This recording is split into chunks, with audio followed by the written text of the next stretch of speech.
We should be good. We should be good. Yeah, my apologies, chat. My apologies, chat. Had a little technical difficulty over here, but we got it straightened out. Hope y'all can hear me, OCO, y'all. Hope y'all can hear me. OCO, freethinkers, you're now tuned into the realest historian on the planet. He's here to make you think. The best teacher you wished you had in school. Have your pens and paper handy and get ready to take notes. King Kong ain't got shit on me. It's go time, Slim. It's Dane Calloway. We good? Set it on fire. My bad, y'all. My bad. Nah, my fault, chat. But let's get hype. Let's get hype. Now I can see y'all. Look, y'all. See, y'all playing around, right? Look, I'm about to throw the blame back on y'all. Y'all playing around, right? Yeah, we in here. Man, let me tell you something. This man is unstoppable.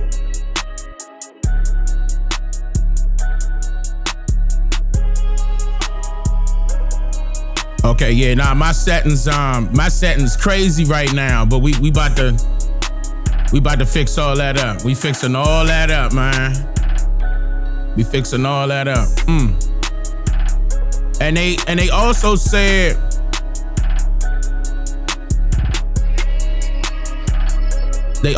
it was supposed to be going on a shorts channel as well, and I'm trying to integrate those comments in here just in case. See, I forgot that YouTube doing that rollout where we get to do double or dual. They call it a dual stream, right?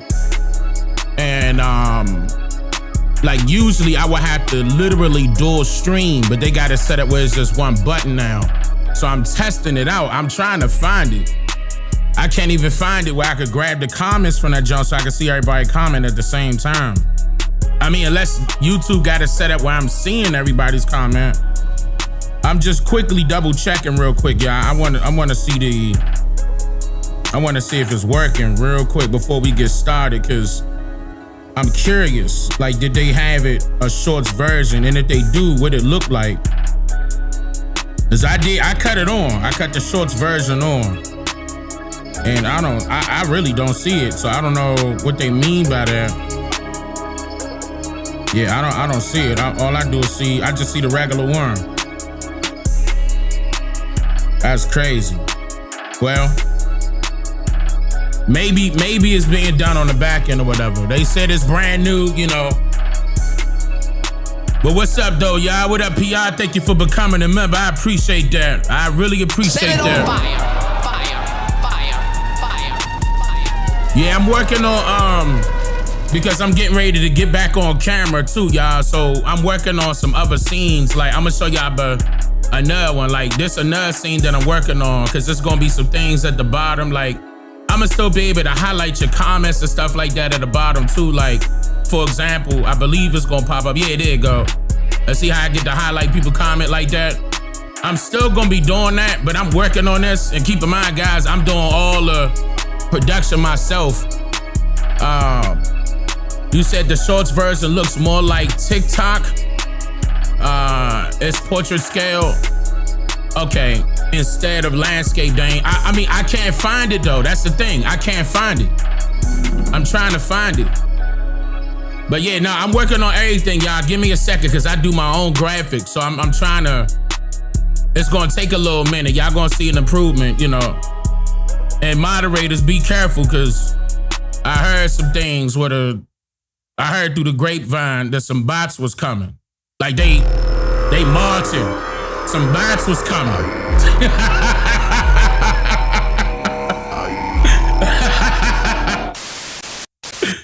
Look. We in here though. But just be careful, don't, you know, just be on the lookout. You know we got them snipers though. Shout out to the moderators and administrators, man. I appreciate that, y'all. I really do. Y'all family for real, man. Every time I think of y'all, I be like, damn. Look at that Indian right Look at that there. Indian. Look at this Indian. And then, Look at that Indian right there. Look at this Indian. Set it on fire. Fire. Right. Fire. Fire. I hope y'all good though. Hope everything good.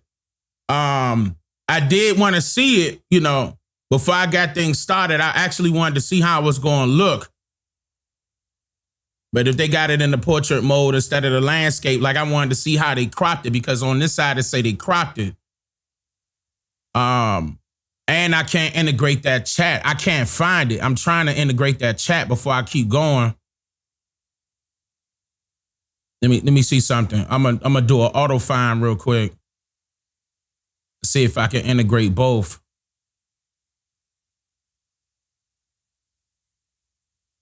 See, now that YouTube did that, I may have to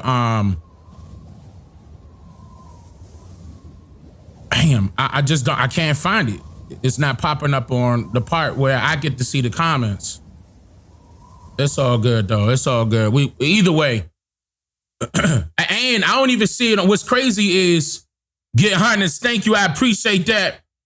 Oh, you've been a member for 9 months in a row. Fire. Fire. Fire. And what's crazy is they usually show me what it look like on the shorts. I hope it's looking sexy, man. I can't see it, man. If y'all on YouTube Shorts and y'all see it, usually I will live stream the YouTube Shorts. Y'all know I have done that before where I made my own template. And actually I'm going to be using that same template, but everything getting updated, and then we're going to be going live on TikTok as well. And then I'm going to be live streaming on Twitch. So I'm going to live stream on YouTube, Twitch, and TikTok simultaneously. And apparently YouTube Shorts, you know, if everything is done well on their side, like if they did it, well, I don't got to be, you know, utilizing a different stream key. They already got it set where it's embedded. That's lovely because that doesn't take a, you know, a toll on my internet speed. Even though I got 1 terabyte, you know what I mean? It could still take a toll if I'm streaming to 4 different platforms at one time from one computer. Eventually, I'm gonna have to get a second computer and just let that be for streaming. And I stream to that computer, you know, from another computer, and you know what I mean? And then output, that's probably what I'm gonna end up doing. Like I notice a lot of gamers are doing that too. Like they got a dual stream setup. And Dane, is that you in the green? I mean, I saw somebody in the 13% had posted this picture inside of the 13%. I forgot who it was, but they did some artwork, and it was this one. And the one that they did actually looked like me though. Kind of, you know, like, you know how it is, like with the AI. Hold on, I'm gonna show you what I'm talking about. And I was like, you know what? I'll take that and run with it. You know what I'm saying? But this was it right here. This what they did, right? And the whole time what they doing is utilizing my picture where I was outside. That's what they using. They using this picture. So, I mean, everything, it was close. I'll give it to them. It was close. You know, AI not going to be super accurate. You know what I mean? But yeah, so I put it there, and then y'all know who these people are right here because we about to get into it. I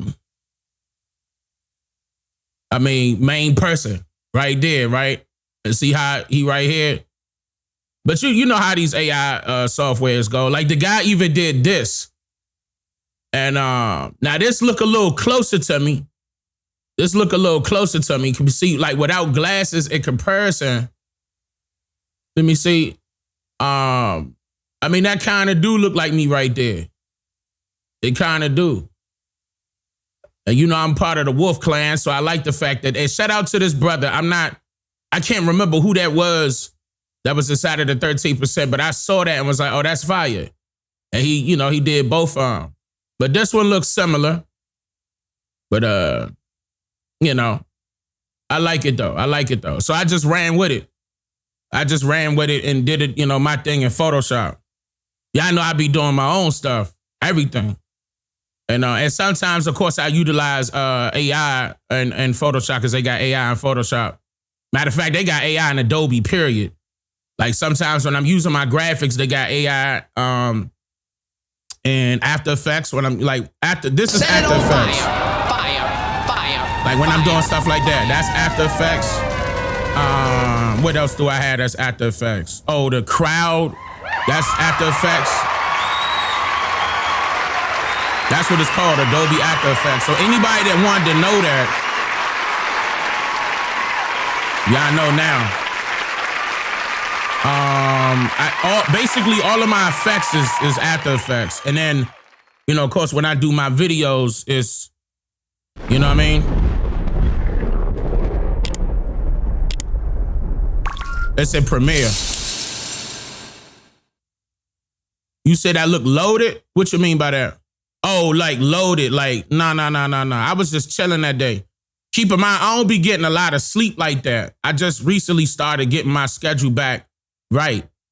But yeah, my eyes always looking like that. I mean, it's been like that for a little minute. Like I could go back, like, hey, let me show you a picture of me. Hold on. I'm gonna show you another picture real quick. Give you a little history. Hold up. I'll give it to you real quick before we get started. But nah, man, I used to smoke, as far as smoking is concerned, I used to do that. I'm not going to say, that I didn't, but I used to. That was a while ago. Things have changed, of course.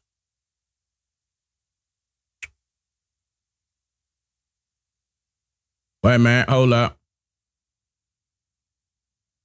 Okay, yeah.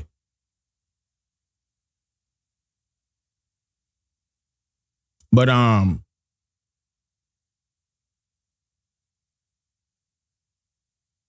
here I go. Ever since I was a baby. Look at the eyes.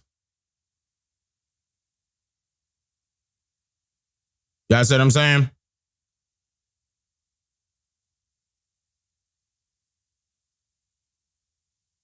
Oh, I've been like that for a little minute.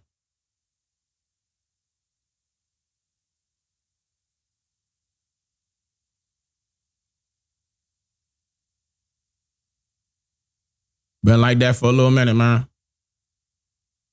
I ain't got no cut cards. I'm gonna keep it real with you.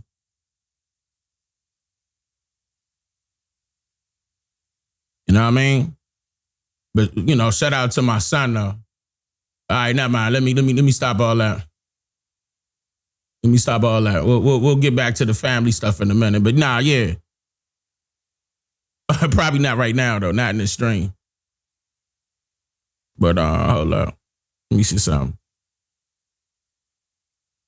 All the way down when they had me in goddamn sandals. I ain't gonna keep that picture up.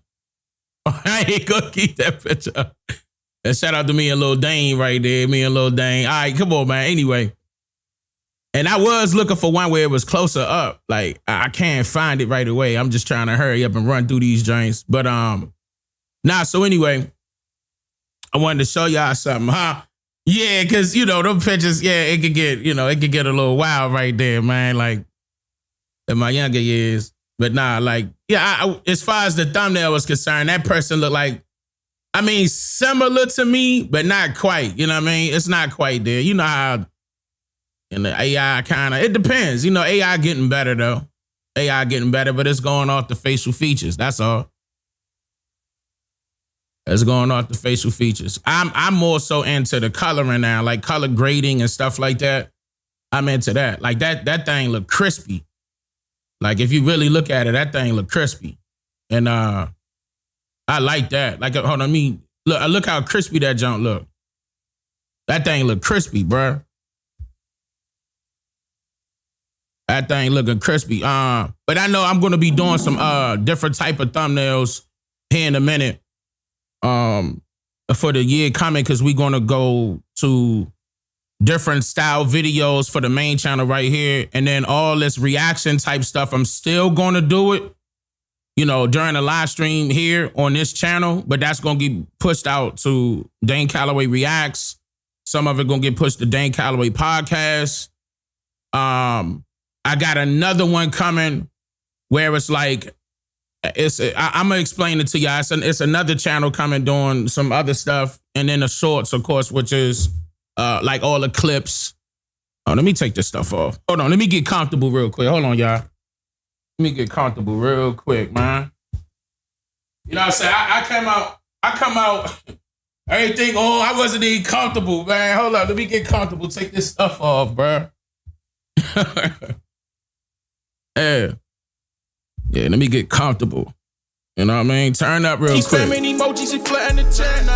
Turn up. All right, we in here. Okay, so keep spamming emojis and flattening the chat.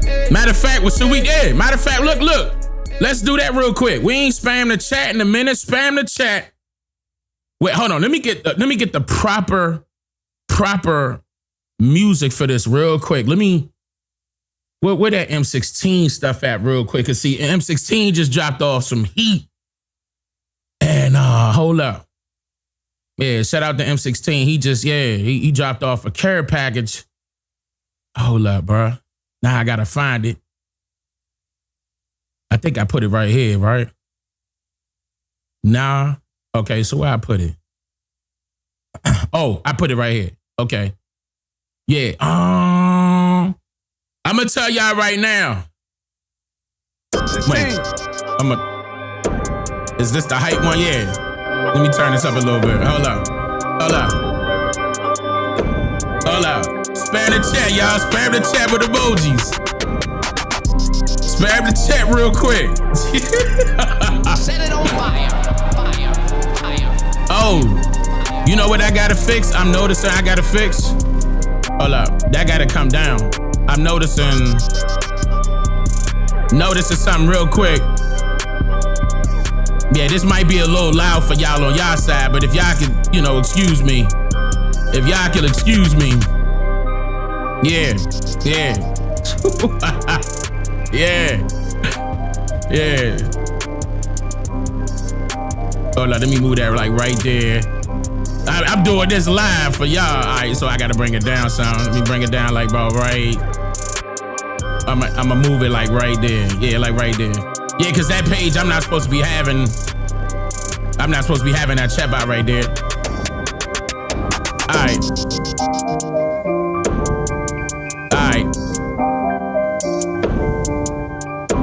Yeah. I got it on auto now. So y'all should be saying it's gonna hurry up and go through y'all's it's gonna try to catch up and grab everybody's emojis.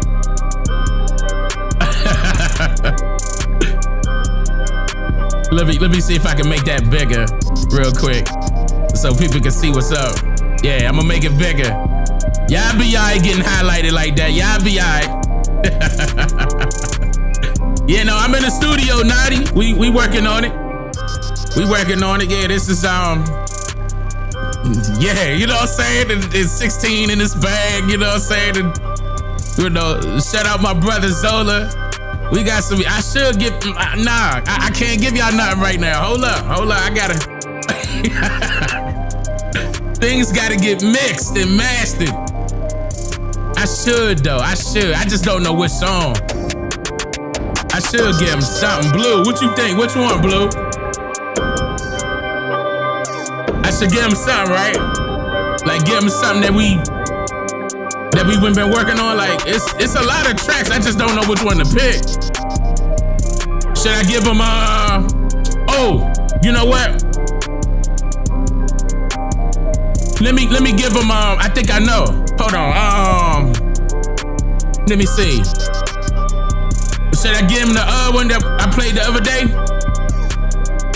Keep in mind, look, it's not mixed, and y'all better not judge me neither, cause it ain't mixed. I'm not playing, man. Oh, let me see if I can. Let me grab it real quick. Go ahead, do it. Give me a little taste. Hold up. Let me grab it real quick. Now I'm not gonna be playing the other one that you think I was gonna play. I'm not gonna play that one. Like the other one, I can't do that. Like, not right now. They ain't ready for that. 13%ers know, though. 16. They know what's up. What up, M16? All right, I'ma go, let me go right here. But I'm grabbing it now, y'all. I'm grabbing it now. Damn.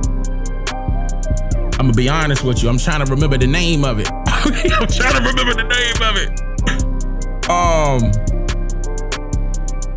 That's what's crazy. I'm running through these Jones now to the point where I'm trying to remember the name of that. Okay. Wait, I don't think it's this one. Let me see.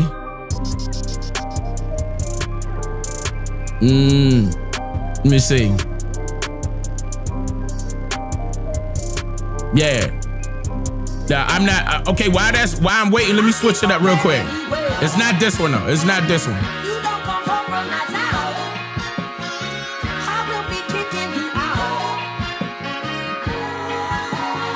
Damn, what's the name of that song?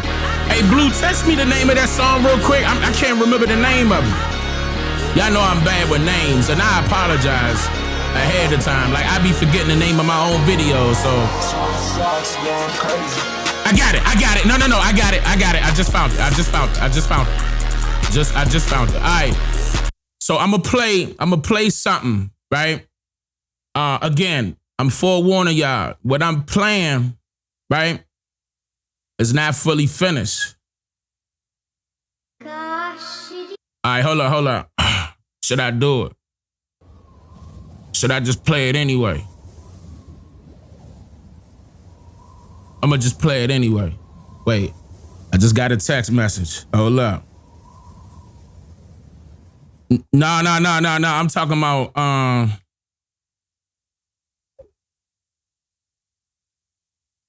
what you think? Should I play that one? Wait, man, let me see. Yes, please. All right, I'm playing it now. All right, so. Set it on fire. Again, this ain't mixed and mastered yet. This, y'all hearing some exclusives. I hope this is the right version. It's as follows, excommunicado. Shout out to Zola. Wallow in your sorrow. It's devils at this level, I don't follow cause I'm hollow. Borrow's not my motto. Better luck tomorrow. Poking out my chest, yes, I'm flexing this bravado. This my best friend right here. Put that shit to Esposado. Check my juice. I got leader by the leader. I've been catching all my blessings. Now I'm leading no receivers now. Nah, y'all not ready. Set it on fire.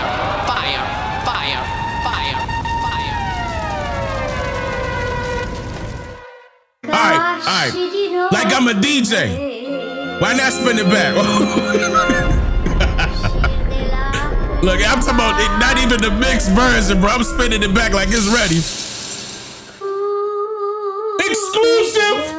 Alright, here we go. Excommunicado. Shallow get in crowd, baby.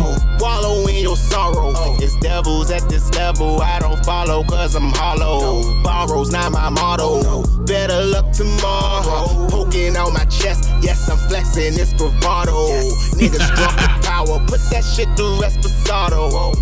Check my juice. I got leader by the leader. I've been catching all my blessings. Now I'm leading no receivers now. Let's go. Eyes closed, blindfold. Sitting here in silence while I listen to these lies told. Bitches on a whim, cause they happy with the imagery. Niggas think they him, cause it's happiness and misery. Please don't be deceived, I don't see what you believe. Stevie Wonder me, I believe it when I see. Yeah, I'm in rare air, and my air's rare. You can't even pay your fair share of my airfare. Nobody else can see what you doing to yourself with me. Put your pain up on the shelf for me. Wrap your hands around my belt and breathe. This other side, so ain't for the weak. This other side just ain't for the weak. This other side, so ain't for the weak. Yeah, I'm already at the top ever since I learned the method. Blessed with my successes and the fact that I've been trapping. She wanna pick my brain as we sitting having breakfast. She glad she in my presence. My essence sends a message. Bossed up in this main, doing what I gotta do. I don't do no tripping cause I know how to tie a shoe. Made you get the point at the first time I spotted you. If I don't value you, there's no point that I gotta prove. Cover can cover your cold feet. You get your right there where your nose bleed. Body language say your whole beat. It's going down like a slow lead. You catch your feelings, don't control me. I next a bitch if it ain't hold me. You just step them some shit with your own feet. You the next generation of police. Hot box, fuck what you top pocket. I'ma keep on ballin' like it's 20 seconds on the shot clock. Kobe, Southside, we outside. It's about time, I'm about mine. It's greener, baby. Welcome to the other side. Nobody else can see. What you doing to yourself? So Put your pain up on the shelf for me. So we working on that. Keep in mind that's not mixed nor mastered. So it's gonna sound way cleaner than that once it get complete. But it's like I got a bunch of those like where it's just sitting there waiting on me. But the name of that song is called The Other Side. We're gonna that's getting ready to come out. A couple of jumps getting ready to come out, man. I think I'm gonna do it like single and then just drop a little EP. Either way, I just want to just put these songs out. These are the songs that I've been recording since earlier this year. At the top of this year, just, going through my own personal therapy, getting a lot of stuff out, you know what I mean? Basically, because y'all know what I was going through. But, y'all said I got with some haters in there. There go the bots. There go them bots. Them bots lining up. Man. Yeah, I got some go-go heat too. I definitely got some go-go heat. Definitely got some go-go heat on it. But anyway, so let's get to this real quick. Let's get back on this. Let's get back on this. So what I wanted to do is go over, hold on, let me close this out real quick. What I wanted to go over is a few things that I saw. A couple of people were trying to ask me to talk about this inside of the 13%, and I said, okay, I will, no problem. Of course I got hip hop stuff too, y'all. Don't get it twisted. I'm definitely on some hip hop as well. I got bars. Don't get it twisted. I play some stuff for you that, anyway, but, I'm not the 20-year-old. I'm not in that, you know what I mean? But I could get busy with it. I could get with their style. I'm not knocking none of that. I could get on their beats and do my thing, but yeah, it's just mainly how I felt. I wasn't doing it I wasn't making music for anybody but me. You know what I mean? And I just let a few people hear it and they're like, nah, Dane, you gotta put that out. So that's what you gonna get. You gonna get what I put out. But and whoever can relate can relate. So I was receiving DMs inside of the 13%, and actually my Instagram as well. A few people were talking about it in my Instagram, and I was like, damn, bruh. Like what happened? And people were sending me a few videos, so I'm getting ready to play it. Y'all can already tell what this is about. So y'all can tell what we about to get into. Like I don't know how long this live stream gonna be. We could be 2, 3, 4, 5 hours. The last live stream was 11 hours long, bruh. And matter of fact, I didn't get a chance to, I think I did. Matter of fact, I know I was telling y'all I really appreciate that, but man, that was record setting because I believe my longest live stream was either 6 or 7 hours. And that one was 11, and that thing was beautiful, bruh. We had a very good time. If you missed it, you missed it. You know what I mean? That's okay. We're gonna have more live streams than just that. And I'm definitely gonna be clipping that up. In fact, I was doing that earlier today. I'm gonna have to clip up. It was a lot of stuff in there, a lot of information, a lot of education I mentioned in there. A lot of nuggets was put in there. And I'm gonna be posting those in different areas. You're gonna see them. And and I'm also looking for a few people to join my team. but a few good people, a few great people. You know, you got to be spiritually in tune. Like on top of that, I'm not just hiring just some, you know, Joe Mo from whatever. You know, I'm on it. You know what I mean? I'm on it, and you know, I need you to be on it right there with me. And of course, it ain't gonna be for free. Of course, I'll be, you know, if you're doing work for me, you know, you're gonna be compensated for that. I'm not sure if I'm gonna be posting up the positions on the website and nothing like that. I'm not sure, but what you can do is leave an email. Hit up contact@DaneMakeYouThink.com. And if you think you can bring something to the table and help us out, do it. But just let me know, you know, what you can bring to the table. Contact@DaneMakeYouThink.com. Contact@DaneMakeYouThink.com. Now, I'm all the way legit, so, you know, you could, you know, you'll have checks cut by my company, you know, so you can literally tell somebody that you getting paid from the company, you know what I mean? So it ain't gonna be no, you know, you getting paid up under the table. I mean, unless you a freelancer, you know, if you're a freelancer or something like that, then yeah, you know, work for hire, that's fine too. But contact@DaneMakeYouThink.com. Contact@DaneMakeYouThink.com. I appreciate that, y'all. So I'm gonna play the video right now. The very first one that was sent to me, and again, I'm reacting to this stuff, so I didn't get a chance to see this. Okay, it was just sent to me. So you're gonna get my reactions in real time. Just like when I get on camera, same thing. When I get my sexy ass on camera, same thing. Okay. I sure did say sexy ass.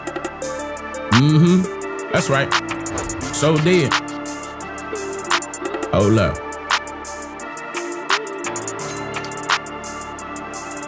Here you go. All right, so let me play. Okay, I just got a video just now. Hold on, Dane, before we get started, can you play this? What is this?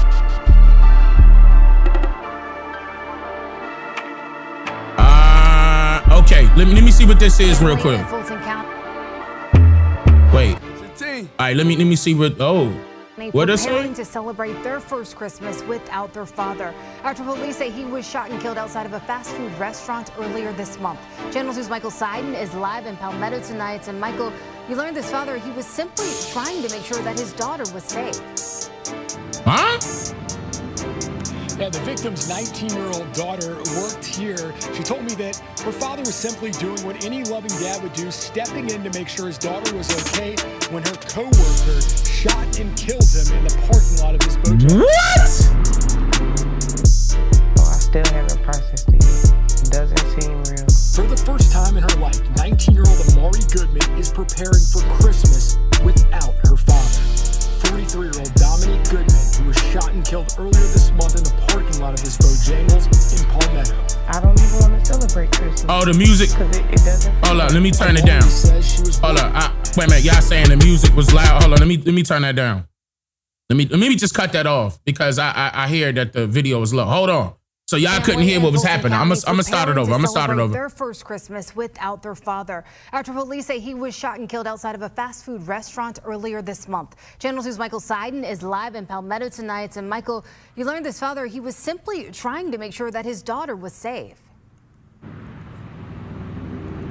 Yeah, the victim's 19-year-old daughter worked here. She told me that her father was simply doing what any loving dad would do, stepping in to make sure his daughter was okay when her co-worker shot and killed him in the parking lot of this Bojangles. Wow, bruh. Oh, I still haven't processed it yet. It doesn't seem real. Now, this is not the topic we getting into. I was just asked to play this first. Preparing for Christmas without her father. 43-year-old Dominique Goodman, who he was young too, 43. Month in the parking lot of this Bojangles. Yeah, Fulton County ain't that? Yeah, ain't that Atlanta? Because it doesn't feel right. Amari says she was working. Her she's pregnant. When she says hold on. Wait, go back. That girl right there pregnant. Is that his baby mother? She pregnant. What? Hold on, bro. Celebrate Christmas. Because it doesn't feel right. Amari says she was working her shift at Bojangles when she says her manager Maurice Evans began harassing her, a situation that escalated into an argument. Amari says she called her father for help. Police say Evans was told to go home, but instead he waited in the parking lot with a gun until Amari's father arrived. He isn't a man. Any man would have stood up to another man, had a conversation with them about their daughter. Tonight, Amari is remembering her father as an incredible man who led by example. An ambitious dad of 5 with a baby girl on the way. Dad of 5 with a baby girl on the way. And you took his life because you was probably arguing with her.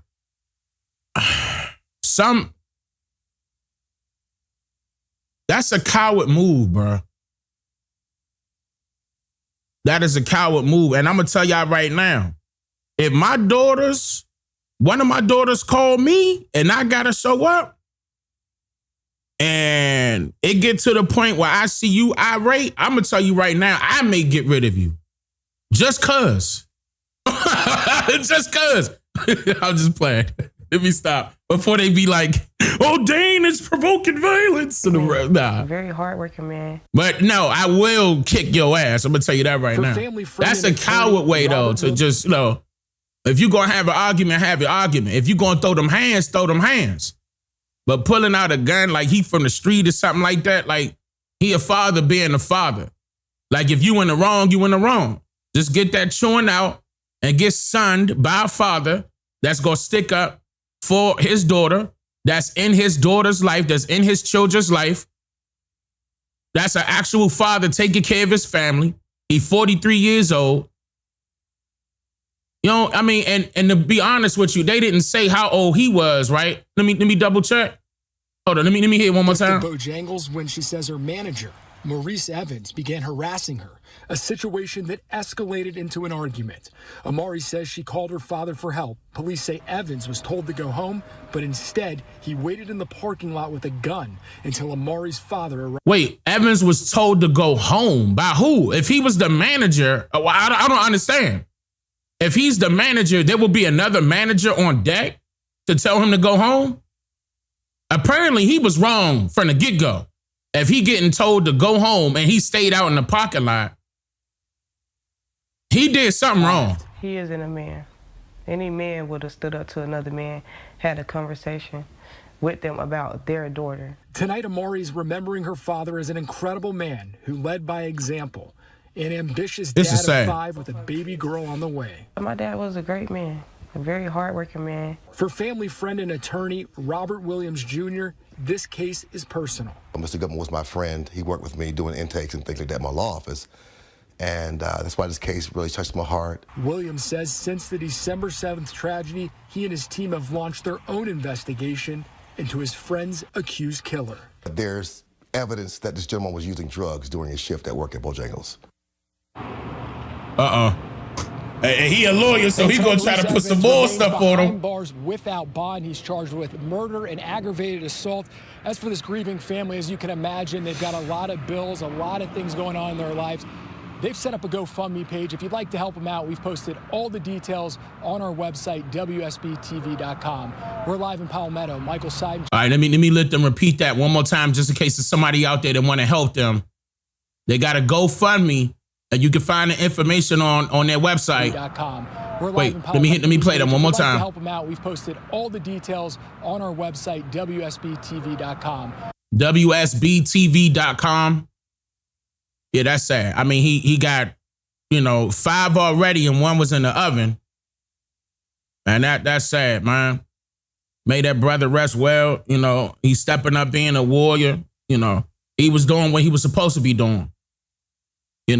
Man, I ain't want to start off the stream like that, bro. That's some sad news. I ain't want to start off like, if y'all going to send me stuff and y'all think it's very important, that's cool. You know what I'm saying? I'm not saying that this is not important, but this is sad. I ain't want to, start off with some sad news and I'm about to get into some, like right behind that. I tell you what, so now I got to warm it up now. I'm going to play some other things to warm it up into the conversation of what I'm about to get into because I don't want to just jump right into what I'm talking, man. Y'all got to be mindful of that. When y'all send me stuff like that, you know what I mean? And it's sad, preference, like, give me a description. Tell me what that's about. Tell me what that's about. Because I may play it, but I may have to slide it in at a different time because this is sad, bro. I ain't want to start the stream off like that. But so let me warm it up. I'm gonna play a couple other things. Shout out to Aboriginal B. Shout out to Jubilee Jackson. Shout out to the Jacksons. I'm gonna play this real quick. I ain't never get a chance to play this. But this is Jubilee Jackson. Y'all can follow her on Instagram. She's an artist. She is amazing. And I know Aboriginal B is on Instagram as well. He shared this. But yeah, this fam right here. There is a difference between native and indigenous. Native just means that you were born somewhere. Indigenous means you are the original. You are the original. What we think are Native Americans are not the original indigenous people of the Americas. If someone is born somewhere, they are native. For instance, our favorite guy, Donald Trump, if he was born in America, by definition, he is a Native American. Now, this is different than what we've been told, what we've been shown throughout the years through a lot of media and mass indoctrination of who we think the original people are. But the so-called Native Americans actually migrated here via the Bering Strait from Siberia, Russia, Mongolia to Alaska. Those are what we would call native people. Before they migrated, there were already people here. Before Columbus, the indigenous people were already here, which are the so-called Black Americans. They are the only people group whose name has been changed from Indian to Black to mulatto to colored to African American, a continent and a country, explain that, as well as Negro. So a lot of the so-called Indians were actually killed off through the paper genocide of 1790. Anything that you learned in school, you must question. It would clear up a lot of the confusion that's happening now, and it is important to know. For more information, go to IamJubileeJackson.com for the full Indigenous American Heritage Lecture recording now. Shout out to Jubilee Jackson. That's fam right there, man. Shout out to the Jacksons again. Man, that is amazing. And she know what time it is. There's a lot of people. I've been doing this for a long time. Y'all got to understand. You know, it's some things that they could literally say that they learned from me out there. I would love to know what y'all learned from the Pan-Goofian community. What y'all learned from the Pan-Goofies. What did y'all learn? I'm talking about when it comes to the history that they were teaching. They were teaching that everybody came from Africa, right? Do you know what part? They were also saying that our people came from Egypt. Did you see any records of them explaining how and why, when, where, what, all that? Was your questions answered? Did they try to tell you anything about doing your genealogy on your own family so you could find out within the paper trail of who your family's bloodline is, right? They didn't do, okay, I'm just saying. They ain't do none of that, right, chat? Oh, I'm just saying. Check. Check. So y'all found out that they were scamming, right? The Pan-Goofies was scamming. They was touching and feeling on little girls. They was touching and feeling on little boys. You know what I'm saying? They was doing all that, right? A lot of them locked up, right? Okay? A lot of them was on drugs real bad. And, you know, they was trying to, some of them relapsed. Some of them was trying to come back. Oh, speaking of drugs, remember when I told y'all during the last live stream that somebody sent me that clip of Umar Johnson basically suggesting that he was on crack? Listen, hold up, watch. Matter of fact, but hold on, let me, again, shout out to Jubilee Jackson, man. Amazing music. I'm probably going to be doing some music with her too because she's a very good artist. Yeah, and she knows the truth for sure, all the way around. Her spirituality is on point, man. She fire, absolute fire. And shout out to Aboriginal B, that's BEE on Instagram as well, because he always, showing up and showing love to all of us, especially on Instagram, man. And I want to show love back to the brother, especially. I've been doing that for a minute, though. He know what time it is. But yeah, let me play this video of him. I'm talking about Umar Johnson admitting to, because I don't want y'all to think that I was bull crapping during the last live stream when I told y'all that. Watch this. But ladies, cover up your bodies. Young queens, leave something to be desired, because the more attention you spend on your body, the less attention you spending on your mind. And when a man sees a woman who's more concerned with what she looks like than how she thinks and what she knows, he knows that she probably has low self-esteem. Because women with high self-esteem don't have to sexually objectify themselves. If you're leading with sex, if sex is the best thing you have to offer me, you're not offering me much. Damn. Cover up, young queens. Let that be your New Year's resolution. Cover up and stop with the BBLs. Slow down on the BBLs. Slow down on the breast surgery. I'm not gonna lie. I agree with that part right there. The BBL stuff, I'm tired of that. Now that part right there, I would love for our women to stop doing. That part right there, man, you know, it's a lot of things I disagree with that he was, you know, splurge out there or stayed out there and, you know, and who he represents or who he is, of course. But that part right there, I'm in full agreement. That gotta stop. That has to cease. Ladies, y'all don't need that. You gotta understand that us men, look at the women that we was looking at, that we were attracted to back in the 90s, for example, early 2000, 99 and the 2000, right? No BBLs. I'm talking about, and they was absolutely gorgeous. Like, you know what I'm saying? Like, they can have small tatas and maybe like a small little, nice little, cute little, but that joint real. That joint jiggle too. You know what I'm saying? Like you ain't got to do all this stupidity going out the, you know, like Nicki Minaj and Cardi B, and you don't got to do all that. You ain't got to do that. And if you want to get your joint that huge, then hit the gym. Like, do squats. You know, like invest in your body. Don't invest in your body by spending money to make yourself look like something that the creator didn't intend it to be. Like, I mean, some of these guys out there foolish enough to fall for that. I'm not one of them. I'm not, you know, well, so what, Dane? We don't care. I'm pretty sure they're going to have some backlash with that. But look, I'm going to tell you right now, I'm speaking for the majority of men. Stop that BBL shit. And then sometimes that stink. Okay. It get a little funky. Okay. I'm just saying. And then it's all lopsided and, you know, it don't match with the thigh to tail ratio ain't the same. Stop that, bruh. Y'all gotta stop it. You beautiful. How the creator made you. Trust and believe. If you was to stop BB, we still gonna come to y'all before we come to any other race anyway. We love our women. Or I know I do. I love our women. I know I do.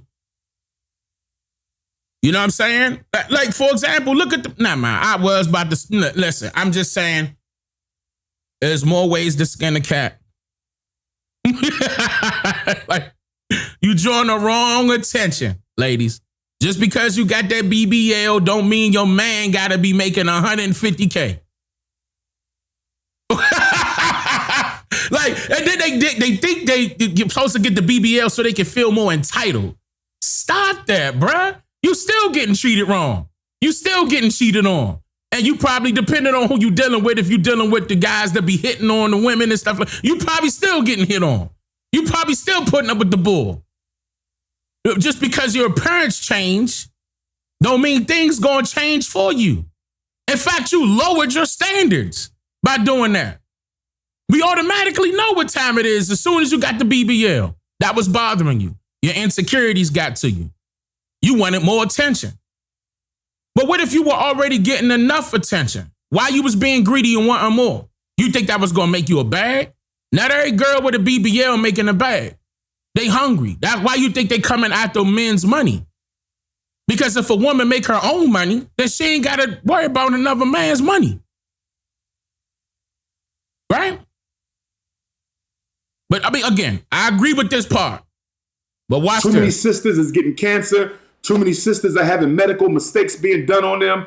Too many women are dying on the surgery table for these artificial, superficial surgeries. Please stop, young queens. I'm not marrying a woman with a BBL. I'm not. Yeah. I'm not. There was no need for you to desecrate your temple. Speaking of, hold on, we gonna come back to that. Speaking of him getting married, I also stated, because I don't want y'all to think I was slandering this guy. I was actually telling the truth. He was slandering me. Remember that time when I told y'all that he married 2 women? Look.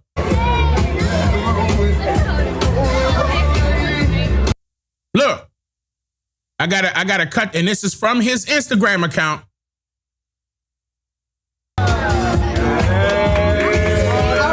This was a celebration, a wedding. Everybody was saying, what the hell is this? Somebody said, congrats, Doc, 2 wives. Can y'all see? Hold on. Can y'all see this? This is, hold on. Let me switch screens. This is not a game. Look, this is real. I'm just got to mute it because it's music playing in the background. He putting the ring on. He already did the other woman. This is coming from his official Instagram account. Somebody said, is he serious? Nah. Somebody said, yes, Doc. Look at the comments. Somebody said, this is hilarious. Somebody said it's cubic zirconia. Oh, bruh. Congrats, Doc, 2 wives. But he denied this he denied this happening. He denied this happening. He said that he did not marry 2 women. Ain't that a bouquet in their hands? You got on the full tuxedo.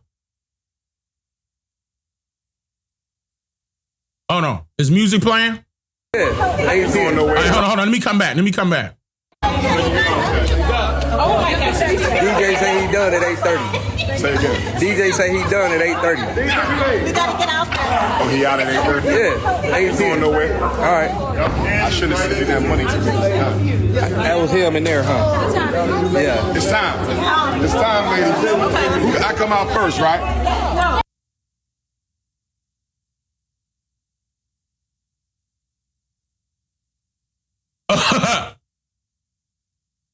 I'm just saying. All right, so let's go back. Let's go back. Ladies. So I'm going to come up a little bit. It was like at 1 your something. Temple. Your body is the temple of the Most High. Yeah, he got married in his, he got married in his school gym. That's true. He got married in his school gym. Like it was a little ball that they were having at the school. Yes. Yep. But that's the only area that was painted inside of that school. He sure did. Ladies, and tell the truth, ladies, would you mind getting married at 50 years old now? Because don't forget that he's 50 years old. Would you mind getting married? Yeah, cubic zirconia. Fake ring. Would you mind getting married in a gym of a school that ain't open? School that won't ever open. Every other room in that school ain't done, ain't complete. No students ever visited. Listen, he decided to bring his grift into his marriage that way, saying, oh, you know what? We need to have the party, the celebration. So ladies, y'all saying no. Y'all saying no. So y'all wouldn't, huh? Cut it out, Dane. Listen, look, hold on. Let's be real. This is what he did. This is what he did inside of in the gym. Ladies, would y'all fall for that? No? So, okay. What if the guy that wanted to marry you ain't had no money, right? Sprung out on drugs, spent all his money on that type stuff, right? Wanted to marry you. You love him to death. Now, insert love into the conversation, ladies. Insert love. Then what? Would you change your mind? If it wasn't lust, it was love. Y'all not gonna get married inside of the gym? No? No?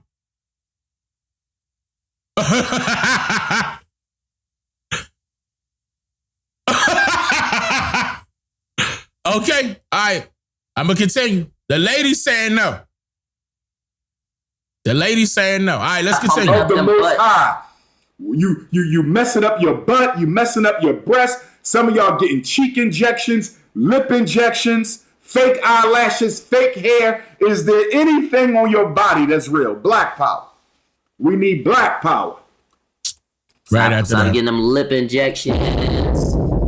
Y'all slimming your noses down. So much artificial work on your body, you look like a mannequin in a statue. Some of the sisters got so much work done on their body, you can't tell if this is a woman or this is no disrespect to, but they so shiny looking. You know what I mean? Nah, you look like glass. It's like I think he said a they should put you in a transformer store right there. window and hold up a Birkin bag or something. Like, come on, slow it down. Get into your spirituality.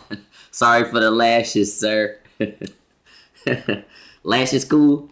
Lashes. Got to bring the whips out. No, they talking about lashes. Oh. That's cool for the girls or not? Just straight beauty. Go straight beauty. Let me say this. Okay.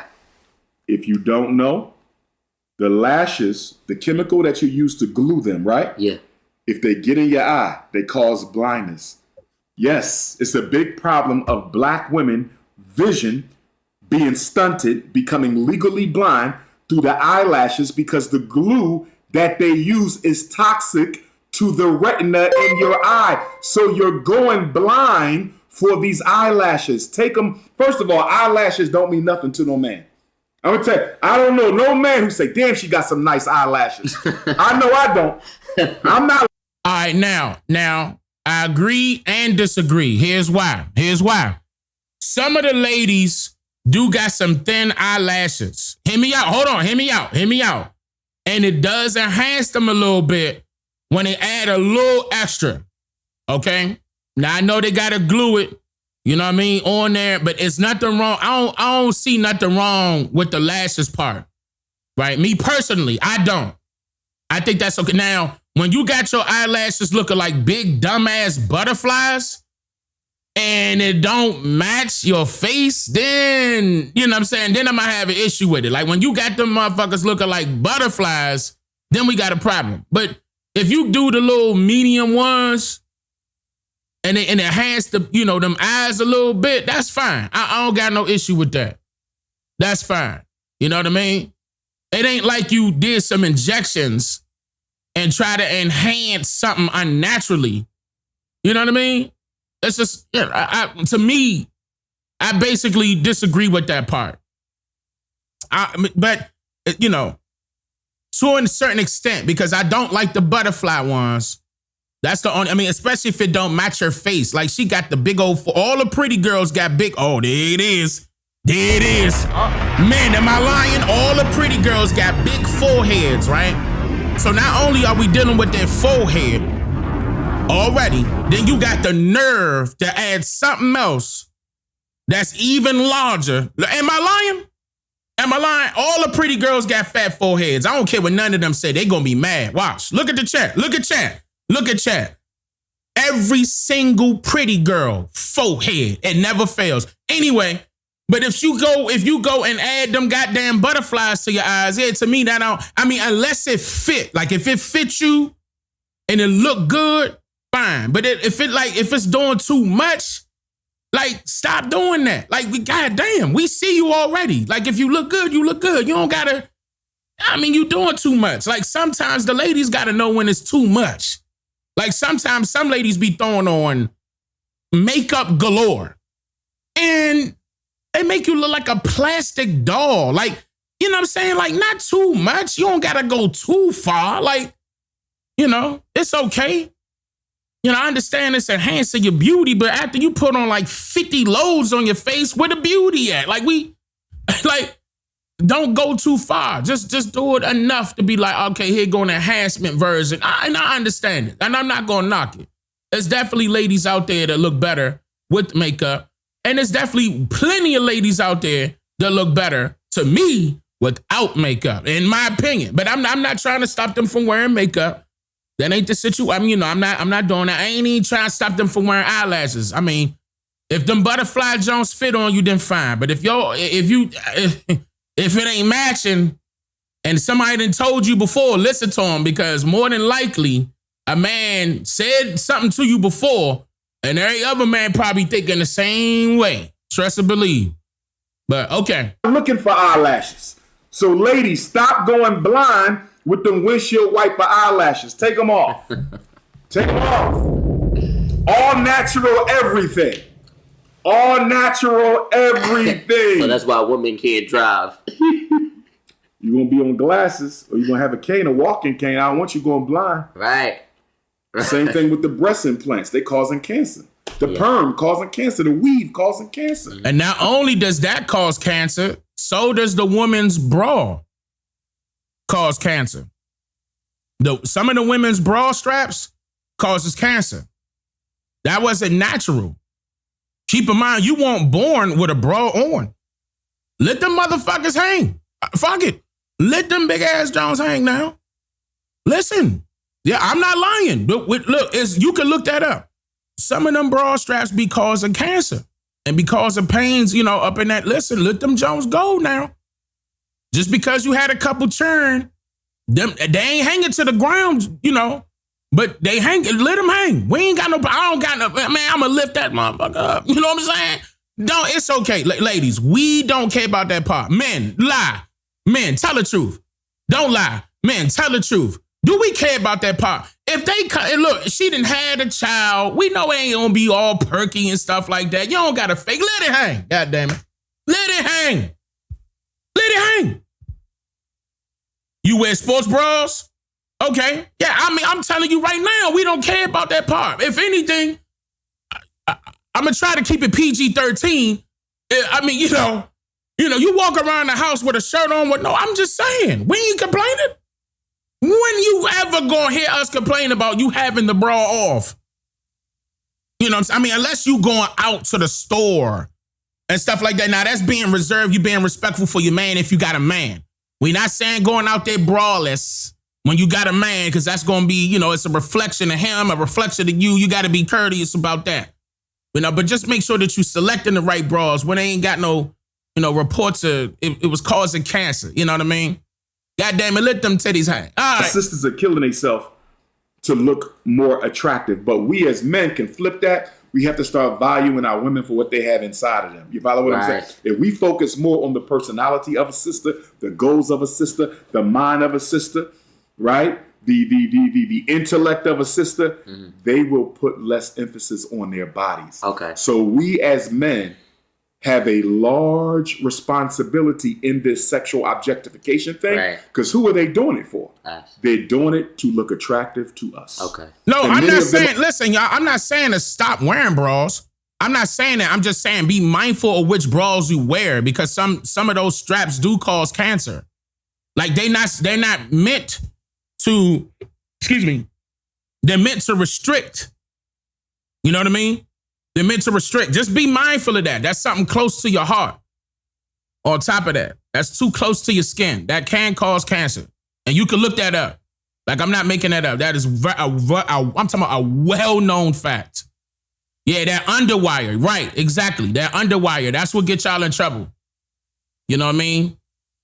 So just be mindful of that. I'm not telling you to stop wearing it. I'm just telling you that us men don't care if you wear them. Especially when you in the house. Let me preference that. When you in the house, you with your man, you ain't even got to wear one. I'm going to tell you that right now. Not with me. Like, you, my woman, you can walk around the house with a shirt on. You know what I mean? Especially when the kids in the bed or the kids ain't even in the house. You ain't even got to, look, you can walk around in your birthday suit. I'm just saying. But what? Fatherless girls. Not all of them. Right. But a lot of them are fatherless girls. So they are. Yo, I saw my pop since the last time we talked. Good. I saw my dad. Glad to hear that. When you said do that, I did that. Good. I did Glad that. to hear that, man. Yeah. But for the women who never had a father to validate her womanhood, she thirsty for that. You know what I'm saying? Yeah. And she's not promiscuous. Here's the biggest lie told. Teenage pregnancy is not about promiscuity. Yeah. She needed somebody to validate her as a woman. If the father doesn't validate the daughter, she's going to look for any boys to do that. You see? And he being a hypocrite, because that's exactly what he did to his own daughters. He being a hypocrite here. This is exactly what he did to his own. And people holding him up as a leader, and he literally did this. Oh, my goodness. He literally did the exact same thing to his own daughters. You know what I'm about to prove right now? Real quick. Hold on. Real quick.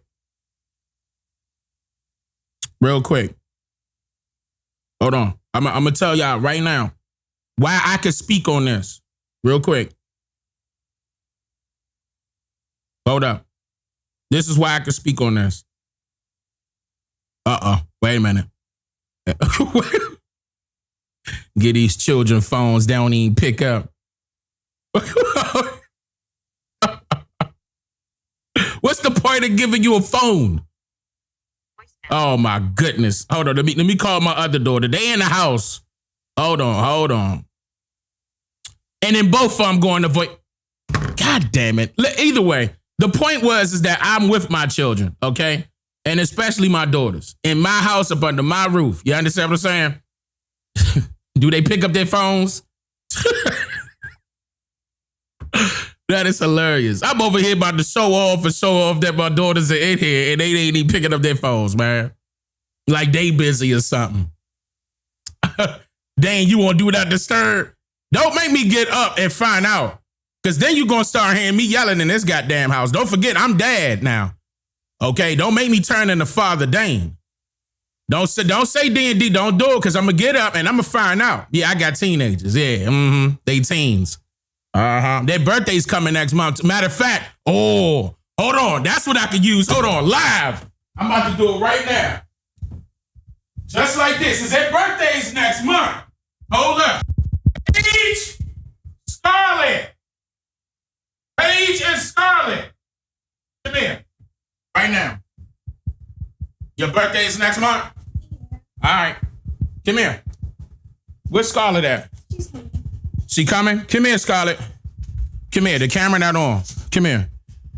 Come here. What you doing with that? Move, Max. All right, hold on. Before you do that, come here, Scarlett. Come here. Come up to the mic. Come up to the mic. You got me on Do Not Disturb?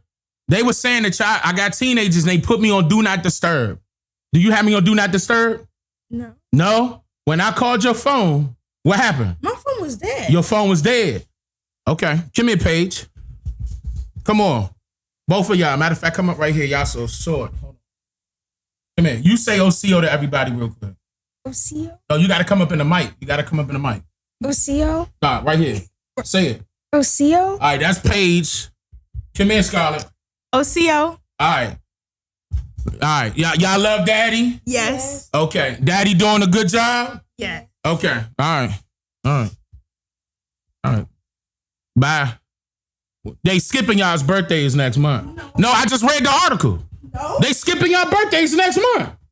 They are skipping y'all birthdays. Y'all want to see the article? Look, you see it? No. All right. I'm going to show y'all after I go live. Close my door. Is Dane, what y'all doing? Okay, and what you doing, Paige? All right, so is both of them rooms clean? Take Max out of here. Out of my office. Bye. Where he at? He gone? Okay. All right. Thank you, girls. I love y'all. See you in a sec. All right. My bad. So anyway, the reason why I did that is because I'm not playing. So I got the right to talk about, again, what he's saying is real, but he's not setting an example. You see what I'm saying? He's not setting an example. But yeah, man. Exactly. Not see you in a sec, see you in hours, yeah, because we about to be. Yeah, that is true. That is true. My babies don't even look like this no more. My babies don't even look like this no more. They all big now.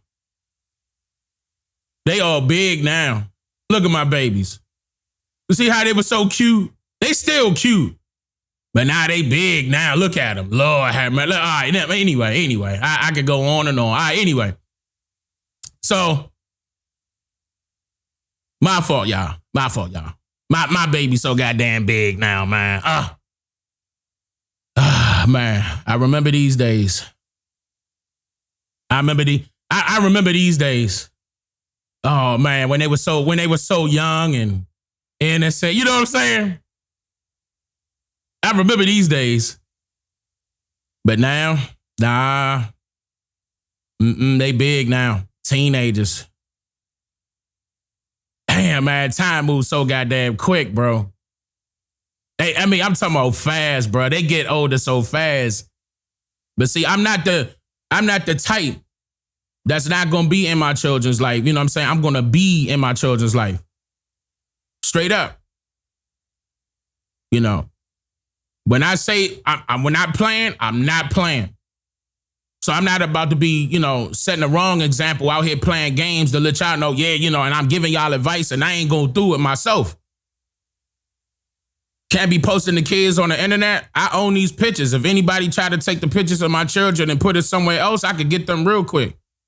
Oh, they don't play no games with children pictures online no more. Them days are gone. When they trying to troll and stuff like that, I done already got like 12 or 16 channels removed. Because they was trying to post pictures up about children and stuff like that. It's real quick. It's real easy because YouTube don't want a lawsuit. And I got lawyers on speed dial. Like, you know what I'm saying? Like I can afford lawyers. These fools out here, these trolls don't want to play with me. But if they try, watch what happens. Not only are they going to lose their channel, I'm going to make sure they lose their money that they're getting. Because I'm going to take every bit of it. They come playing. I'm talking about ASAP, no matter what state you in. We'll find out. You hiding up under VPN? We'll get that. Troll if you want to here. You know what I'm saying? Yeah. So he's manipulating it into sex because he didn't have a dad in many cases. And so in his mind, the definition of masculinity is sex. How many women I can sleep with. You see that? Right. So you got two fatherless people. The daughter who needs validation from her dad. The boy who needed to be taught what a man was. Neither one of them have it. So her thirst to be validated, right, gets exploited by the boy who didn't know that manhood is not just being able to sleep with women. Damn. She ends up with a baby. She was not looking for sex. She was looking for validation. Damn. Cracking off the no dad, John. Well, don't laugh at nobody. Never laugh at people. Don't make fun of people because you don't know what people have been through to get where they are. There's people walking out here who have been through hell. Mm-hmm. That's why I don't laugh at nobody. You see people walking down the street butt naked talking to themselves. You don't laugh at them because you don't know what they've been through, and you'll put that karma on you. And 30 years later, you walking down the street butt naked like the person you was laughing at. Here's one thing you need to understand. Everybody on earth carries their own cross. What that mean? You have a spiritual burden, a psychological burden, something you've been through in your life. If you don't mind me saying it, you lost your mother. Yes. That's a cross you carry, right? Yeah. Because that's a relationship that you could still benefit from, but for whatever reason, the universe took her back, right? That's one of your crosses. You might got more. You see that? Yeah. We all have a cross. Jay-Z got cross. Oprah Winfrey got cross. I don't care how much money you make. Listen to how you worded this. Everybody has a spiritual conflict within themselves that they have to rectify in this life. Money don't stop it. Sex don't stop it. Shopping, partying, clubbing, smoking weed, none of that stops it. Everybody carries a cross. And you just got to carry it, or? No, you have to bury it. In other words, how do you do that? It depends on what your cross is. My cross might be I'm addicted to crack. Maybe I have an intergenerational curse where grandma was addicted to crack. Wait a minute. Did y'all hear that? I'm about to rewind it. Y'all heard that, right? He admitted to his cross. He's referencing his cross. You seen how he set that up, right? You seen how he set that up. But he prefaced it with the maybe. Right? Look. Hold on. I'm going to come back. Listen. It depends on what your cross is. Watch. My cross might be I'm addicted to crack. Maybe I have an intergenerational curse where grandma was addicted to crack. So my dad might have. You see what I'm saying? So I inherited an intergenerational curse. Intergenerational curses are real. You have a curse where the grandfather was a pedophile, the father was a pedophile, grandson is a pedophile. You see what I'm saying? Ooh, buddy.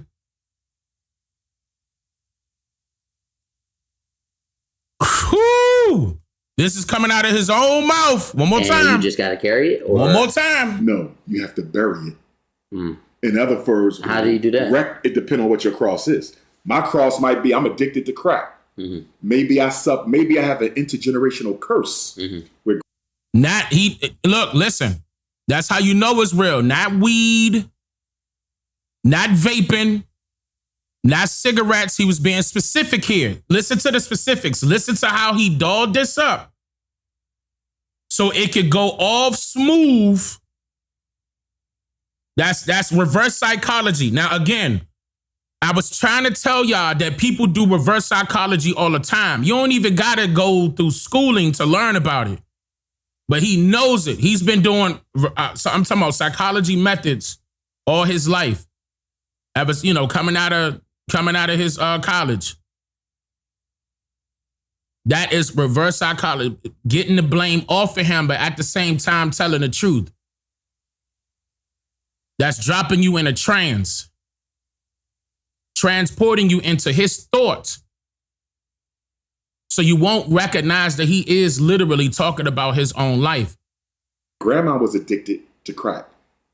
So my dad might have married. His dad, he was about to explain his father. Listen to how he did that. So it's a slip up it's a slip up, but at the same time, he making up for it. Okay, again, watch that. Y'all saw how he prefaced that whole thing before he went into that spiel. And right, indirect but direct. These type of people exist, and this type of method is real.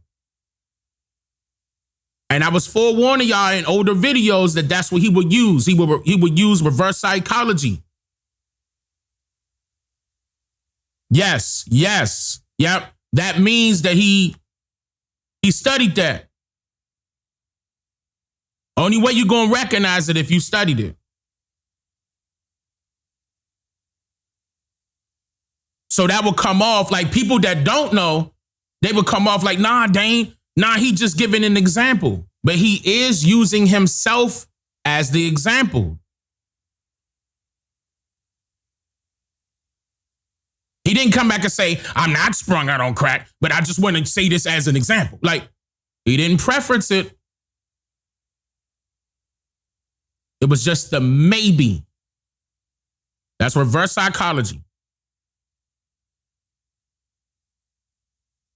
Big time. All right, last one. To rectify in this life. Mm-hmm. Money don't stop it. Sex don't stop it. Shopping, partying, clubbing, smoking weed. None of that stops it. Everybody carries a cross. He said weed right there.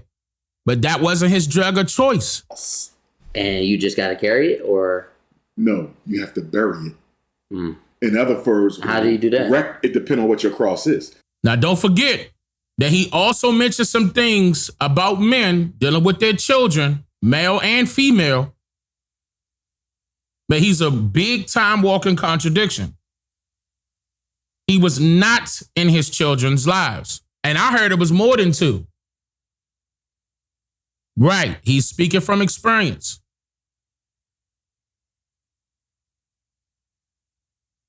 We didn't already covered when one of his daughters came out and said something, and she live in Philly. And look, he in Philly right now because this guy Rod, I believe his name is Rod, is in Philly, and he a Twitch streamer.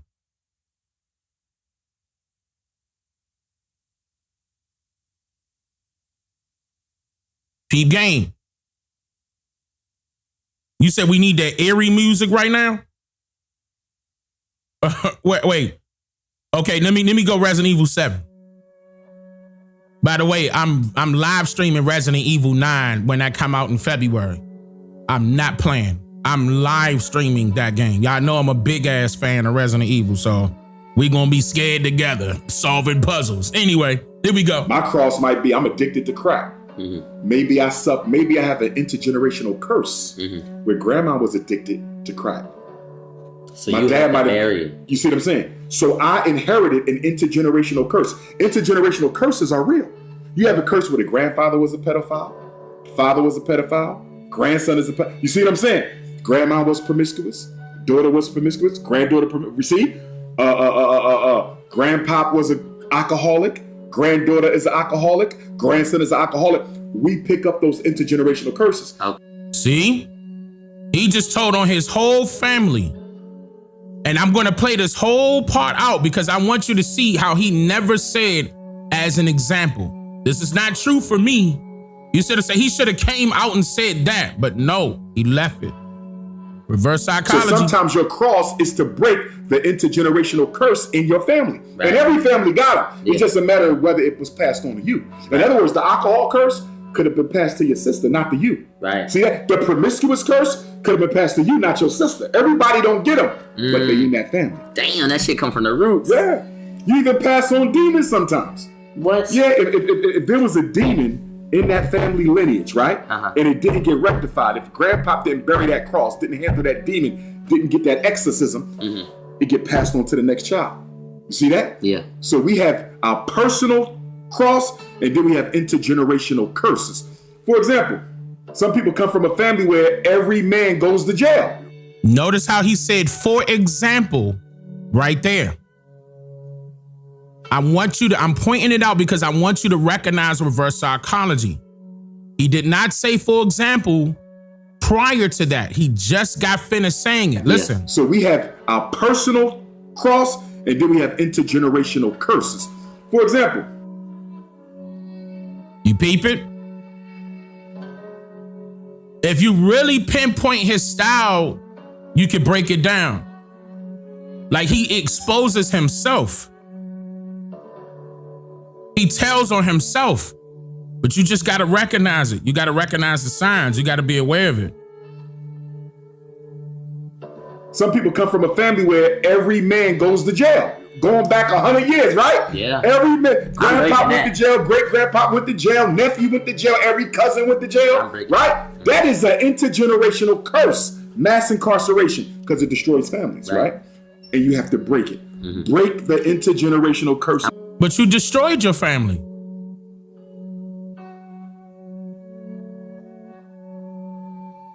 You destroyed your family. And I'm talking about your immediate family. You are not in your children's life. And didn't want to be.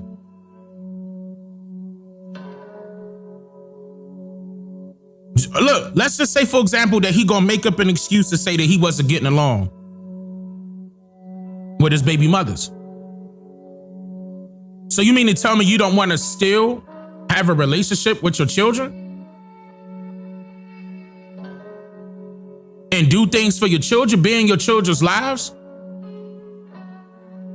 Father your children? Yeah, he a hypocrite. Contradicting hypocrite. Same method. Each and every time you'll be able to point this out. And the best way to break them is to be aware of what they are. Yeah, I'm breaking that, bro. Is to be aware of what they are. You got booked too, bro? Nah, that was something else, though. See? And it ends. He left it just like that. So now I showed you where he said, for example. But that doesn't cover up his maybe that he inserted. And he said, my. He was referring to his family members. He walked it all down.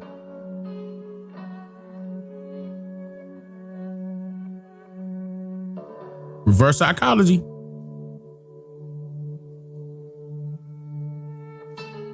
Like, I'm gonna tell y'all right now, Pan-Africanism died in 2015. As soon as I stepped onto the scene. Because I want y'all to notice something. I wasn't making videos about Umar Johnson. I wasn't making videos about Tariq Nasheed. I wasn't doing any of that.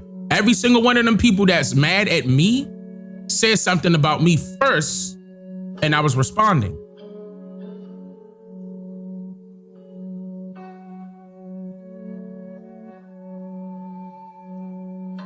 They were mad. I was stepping on their toes. Their doors were closing.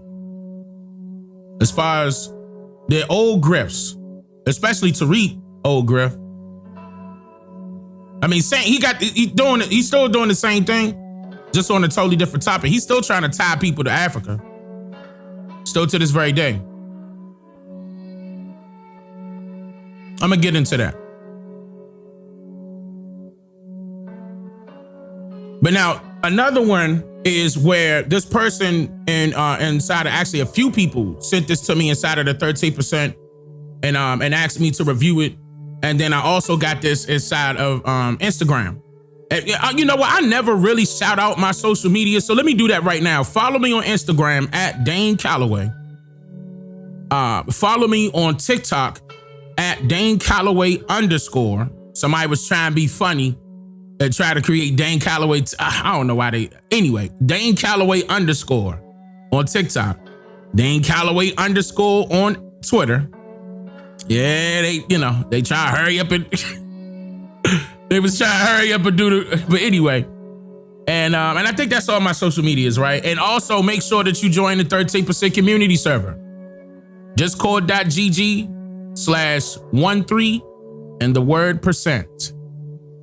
All right, here's the video. Dr. Umar Johnson has made an enemy out the wrong person, and he's in some major trouble because of it. This person has already taken a lot of money from him. Now this is Flacco. Now, I don't know. I mean, Flacco asked me to join him, for some interviews, and I don't have no problem with doing that. But my thing is this. I didn't like who he was working for at first. Like when, Adam 22, when he was working for Adam 22, I was like, nah, I don't like that. That guy right there is an informant. But now he's not with them.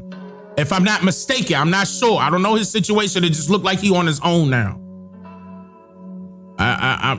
But we'll see. We'll see. I'm not saying yes and I'm not saying no. That's if he on his own now. Y'all saying Flocka tether? Okay. Nah, I turned Adam 22 down like 2 or 3 times already. Him and Vlad TV. Because of course, I mean, some of y'all gonna be like, dang, but you would have got more publicity, right? But I just didn't want my name tied with those folk. I just don't want that. I just don't. But y'all saying that he a tether. Okay, I don't know that. I don't know that. Okay, but apparently he on his own now. There's plenty of other platforms. I agree, Papoose. I agree. And now they're spearheading an investigation that could potentially lead Umar Johnson to a prison. The woman in question who's been Umar Johnson's biggest nightmare is Marianne Lorient. Yeah, I covered her before. Okay, so she's suing him now. Damn, she's suing him again? She sued Umar like 2 or 3 times already. At the beginning, before we get to the new update that took place today.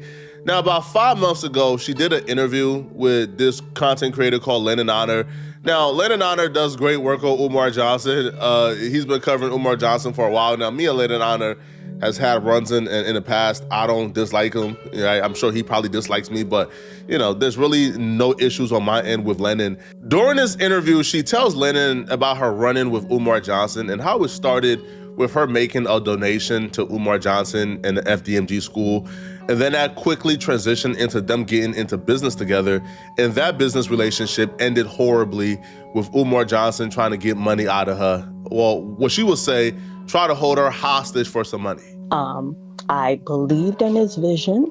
Oh, his name is Flacco? I mean, whatever. Y'all know who I'm talking about. With Umar Johnson trying to get money out of her. Well, what she would say, try to hold her hostage for some money. I believed in his vision. I loved his idea because the way I saw his concept, this is someone who's coming to breathe life within the Black community. And I'm telling you that school looked exactly like that. And that video that they showing right there was done in 2013 or 2014. And that school still looked just like that. And there ain't no lights in there. All right. Maybe he got the lights on now. Maybe. Who knows? The Lord has blessed me. I ain't rich, but I was able to make a contribution for FDMG. Yeah, would you like to share how much that donation was? Okay. Now that's Lennon. Lennon Honor, I believe. And people were sending me his videos as well. And I didn't get a chance to review some of these things, but let me explain. this guy right here has been investigating Umar Johnson. Like it seemed like, I want to say for like 5 or 6 years. Like he even got involved when me and Tariq Nasheed, situation first started. Now I don't know how he feel about me. I really don't care. But I was going to review some of his videos where he started exposing some documents about him. Apparently he know a lot about him. He been trying to bring Umar Johnson down for a while and trying to, turn on the light for people to realize that, yeah, Umar Johnson is a fraud. But yeah, he on YouTube as well. And so is Mary Ann. Both of them on YouTube. That's the initial donation to the school. This is how the connection became with him. Umar Johnson apparently called her to thank her for the donation. And when he called her to thank her, by the end of the conversation, Umar Johnson was asking her to, next time she donates, instead of $2,000, make it $4,000. Okay, 2019. Yeah. He reaches out to you. Yeah, so he reached out to me. He was humble. He was gracious. The only little red flag I had, and then I didn't notice, I thought it was rude, but now, like, I'm the type person, when something goes south, I go back and try to re-examine stuff. He was like, next time, if you could get 4,000 is first of all, just say thank you. He told me next time if I could get 4, and I thought that was rude and a little bit. In 2025, I don't think Umar Johnson got the balls to ask somebody to double their donation. But around that time, Umar Johnson was that dude, yo. Umar Johnson could call your phone and tell you, hey, bruh, yo, we pushing for black people. Hey, bro, we on a mission for black people, bruh. Yeah, you donated, but next time, come a little better. Because Umar Johnson had that cachet with black people. Right now, man, he'll be lucky to, to get a $10 donation from somebody, man. But, so this happened in 2019. Apparently, they stayed connected for years. And then they began to talk back and forth about a conversation about a documentary. Umar Johnson asked her to make a documentary about his life. Now, she was a filmmaker. She's never done a documentary before. So she was kind of uneasy about it, but Umar Johnson kind of 100% guaranteed her that he would take care of everything. At a certain point, you donate to him in 2019. At a certain point, he asks you to do a documentary of his life. Do you remember what year that was? The documentary, we established a rapport. It was like probably around 2000 or end of 2019. He asked me yeah. I know you like timeline, but I can't remember exactly the date and time. Yeah. So the end of 2009. Man, I'm gonna tell you right now, if I was in the position where I had 2 buildings that were supposed to be converted into schools, they would have been schools by now. Not only that, I would have been live streaming from my office. I would have been live streaming from my principal's office.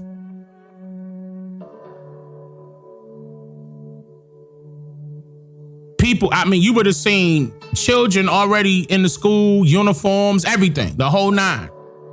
As much money as he made, ranging from 2013 to now, that got to be roughly between, I want to say, $2 to $5 million.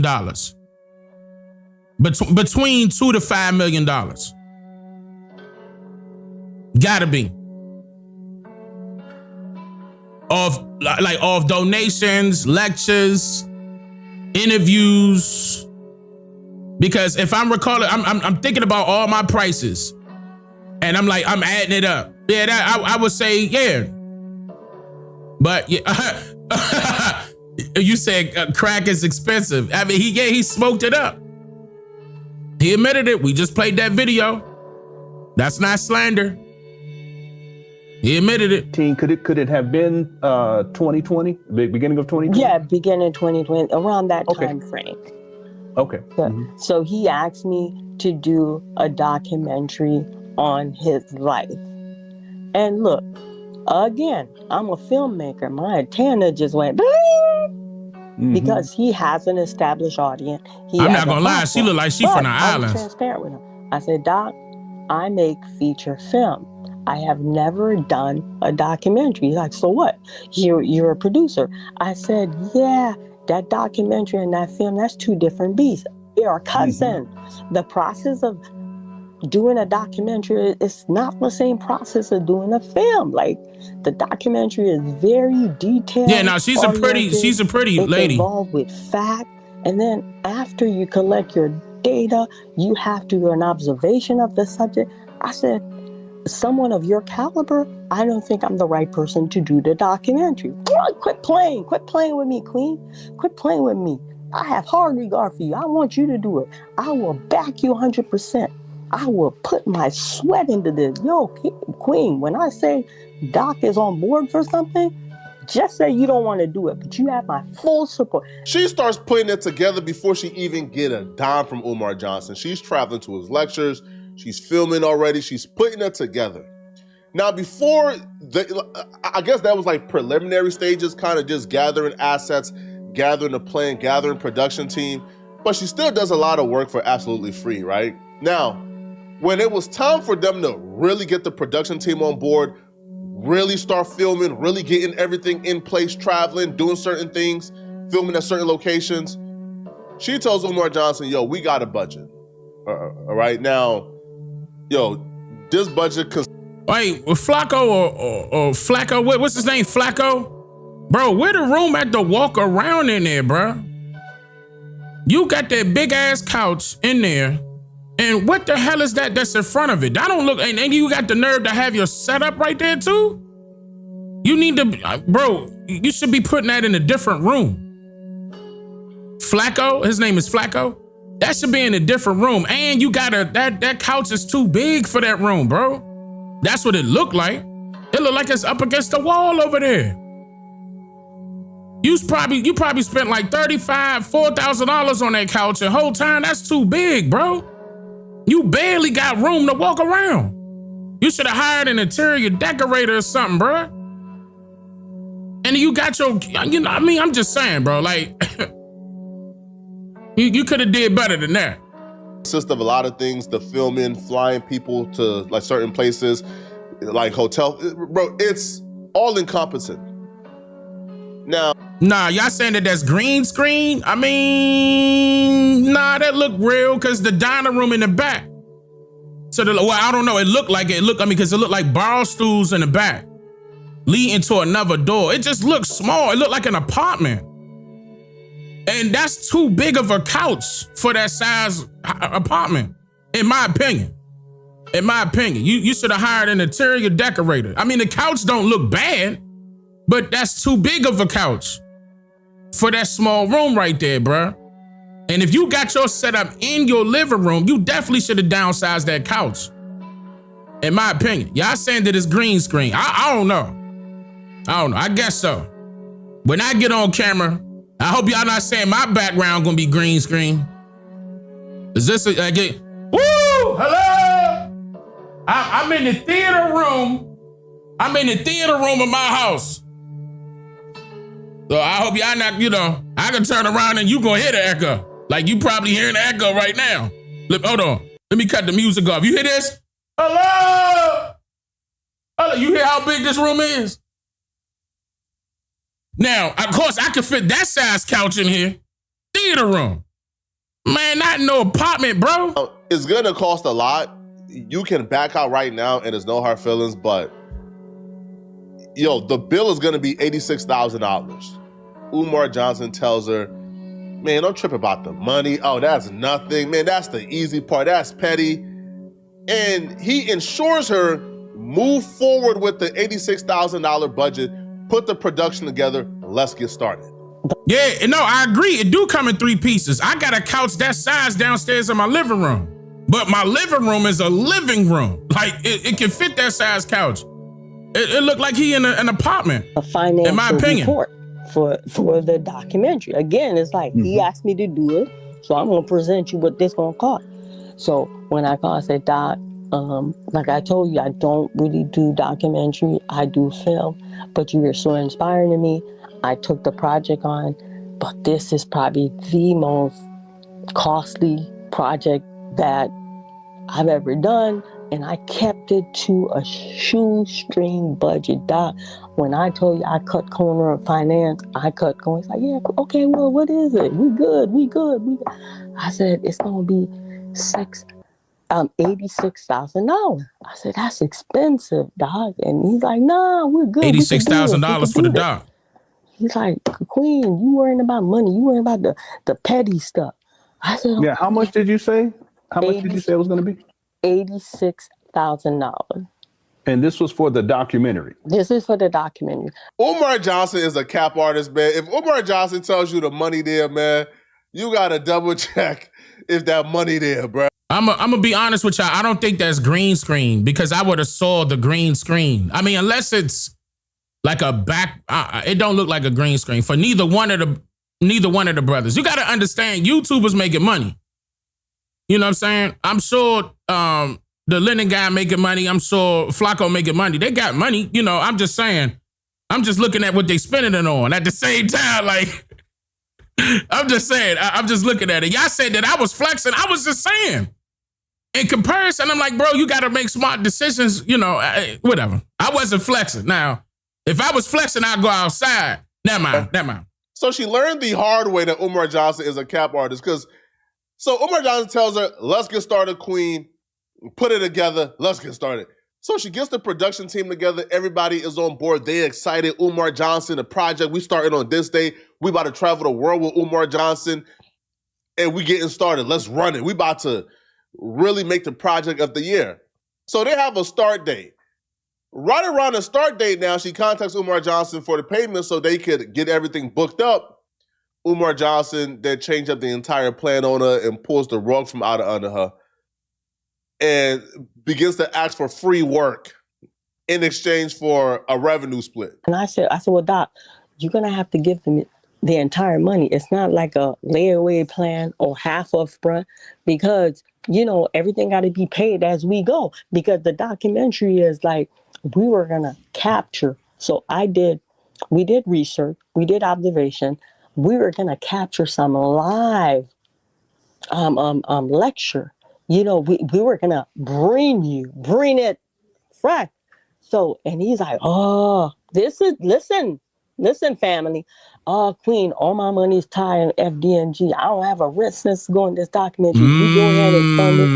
I'm going to put my sweat. You have my backing. When the money come in, you recruit what you put in, and then, you know. She messed up right there. Just give a little something to FDNG. I don't even care if you don't give me nothing. I just want to live a digital imprint for these young boys that I'm going to create this school so they can know about. Well, let me not say that because she didn't know. This was early on. She didn't know. But that's messed up. You know what I'm saying? Because she ended up falling for it. Man, that's messed up. And she spent her hard-earned money. She looked like she got money too. Hands around. Oh, what the hell? It's playing something else. Umar Johnson, I don't want no white man doing my documentary. He went on and on and on. And then I paused. So after I paused, I said, well, Doc, let me get back to you. We're going to try to speed this up because, trust me, it gets really bad for Umar Johnson very quickly, okay? So, yeah, like she hangs up the phone and says, we're not doing this, bro. Umar Johnson isn't really somebody they could rely on. Now, maybe if this was somebody else who was serious, who was consistent throughout the entire process, but Umar Johnson had already been annoying yeah, that her. is. That's a lot of money. $86,000 for a documentary on him. Like what was in that production budget? Like, what was you accounting for? Like, I understand, like, probably the equipment is probably going to cost between, depending on what type of equipment she gathered, like how many cameras, the lighting crew, it depends. I want to say maximum $40,000, maximum. But the 86, I don't know. You know what I'm saying? Like if it's, I don't know, maybe it's paid actors. I don't know. So I don't she's know. pretty much done with this. That's a lot though. Umar Johnson calls her back 2 days later. She tells Umar Johnson, hey, Brett, it's not happening. Sorry, we can't do no documentary. That's when Umar Johnson switched it up and then have a bright idea and ultimately convinces her to not do the documentary, but do another project that includes him. 2 days later, he didn't even give me a chance to call him. He called me like, okay, with the verdict, when we starting? I need to email you these lectures. We need to get started. And, because he was putting pressure on her. Colors not to wear. And I want to take some picture of what I'm gonna wear each lecture so you can tell me if it's okay. I said, Doc, I don't want to bust your bubble. I've already talked to production. Everybody morale just crashed. He's like, what? I said, I cannot take that financial burden. I just can't. As much as I want to, as much as I'm, it's in my blood boiling. I cannot proceed with that. That's like way too much of financial commitment. He's like, I don't understand. You have body of work. I said, yeah, I have body work. Film. I told you that documentary and that film or like Cousin. I was willing to take a stab at it, but I can't take that financial risk, and I am not willing. So that's the business part of me. I got to my senses. See, when it's your money. In other words, he said that all of his money was tied up into the school. So he lied right there. So he was trying to entice her to put up her own money for the documentary. Eventually she did though. Damn, sister. I mean, she was being generous though, but wow. Yeah, she got the right to sue. She want that back. You know what I'm saying? And I could tell like he went down. He's like, oh, Queen.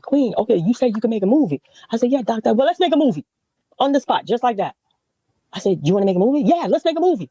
That's what you could do. But I don't have no money to put in no project. I will give you my sweat. You will have my undivided attention. You will have my support. I will push this film. I will give you my platform. Man. He gave me a whole song and dance.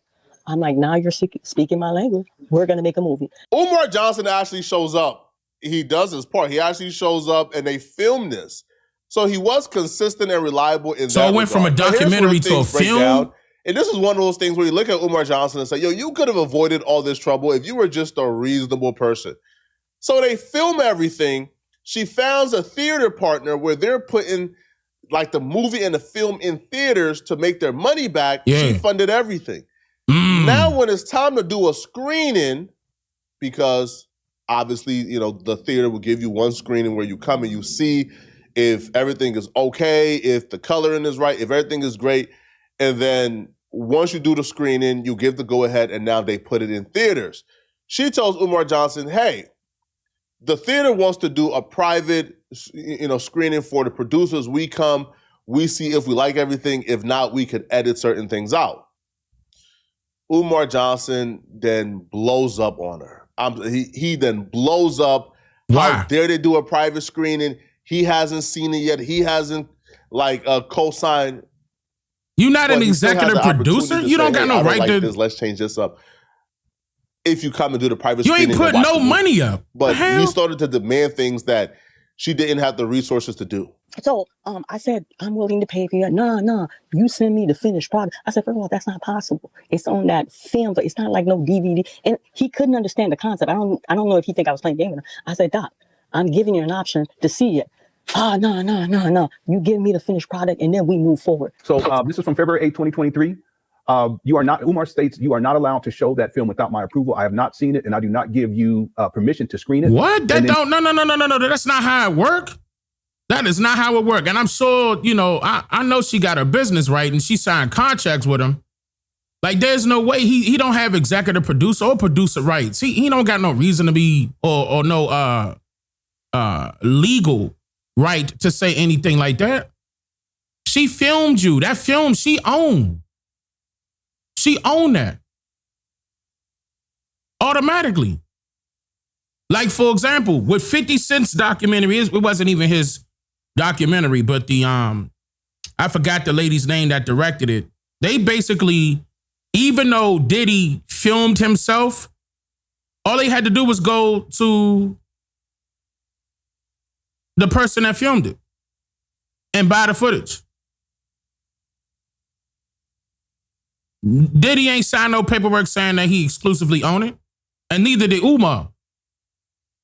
You stated a private screening is just the executive producer to see the image on the screen and to hear the sound. And then he says, complete disrespect, all in all caps. You replied, how am I being disrespectful? Why are you so angry? Can you come to Cleveland and see it? in text when you capitalize everything that's shouting. And then you stated you were pleased with the project. Now all of a sudden you've turned against the project. I am baffled by all of this. I didn't say you couldn't see it. I asked you your location in Maryland and you ignored me. I offered to FaceTime. And let me cut you. The location, let me cut you real quick. The location, Maryland, because he was doing a lecture. The reason I asked him, I told Sarah, instead of doing the screening here in Cleveland, can I have my screening done in Maryland? So I tried my best to accommodate him. Please continue. Yep. Let's go to the next one. This is again from February 2023.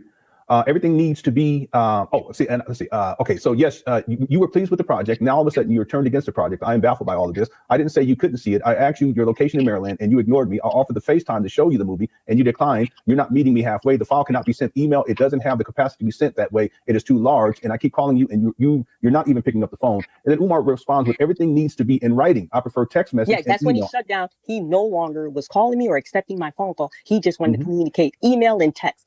Communication was completely verbal communication was shut down at the time. Please continue. Yep, and this is February 8, 2023. I'm not speaking to you on the phone until I receive a link to watch the movie in its entirety.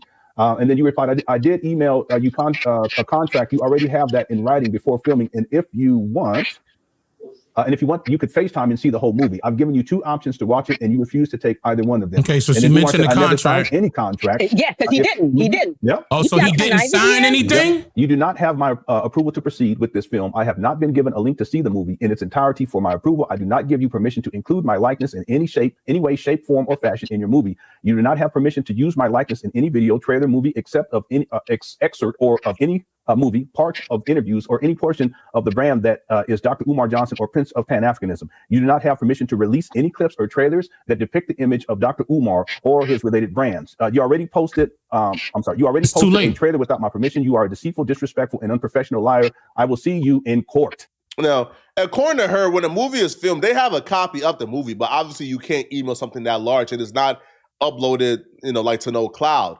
And also the format in which the film is in, like the theaters have it in a specific format, so the theaters can't even email it to you because the format they have is something. It's going to be too large. Needed, so like they could play it in every theater, right? And I know that for a fact because when I uploaded my film, when people go to my website and download the digital versions of my films, I had to bring the bit rates down of those in order for it to fit and convert it into MP3. In order for it to fit on people's cell phones, because the majority of the people are going to be downloading it on their cell phones. Like I don't have it set up where they get to stream it from my website. You know what I mean? I have it set up where they could download it and then stream it. And then watch it on their cell phone, whatever device they download it on. But that takes, I'm going to tell you right now, that brings down, that's a big ass file. And that took me a long time to bring that, and that took the length of it. Wanted like Mother Rosa, for example. Mother Rosa was like an hour and some change long. Man, that took me a long ass time to find the right size where it could be good enough to be in MP4 format and still be in 4K and be able to be downloaded on a person's cell phone. That take a long, that's a lot. And I did that personally. So I know that she doing a full-fledged film at a 29.97 frames per second, whatever, what they could have been at 2K, 4K, it depends. Sound like it's going to be at 4K, but that's a big file. She can't send that, and that's realistic. Like me personally, I know that for a fact. That's realistic. And she probably don't know, other ways around it to send it. There's no way, like really, that she going to know unless somebody else tell her, like WeTransfer or stuff like that. And she got to have an account with WeTransfer in order to send something like that especially that large to his email. Get a link to it. And she kind of felt sketched out that he was asking for a link to it directly, opposed to just coming in person and watching it, or her FaceTiming him and showing him the entire movie as they're watching it. But he wanted to be in possession of the full link, and she kind of felt sketched out about it. Now, here's where you begin to kind of realize that maybe this was premeditated by Umar Johnson. He never signed the contract, even though everything in the contract was things that Umar Johnson agreed upon and told her directly he wanted. So what he said is null and void. Was sitting in his inbox for months, and he purposely never signed it, and he knew he never signed it because the minute she brought up a contract, he already had that trump card. No, I ain't signed no contract, right?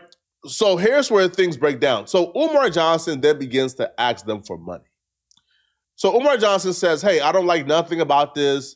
You know, I don't want to do no revenue split no more.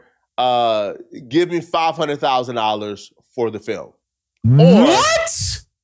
You know, we can negotiate a number for some upfront money, but it was never about no upfront money because, like, he specifically told her, I don't even want money, queen, all right? Just make the project and then we'll split it. But now he was demanding some upfront money for whatever damages he believed that he incurred during this filming process. He threatened to take me to court for $500,000. I want y'all to listen carefully. He is out of his mind. He threatened to take me to court for $500,000. Now, when they put that on the table, the negotiation time, they want us to give a number. What number? Hold on, they just sent y'all a commercial. I just seen that. Hold on, let me wait. Let me wait for y'all to come back. They just sent y'all a commercial. I just saw that. They just gave me the little thing. They do. Sometimes they don't do this. I'm talking about YouTube. Sometimes they do. They supposed to give you a little countdown.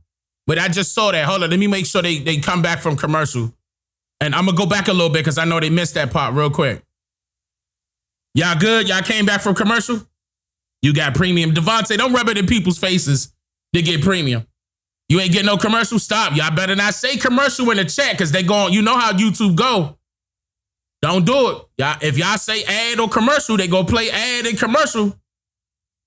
Don't do it. Y'all know how they do. All right. Okay, let me make sure. Okay, all right, here we go. They back. He threatened to take me to court for $500,000. I want y'all to listen carefully. He threatened to take me to court for $500,000. Now, when they put that on the table, the negotiation time, they want us to give a number. What number can you guys get from that $500,000? I will take it to my client. He would take that to Umar, and if Umar approved, or if he doesn't approve, Umar would give us a number, and then if we still are not cooperating to negotiate, they threat to take to court. Honey, listen here. You hear me? So we're like, listen, please file the proper paperwork. And I hat off to TJ. File the proper paperwork with the Greater Cleveland Court. We will see you in court. We're not negotiating anything. Now, you know, I'm not even going to lie. I'm going to be transparent. So the ghetto came out of me. I said, tell that chatty patty jazz that he's not getting a penny from me. She was cussing him out. Miss Warrior's going to have that kind of language. We're ending. I said, we've been ending it. There's no negotiation. This is how Umar roll. So listen, I spent money for attorney. I had to give him another. That was the retainer fee. I had to give him more money because now we're preparing. These people are going to hit with paperwork to court. We're going to court. He's Umar Johnson. He has the fund to sue me. Okay? So when we called out his bluff, we never heard from him. She came out of pocket a lot. Never heard from him. He is a financial in the Black community. What he does, the time that he was connecting with me, he is intelligent. He was gathering data. He was studying his subject.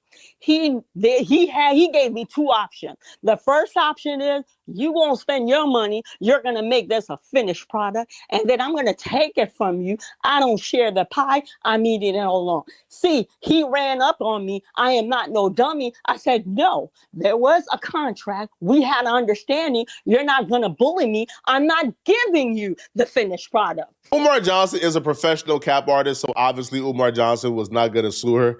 Umar Johnson was trying to scare her into he ain't got the money to do it. Of paper to King Cup consciousness, but she wasn't going for it. She actually became irate, and she even told Umar Johnson, "Okay, you want to play like this? Okay, let's play." Now she's a donator to Umar Johnson. She gave Umar Johnson $2,000, so she began to make her own threats to Umar Johnson. Same way, he gave me two options. Umar Johnson, you conscious. I'm giving you two options. Here's your option. From 2023, my time frame with you is 7 years. The perfect number, my number, that's God's number. 7 years. Your first option. And I'm still keeping hope alive. If FDMG open, I will show up at the grand opening with receipt in hand because I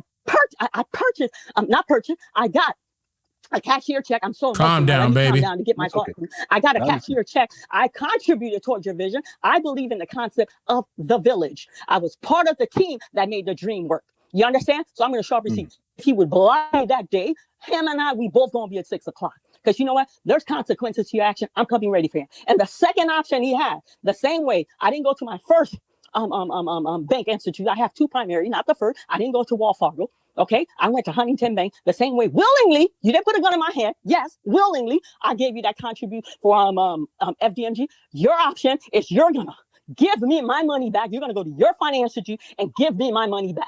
And That's right. I'm giving you the choice to give it back. Just like I send you, you're gonna send it back. I don't care about no other donor. But if there's no school, you're gonna defecate or you're gonna vomit me my money back. It starts to get now.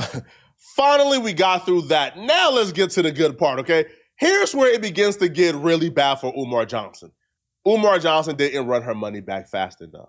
So she began to drop videos on Umar Johnson. She began to reveal certain things that Umar Johnson didn't want out, such as during the filming process, Umar Johnson asked her to get a white woman to be in the movie. Not only did he want a white woman to be in the movie, he wanted the white woman to be bare-chested, in the nude. And he wanted the white woman to press her breast up against his chest, right? And he wanted a scene where she comes and she tries to seduce him and she pressed her breast up against his chest. And he says, no, I'm a king of Pan-African. I can't do this. So like she has messages of Umar Johnson fantasizing about this white woman doing things to him in his movie. Now, I think Umar Johnson was using this movie as a veil, right, to do things with that white woman that he knows he can no longer do in private, right? So she begins to release embarrassing things about Umar Johnson. Umar Johnson eventually says, bruh, this chick is going hard, man. She's doing interviews with Lennon Honor, a couple of my enemies, man. She's going crazy. I can't do this. So then he eventually begs her to stop. She doesn't stop. So then his lawyer contacts her and said, hey, listen, we've had enough, okay? We want to settle. Umar Johnson then writes her a check for over $60,000 to stop her from releasing all the information she has on him. The reason I wanted to come out to make this video, it's because I received a check as a settlement from Dr. Umar Johnson. During the week, I received an email, and the email was not claiming to sue me. It was from his attorney at Cleveland Law Firm, which has a sister firm and where he's from, Philly. So they reached out. They wanted to have a dialogue. They wanted to give me a form of payment for my hardship that I dealt with Dr. Umar, for my donation, and then for my therapy. What I did say, I went to therapy in one of the videos, so they did their homework pretty thoroughly. They wanted to reimburse me for that. And he wanted to move forward. She went to therapy? And not have me make disparaging video about him anymore. Okay, so I'm sitting here, I'm like, disparaging video? I don't understand. Can you elaborate on that? Well, Ms. Lawyer, you're getting on your YouTube video, you're saying he's dating outside his race, which is factual. He doesn't date outside his race. I said, okay, so we're having a dialogue. Let me put some clarification. Well, we don't need, I said, you're going to allow me to speak, sir. You're going to allow me to have clarification. I said, first of all, I was gracious and I was kind. All I said on that YouTube video, he wanted to see with a Caucasian woman. I said, but I took my phone because we were having the Zoom meeting on my laptop, on my Apple laptop. So I took my phone on block and I sent a text, bleep. It went beep. I said, that beep you hear next to him, that's me texting him his own message, which is his acting number, his own message. I said, in that message, this is from Dr. Umar. He told me, Queen, this is how we're going to do this scene. I'm going to be bare-chested. This woman's going to have exposed breasts, and she's going to be pressing against my chest. I don't know if he thought I was doing a porn video, because we told him a feature film. But moving along, and they're like, well, we don't need, I said, well, I'm going to finish. Whether you want to hear it or not, I'm going to finish. I said, that's what he wanted. And then the scene, I'm going to break it down to you, family. The scene was for him to go, he came to his senses because he had a moment of weakness. This is him typing all this garbage to me. He came to his weakness because he had a moment of weakness. And he's going to go, no, I am a Pan-African leader. I can't stoop to this level. Black Queen forever, Snow Bunny never, and I'm going to throw her off the bed. This is what he wanted to incorporate in the movie. And I said, no, we're having this dialogue. We're going to give you 68,600. I left the checks up there. I hadn't even cashed a check yet. Your check's still up there. But what I did do, I sent a copy of that check to Honor, because I promised Honor when I get paid, I would return back on this show, and then I would do let the people know I got my money back. Now she flexing. Y'all was talking about I was flexing.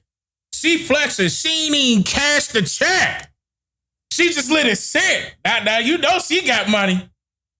Talk your shit, sister. Talk your shit. Let her cook, goddammit. Cook!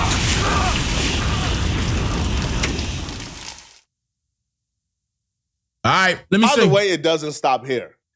But do you know the amount of information this woman must have to where Dr. Umar Johnson has been getting people making videos about him on the internet for a while now. For Umar Johnson to tell her, hey, man, here's $68,600 so you don't release the information you have on me? Yo, there has to be some terrible things that she is in possession of. I don't know Umar Johnson to be the type of man to give $68,000 of anything to anybody. So she gets the check for $68,000, right? And don't cash it. But here's where somebody said they would have ran to cash that check. Open up the rabbit hole. She then took that money. And what'd she do? And funded a class action lawsuit against Umar Johnson for the FDMG donation. So she donated $2,000 to Umar Johnson, right? She ain't need the money. It's not even about the money. People who was on this lawsuit against Umar Johnson, and they funded it. And the lawsuit has finally got approved to move forward. Ooh. Not only is there a lawsuit going on, but they have, I believe, like a law firm has also agreed to investigate Umar Johnson to figure out if he did anything unethical or illegal. And they're going to forward it to prosecutors to hopefully get some type of investigation going and get him prosecuted. All the participants, like I said.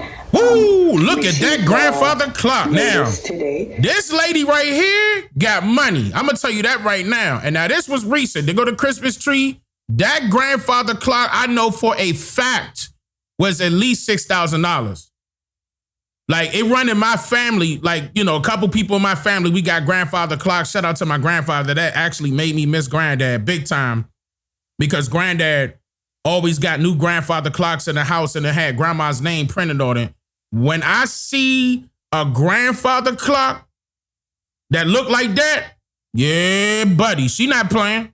She don't need that 60.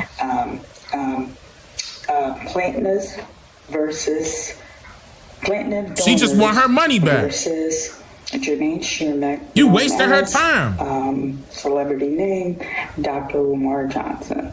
This is. Yeah, it do be more than 6. I was just being reasonable. You know what I'm saying? If you get it customized, it's going to be up there. It's going, you know.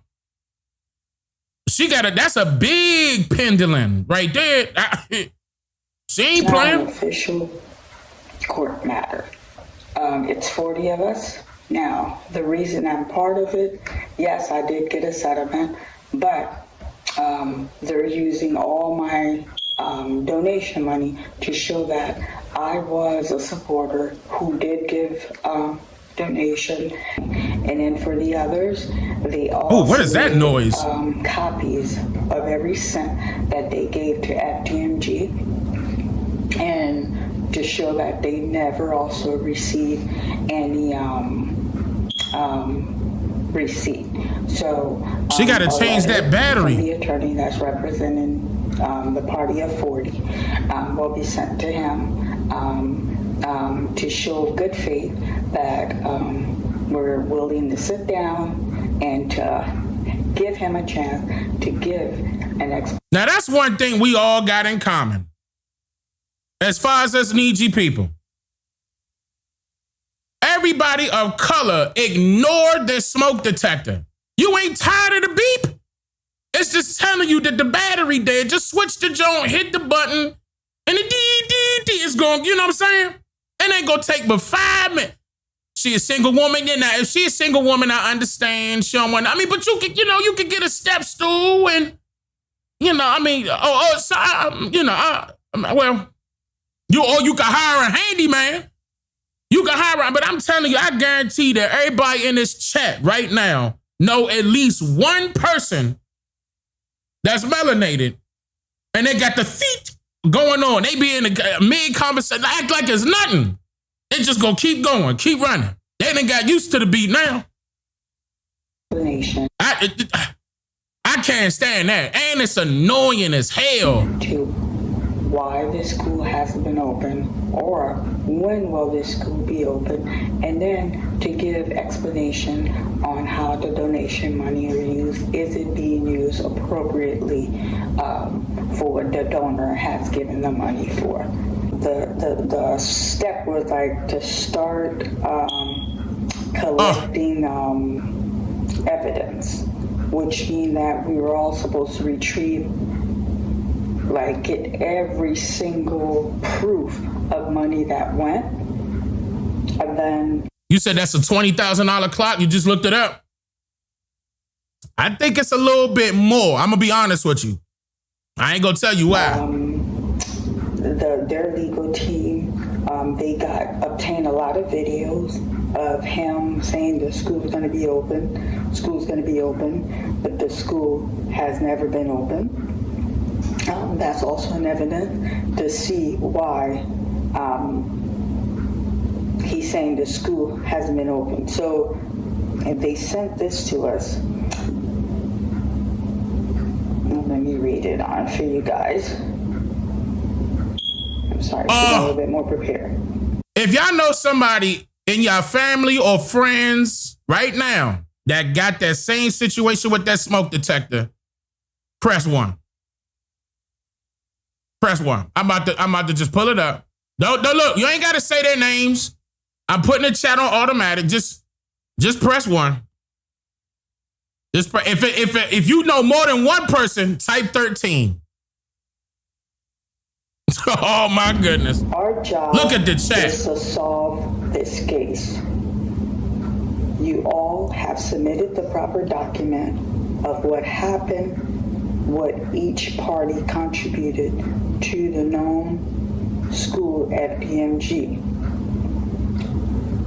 Putting the information in the hands of people who can investigate and who can bring appropriate prosecution.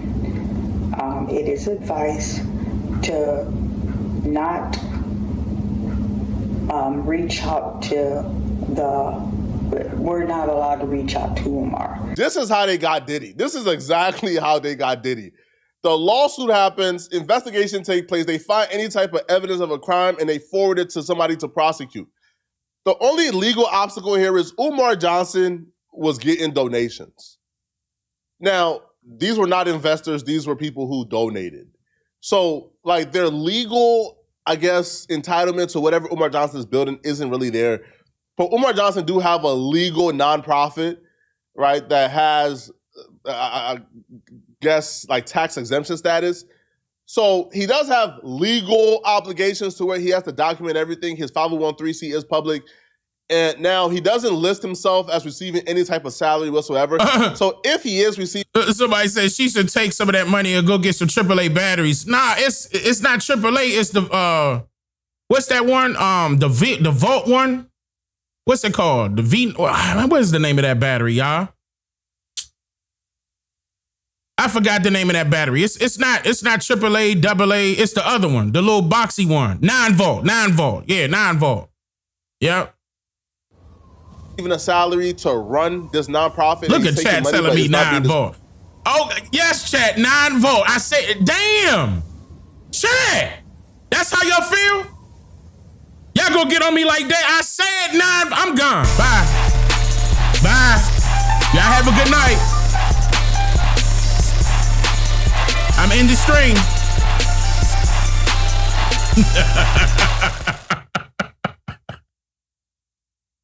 All right, come on. Well, that's a crime, right?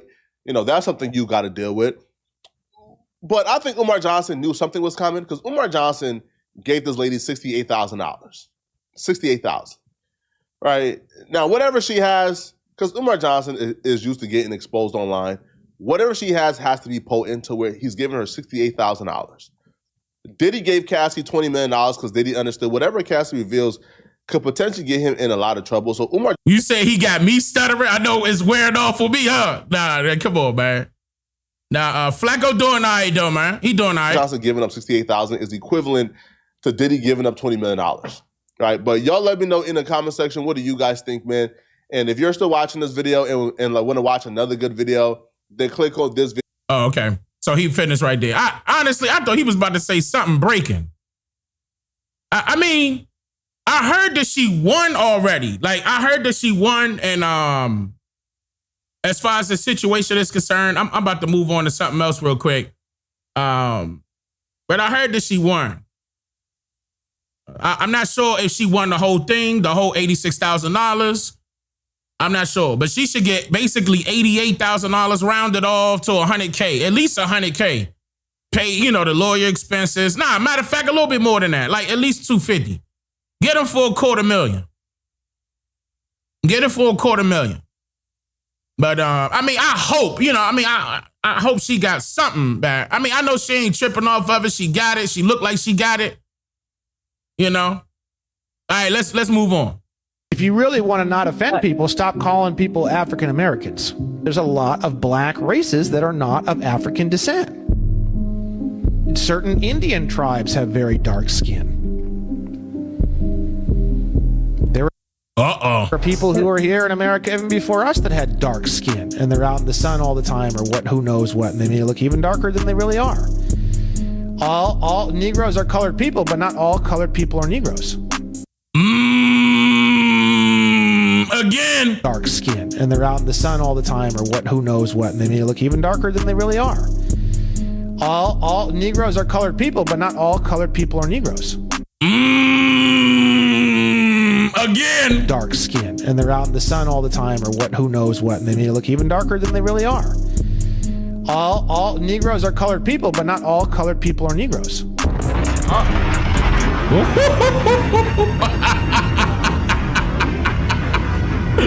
Woo!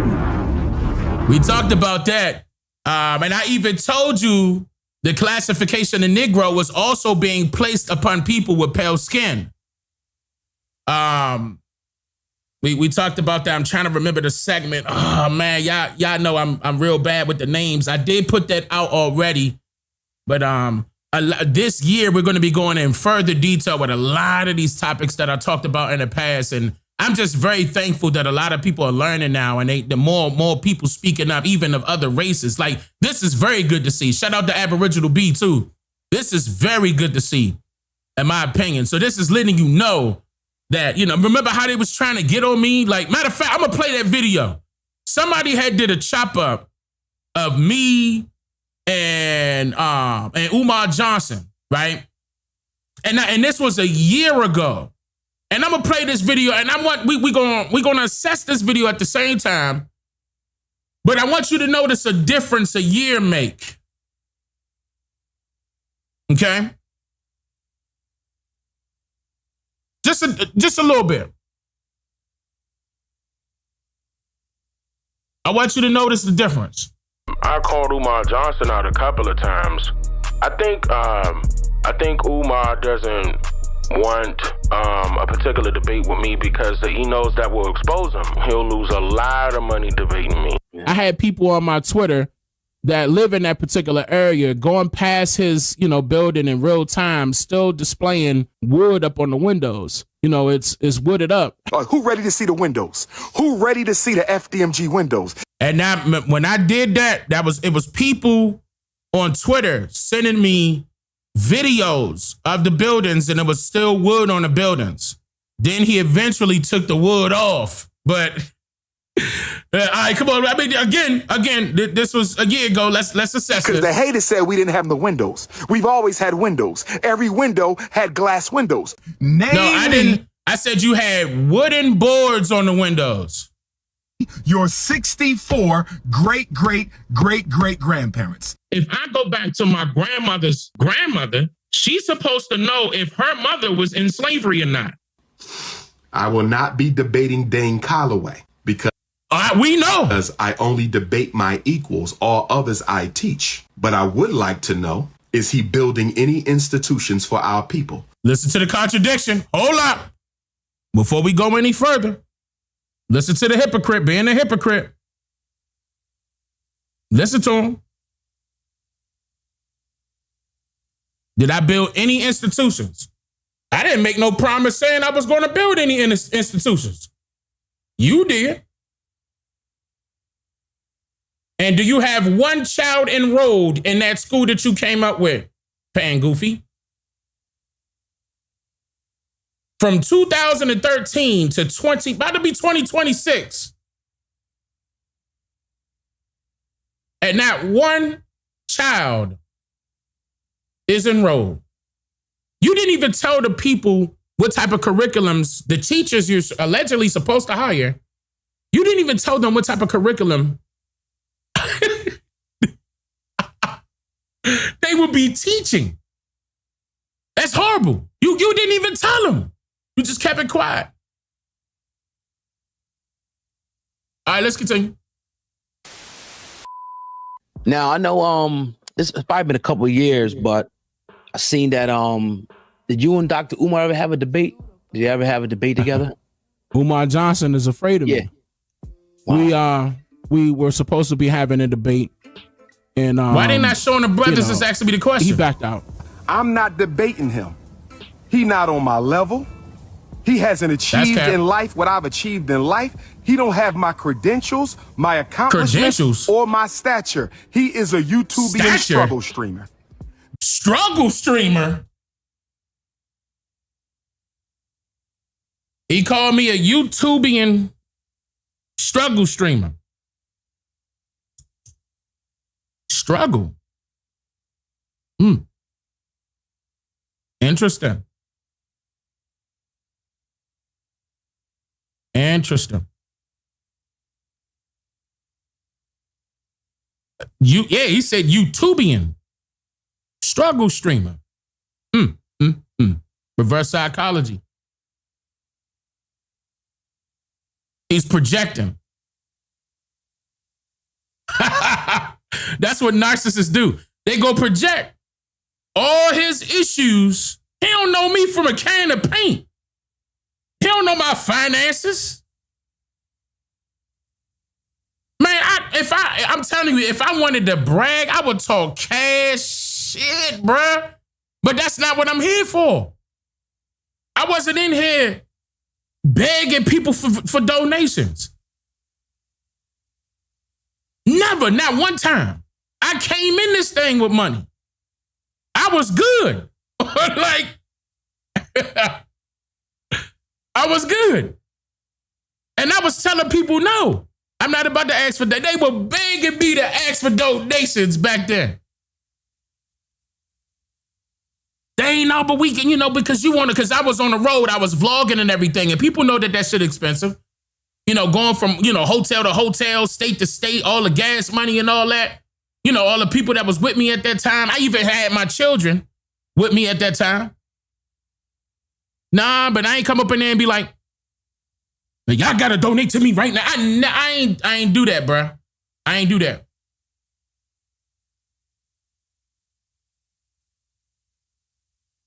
But struggle? Nah. I'm gonna tell you right now, I was raised from a middle-class family. I was in the hood in DC, but it was never a time where we had to suffer. The only time I did my little, struggling stages is when I wanted to.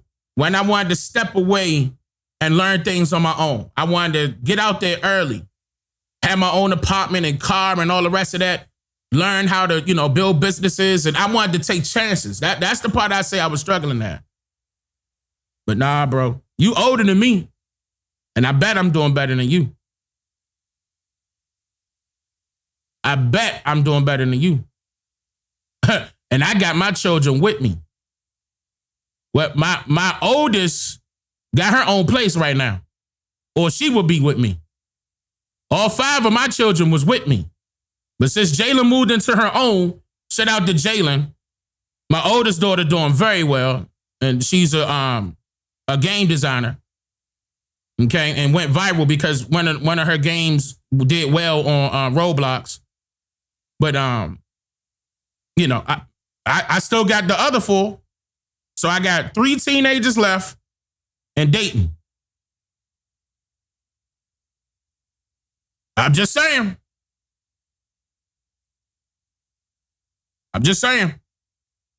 My ancestors told me to leave my good job to do this. Shout out to M16 is in the building right now. M16 is in the building right now, bruh. Let's get it, brother. Man, look, I'm going to tell you right now. I didn't play no games, bro. I took all this shit serious. Yeah, that's my brother. Yeah, shout out to Tuscaloosa, Alabama. Yeah, in the building. In the building. Set it on fire. Oh, let me go to the other screen real quick.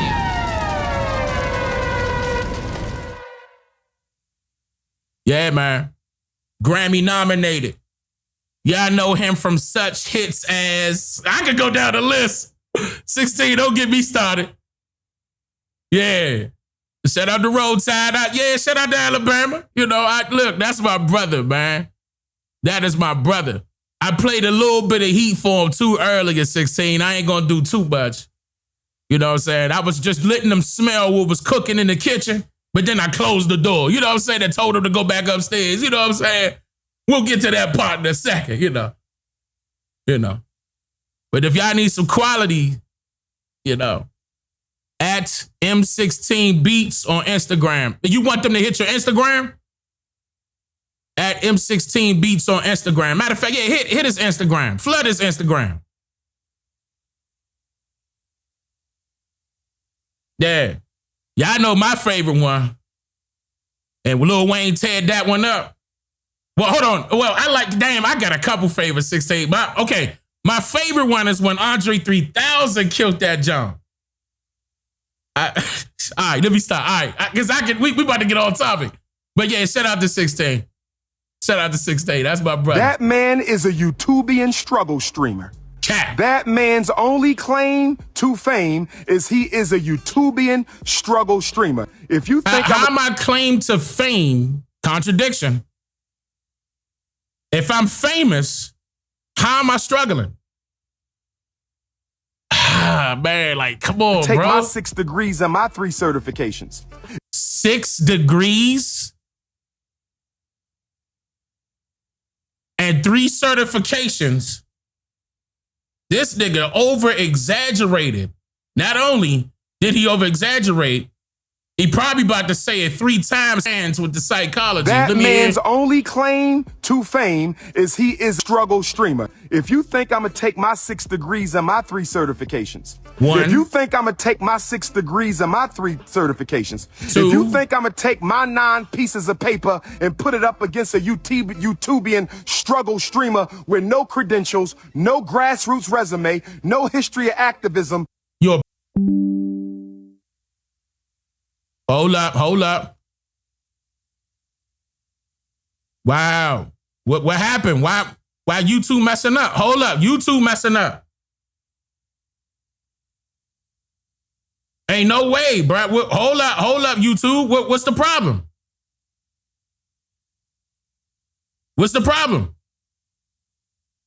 YouTube zapped it right there. Y'all saw that, right?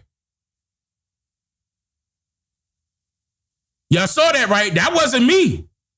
Y'all, look, you see what I'm saying? Y'all see how that go? And never, anytime when I hit a nerve, this how you know he got handlers trying to back him up, bruh.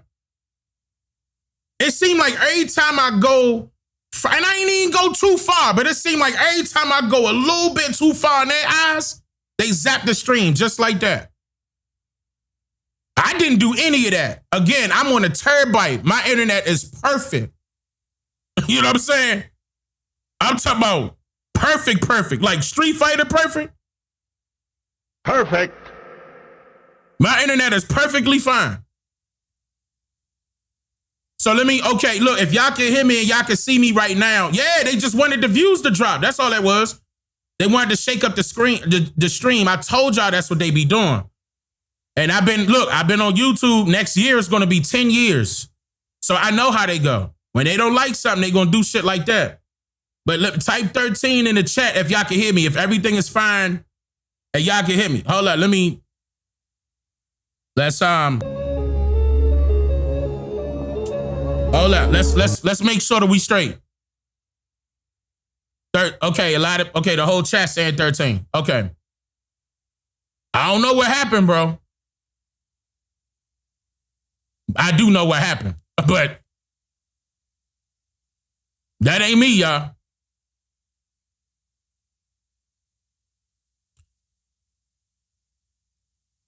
Yeah. They want me to stop talking about that. I ain't even, look. I guess I'm exposing too much, man. I ain't even say nothing for real. All I'm doing is telling the truth and making people think about it. They can formulate an opinion based off of what I'm pointing out. And all I'm doing is showing you the comparison of some older videos that happened a year or two ago and what's happening right now. That's all I'm doing. I'm 2 minutes into the video. What is the problem? All right. But we good though. Okay. All right, let's keep it pushing. We ain't about to stop. I mean, unless they zap this off. I'm gonna tell you right now, we gonna continue within the 13%. That's Discord. If they take me off, I'm gonna continue it on there. That's what happens. Y'all done seen it multiple times. Y'all done seen it. I go too far on the Jews. I go too far on the whatever. Whatever they don't like, they'll do shit like that. And y'all seen it. Every single one of y'all seen it. Every single one of y'all. You can't tell me that was me. You're out of your damn mind. Don't test my intellectual gangster. I will never debate a YouTubian struggle streamer unless you paying. $50,000 donation to FDMG. I will. Now, keep that in mind. Remember he said 50? And y'all can recall during the live stream, this is still on my channel right now. When I sent that nigga that money, this was the second time where I sent that money. And he declined it. I still got both of the videos. I got his side, I got my side. Because we were live at the same time. He was live on Instagram. I was live on YouTube right here. We were live because he had to hurry up and try to do damage control because that was at the same time that his daughter came out and was exposing him. Y'all remember that, right? And I sent that cat. He couldn't believe his face was like, what? He was clicking on his. I'm about to play that. Hold on. Let me play that real quick. I'm about to play that because I got the version, well, the one that I recorded on YouTube, he blocked me, so I couldn't get his facial expression. So I had to get his facial expression from Storm because Storm recorded it too. Everybody went live. Hold on, let me come up. Post you went live. This is a pen. You on that man nuts. Damn, you on that man nuts. And that's when everybody was coming up in there. Everybody, look at this chat. This is him right here. Hold on. Can y'all see this? Hold on. And I was telling them, y'all remember, right? Do y'all want me to go through this? And so y'all can see what happened? That I sent them that bread and he canceled it? Okay, all right. I'm just saying, I got evidence. So if he tried to fake like I didn't send him twice with my invoice, twice. I believe the first one was 50K and this one was, I forgot how much this one was. I believe this one was like 20. Something like that. I forgot the numbers. I forgot. But nah, he didn't accept that money on a live stream. Matter of fact, what I'm going to do is put both sides together so you can see that one and you can see my reaction on the other side. And notice how he had like 900 people, or like, I think that's say 900. Yeah, 975. I had more people watching me than people was watching him. In fact, the people that was watching him went up because I was sending my chat to his chat. And he was blocking people. Block. Y'all remember that? So Levante said 50K at first and then 20K. Okay, so it was 50K at first and then 20K. He backed out both times. All right, so wait a minute. Let me come back up. Let me bring that back up. I called Umar Johnson. It was when we was at 2 minutes. Oh, let me come up. Because all we doing is making a comparison. Unless you paying $50,000 donation to FDMG, I will gladly conduct an intellectual execution. And then he came out on a live stream and said, I will not be debating Dane Calloway. And it was hilarious. You know, we y'all remember that, right? Didn't he come out and say he wasn't going to debate? I will not be debating Dane Calloway. Am I lying?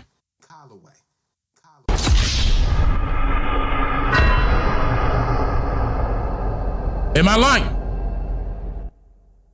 Wait a minute, you know, just in case somebody wanted. No, hold on, let me do that again. Let me do that again. I will not be debating Dane Calloway.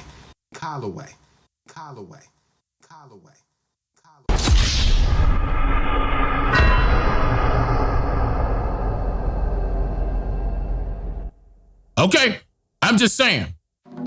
We're just laughing at it, because of course he was behind the scenes.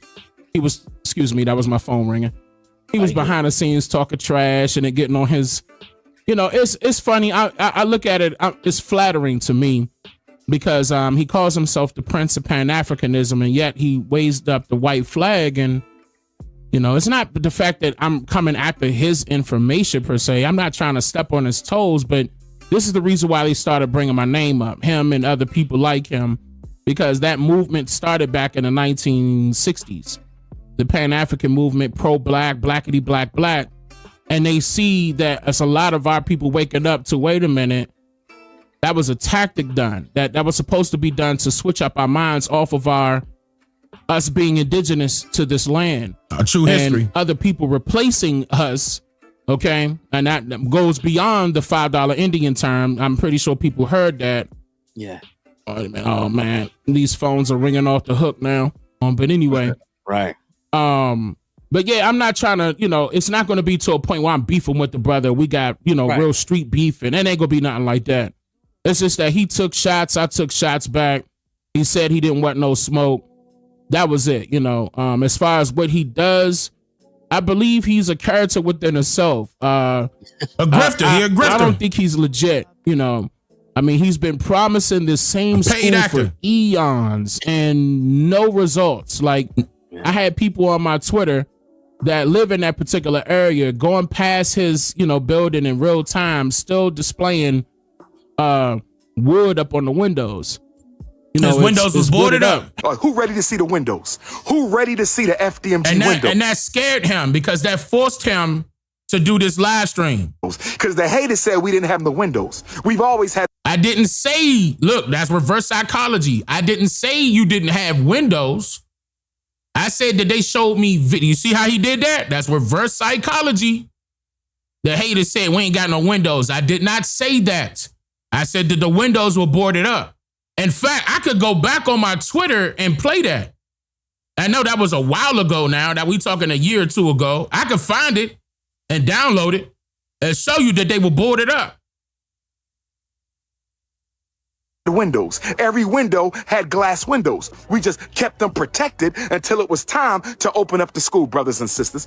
This was not no abandoned building. It wasn't no boarded up building. Still abandoned, Ain't no bro. bando. $13 million project 10 years ago. $13 million project 10 years ago. Who ready to see the windows? I'm about to show y'all the windows, brothers and sisters. Let's go see it.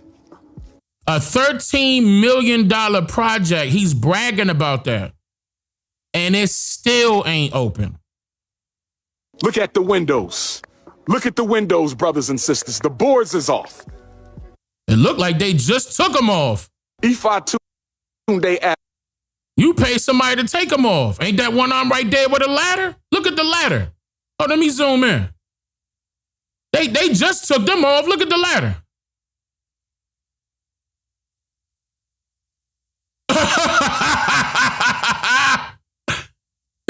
just took them off. Avenue, the boards is off. Look at the windows, brothers and sisters. Look at the windows. Look at the windows. That's right. That's right. Grand opening coming soon. When? Again, this was 2 years, either 1 or 2 years ago. I can't remember. Either 1 or 2 years ago. Grand opening coming soon. Look at the windows, brothers and sisters. Look at them big, beautiful windows, brothers and sisters.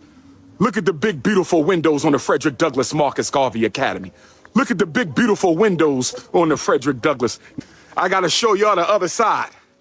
I got to show y'all the other side. Look at the big, beautiful windows. Look at the big, beautiful windows on the Frederick Douglass Marcus Garvey. We getting them tinted, brothers and sisters. Well, look at that. Look at that. Look at that. Look at that. Look at all that glass. Look at all that big glass. So that's why the wood came down. Because you're getting them tinted. So they just took it down so you could tint the window. All you had to do was be real about it. You said 2 years ago because the lights was on? Man. Glass. We getting them tinted so nobody could look inside. And I'm like, man, this whole time, where's the money going? But then I thought about it. I mean, where else would it be going? That's how he makes his living. Right. So this is the reason why he came after me, because that's I'm stepping on his toes money wise. I mean, inadvertently, it's not like it was directed at him, but yeah, they don't like that. If you don't want to be it's just that simple. Just get on back. We ain't got to argue about this. You don't come from Africa. I understand. So why don't you take an ancestry test and prove that you don't come from Africa? Why are we playing all these games? Why are we playing all these pretendian games, huh? Pretendian nation. If you don't come from Africa, take a DNA test and prove it. That's all. Anybody come up to you talking about they don't come from Africa, their ancestors, tell them to take a DNA test and prove it. Now, this part right here, and I'm pretty sure they're about to play my videos when I was talking about DNA, so I'm not gonna, step on my own toes right there. I'm gonna let those videos play. But we all know that a genealogy DNA test cannot tell your historical genetic makeup overall. It can't tie you to a landmass. That's not what it's for. It's only supposed to be able to tie you to people. But if you're comparing, here I go. I'm pretty sure I'm about to be saying this within this video, whoever chopped this up. But if you're comparing living people with living people to try to make the connection, there's nothing historical about that. You got to dig up people's graves. Like, for example, we can have facial features that will be similar, but that don't mean that we African at all. Facial features don't got nothing on a DNA test, right? But the DNA tests are limited to only living people. So it's nothing historical about a genealogy DNA test. They don't have the capability to test people from years ago. Why? They don't have their samples. They don't even have access to it. The majority of our ancestors buried somewhere within this landmass. Are they digging up people's graves?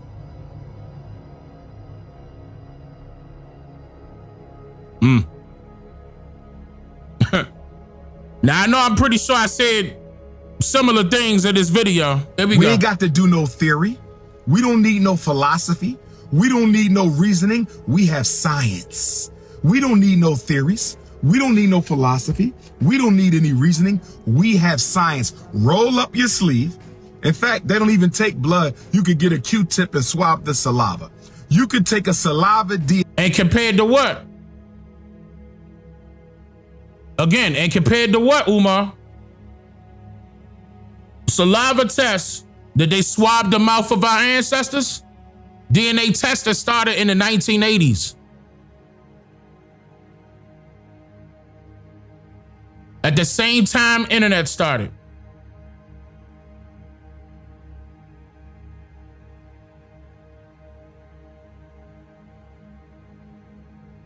They back there making it up.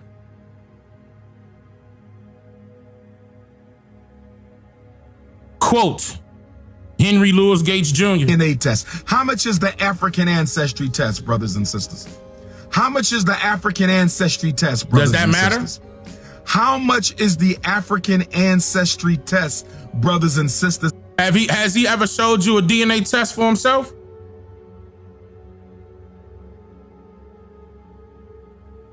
Did he even tell y'all what tribe he affiliated with?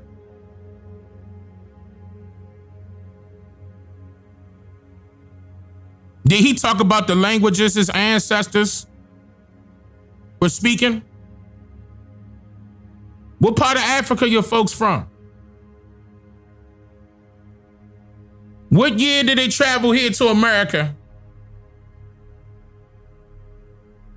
and resided in Philadelphia?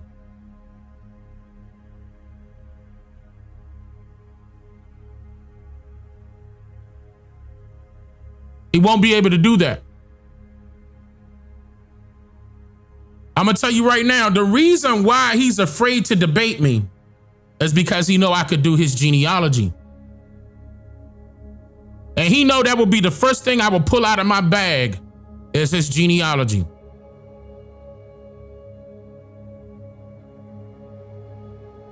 Without the use of a DNA test, by the way. He know that. So when them paying goofies holler DNA test, that don't mean nothing. Tell them genealogy. Show them paperwork. Where that paperwork at? Saying that your folks came from Africa. Where is that?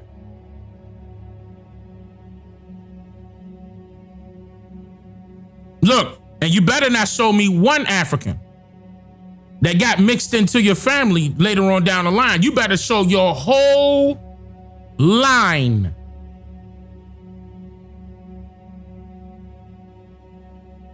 No, I did his genealogy. I did his genealogy years ago, thinking that he was gonna debate me with that 50K. I been did it. I got it. It's sitting in the cut waiting.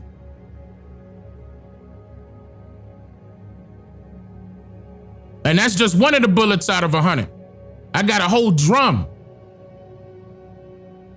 waiting to fire.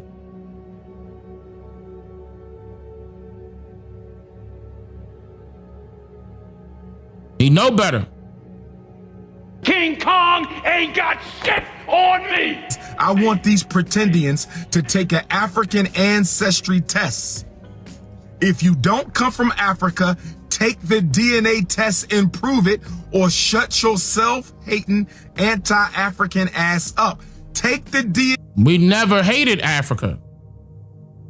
Again, that's reverse psychology. Listen, projecting. He's a narcissist. Projecting. Making it seem like we saying that. We never once said that we hate Africa or hated Africans. We never said that. Not one time. DNA test or shut up. I'm talking to all pretendians. Take the He mad because we in them comments calling his ass out. DNA test or shut the hell up. I'm talking to all pretendians.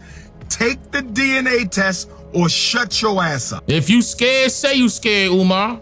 I don't want to hear from no pretendians who haven't taken the DNA test. I know a lot of people say DNA. Did you ever take a DNA test? And how do you feel about DNA tests? A DNA test, okay, here's the thing. Right. Even though there's some similarities between the DNA test dealing with paternal and fraternal DNA tests, but a genealogy DNA test, even though it's conducted the same way, it can only go but so far. When they say genealogy DNA test, they need to tell you your historical genetic makeup, but they're limited to comparing your data with other living people. Okay, so you can't tell somebody's historical genetic makeup by tracing it or comparing it with other living people. That's nothing historical. Exactly. So it's limited. This is the reason why they give discrepancies to let people know that it's mainly for entertainment purposes. Stop. Say it again, Dane. Living people. That's nothing historical.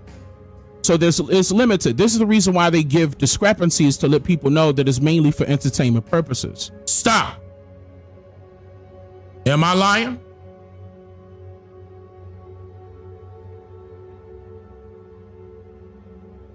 If I'm lying, prove me wrong. It's been 10 years and I still ain't find one hater that could debunk me yet. I done went up and down in weight. I done grew my hair. I got rid of them fat chubby cheeks that I had back then. In other words, I've been here for a long time, waiting for one of you haters to step up and prove me wrong.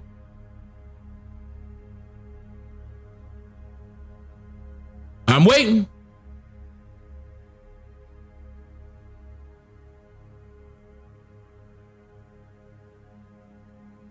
Still to this very day. They hand you a sheet of paper just like how you graduated from school and say, yeah, you related to this person. Of course, they could tell you who you're related to if the person is still living. Of course, swab of the mouth. Those, I'm not saying that technology doesn't exist. Right. But the technology is impossible for them to trace back, further back, years back of deceased people. Let's go one step further, pretendians. Let's go one step further, pretendians. Let's go one step. Can you please produce this overwhelming amount of literature? We did that. From Pretendian Nation. There's no such thing as a Pretendian y'all Nation. Don't come from Africa. Here's what I mean. I'm talking to the Pretendians right now. Here's what I mean. Stop. Let me show y'all something real quick. Hold on. Give me a second.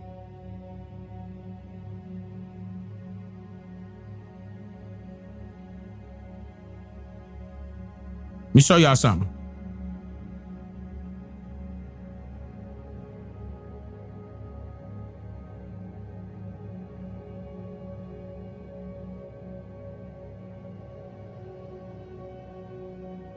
What they like to use Wikipedia a lot.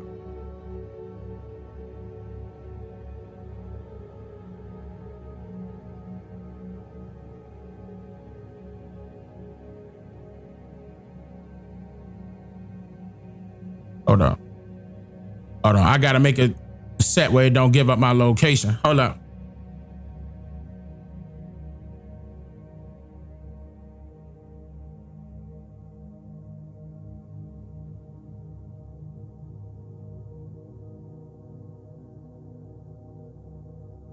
Okay, nah. This, I don't even know how I could take that off.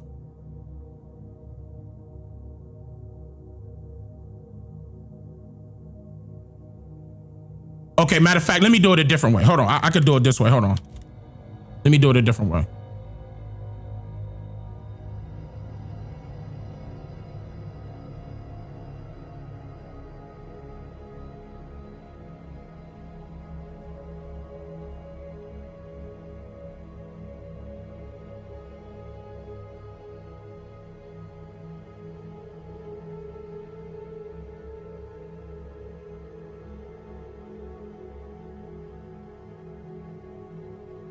Okay. Do y'all see this? So let's use this. So pretendian is a slang term used in Canada and sometimes the US to describe a person who claims to be indigenous, but it's not, especially when they do so to gain social status, jobs, funding, or authority meant for indigenous people.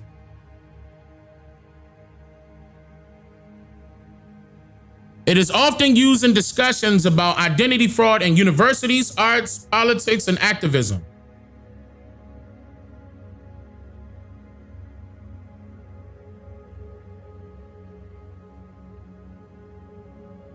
Cases usually involve people inventing ancestry and exaggerating distant or unverified family stories or falsely claiming membership in the nation.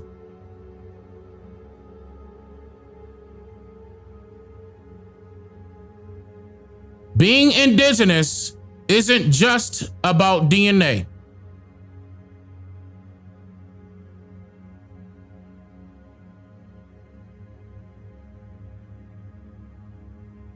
Or family stories. Wait. Being indigenous isn't just about DNA.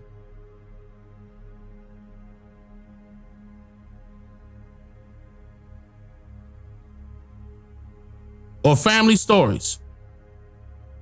It usually involves recognized community ties, nation affiliation, and lived relationships. Now, here's the issue with that. There's nothing historical about nation affiliation. These nations are brand new. When the government has to recognize you as a nation, that has nothing to do with tribal affiliation. That's one business recognizing another business. That's one club recognizing another club, authenticating its presence. This is the reason why they have to carry around membership cards.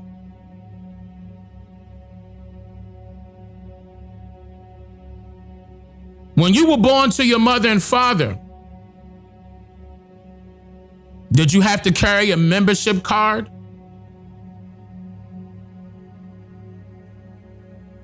In order to verify that you are the child of your mother and father?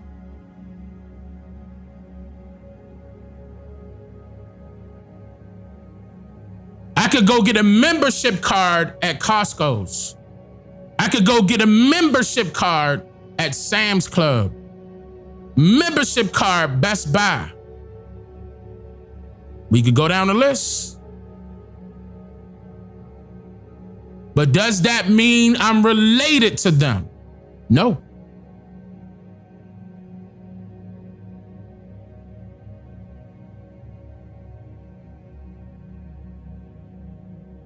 That just means I'm a member. Yeah, BJ's, y'all know. We could go down the list.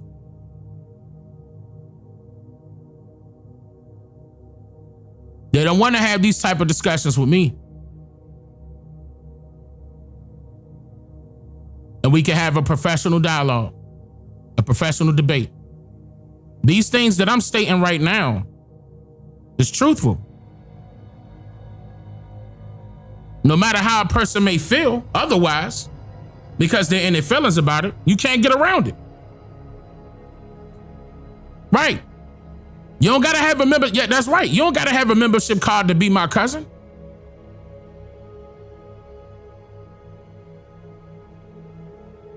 You confusing the membership card with the phrase family member.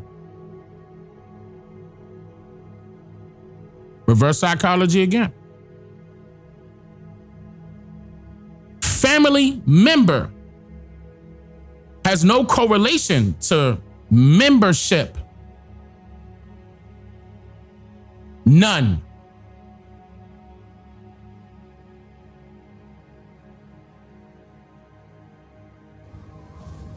Again, so if this being indigenous isn't just about DNA, then why won't the courts accept DNA evidence?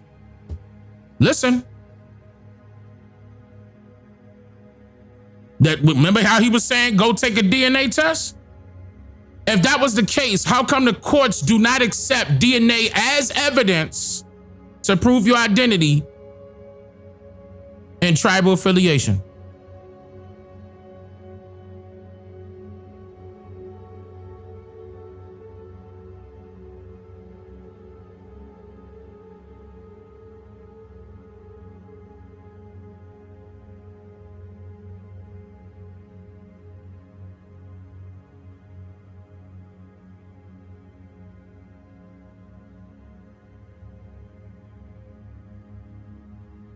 gonna type it in. Fuck. My fault.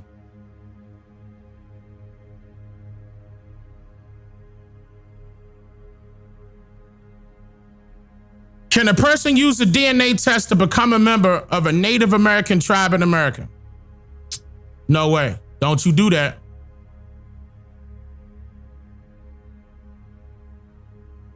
The short answer, no.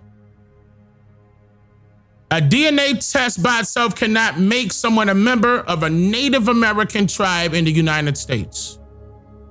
Why DNA tests don't work for tribal, and this is on ChatGPT. How come they not doing this? Right, but they accept DNA evidence for crimes. That's right. They also accept DNA evidence for paternity, right? That also means that they should be doing DNA tests when children are born.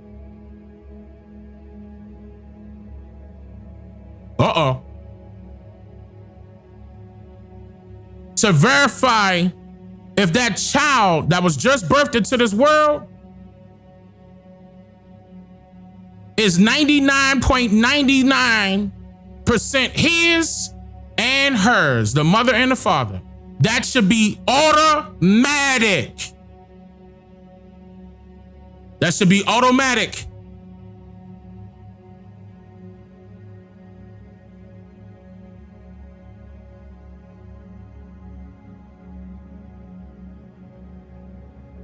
But listen, indigenous identity is political and community-based, not just genetic. And to be honest with you, that's incorrect. Indigenous identity should only be genetic, not political and community-based. So you mean to tell me that indigenous identity only has to deal with somebody's opinion of you? That's what they saying. They basing it off of someone's opinion of you. What that sound like? Think about it. Doesn't that sound just like the US Census? They send the enumerators in to see what you're gonna claim yourself as. And if you ain't there, they're gonna ask your neighbor. Your neighbor don't know. You know what they're gonna do? They're gonna write it, they're gonna make the determination right there on the spot. Am I lying? Am I lying?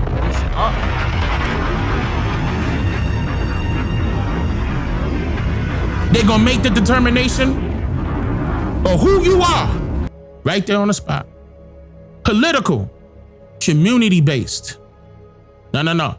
Indigenous, don't let that confuse you. Indigenous identity has all to do with genetics only.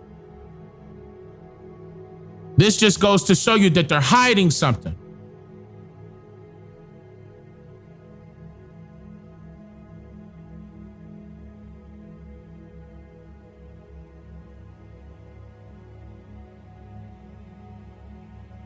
Commercial DNA tests can't identify tribal citizens. Ooh, that is, look.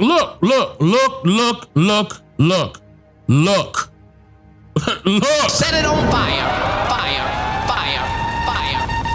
Commercial DNA tests can't identify tribal citizenship.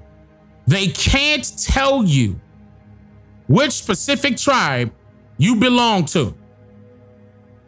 They are not recognized as proof by tribes.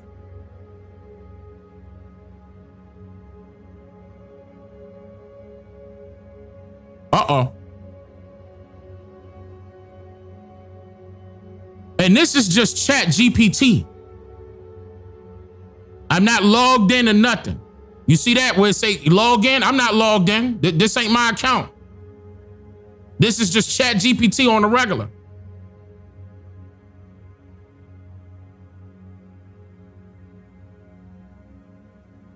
Okay. Let's bring this fraud back up in here. Native Americans have a large literature. Here's lies. They have libraries full of literature on their culture, spirituality, sociology, way of life. Native Americans left a record of their civilization. You can read and study Native American civilization. The American African, although it was illegal. Keep in mind, we never claimed to be Native American.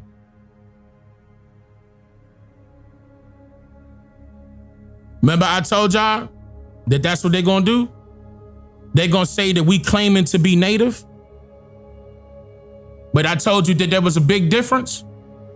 I showed you that there was a huge difference. They're not the same people.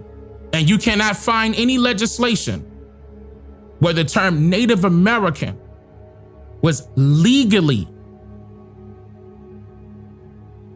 utilized as a transition from the term American Indian. Just because you're Native does not make you indigenous to this territory. Anybody can be a Native. I said it too many times. What Jubilee at? Hold on, where we at in the video? 948 Jubilee, go ahead. There is a difference between native and indigenous. Native just means that you were born somewhere. Indigenous means you are the original. You are the original. What we think are Native Americans are not the original indigenous people of the Americas. If someone is born somewhere, they are native. For instance, our favorite guy, Donald Trump, if he was born in America, by definition, he is a Native American. Now, this is different than what we've been told, what we've been shown throughout the years through a lot of media and mass indoctrination of who we think the original people are. But the so-called Native Americans actually migrated here via the Bering Strait from Siberia, Russia, Mongolia to Alaska. Those. So, wait a minute, Jubilee, slow down. You writing exact. You writing exact. But nah, let it process for them goofies.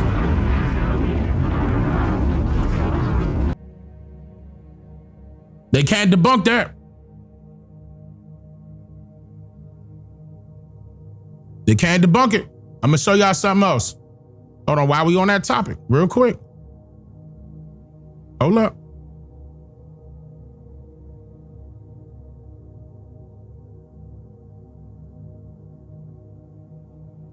Hold up.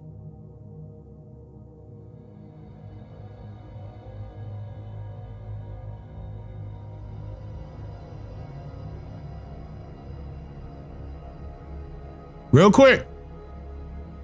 Look at this. Read it out loud, chat.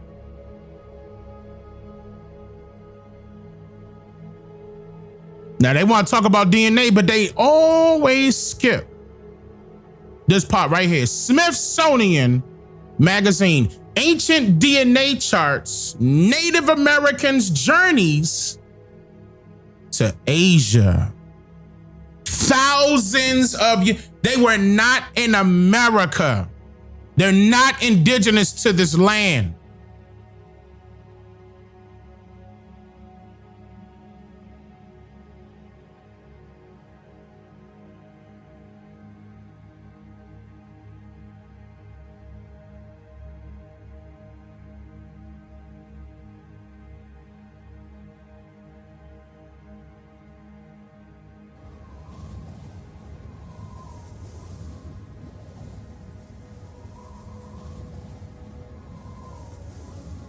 First, the broad movements of ancient humans and cultures across Eurasia are evidenced by the discovery of an entirely new population that lived in Siberia's, what we say? Didn't we say they came from Siberia? Didn't we say that they were Siberians? Didn't we say that?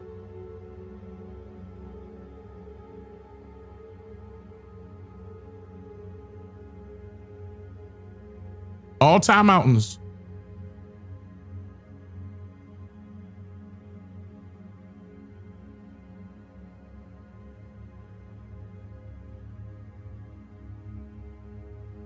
Look, so this crossroads is kind of Eurasian. Four corners with Russia, Mongolia, China, and Kazakhstan. No, Kazakhstan.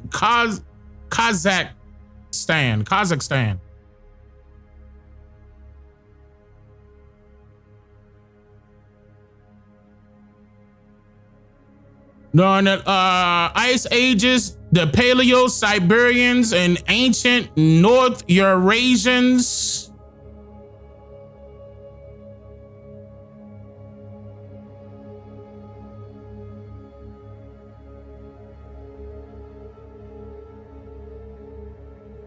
Many Native Americans today can trace parts of their ancestry to this group.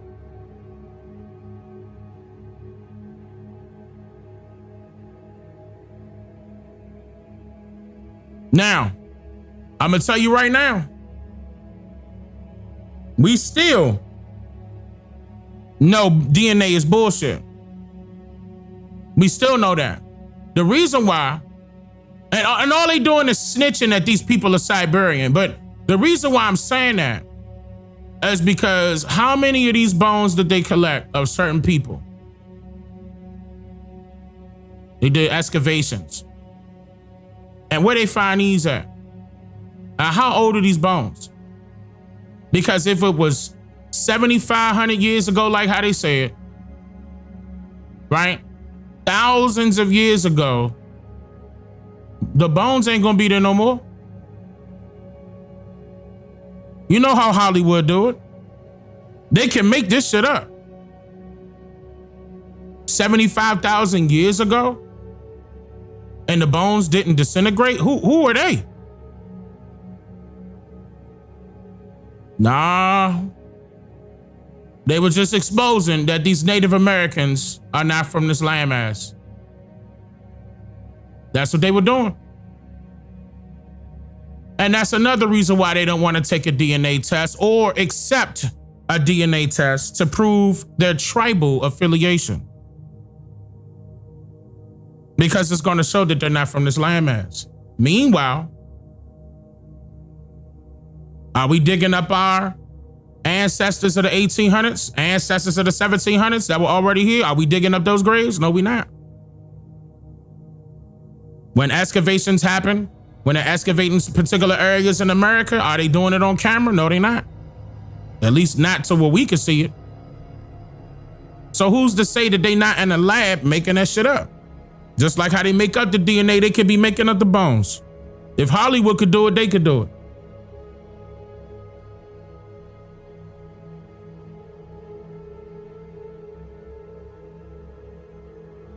They not from here.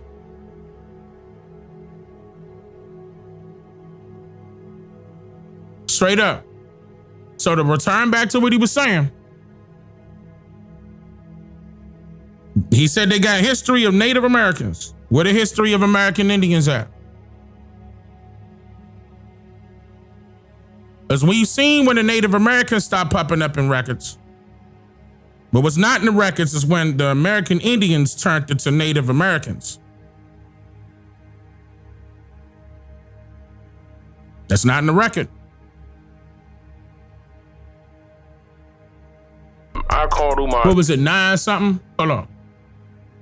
It was like 9 something, right? Yeah, he was right here, yeah. Has left a record of their civilization.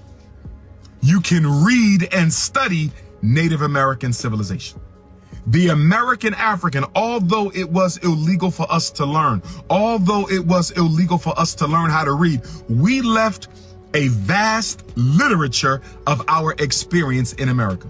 You can read our own words from the 17th century. You can read our own words from the 18th century. You can read our own words from the 19th century. You can. Has he read any of these documents out loud? Has he held a lecture where he was reading records of the 1700s and 1800s of Africans in America? What you gonna point to? One society that slapped the label African on them and say that they spoke to or spoke for all of the melanated people right here in America? That's what you gonna do?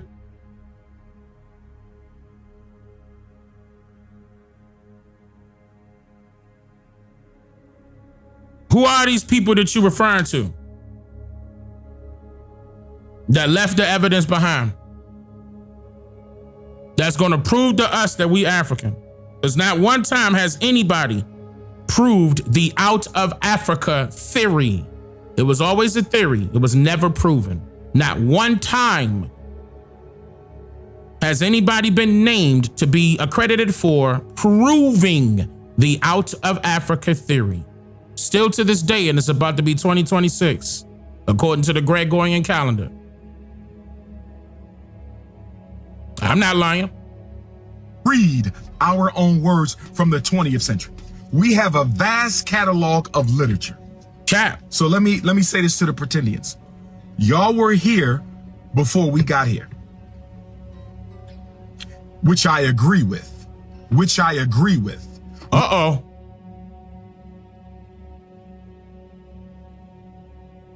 Uh-oh. Which I agree with. What I disagree with is when you say you didn't come from Africa. Oh, wait. Let me hear that one more time. Century. We have a vast catalog of literature. So let me say this to the pretendians. Y'all were here before we got here. So we were here before the Africans got here. Is that what you're saying?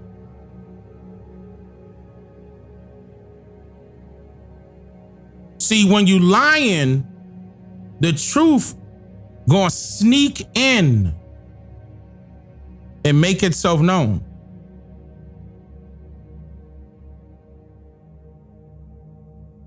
It's gonna slip out.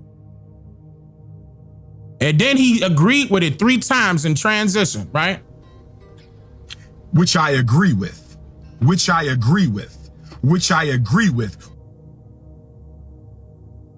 I'm letting it sink in.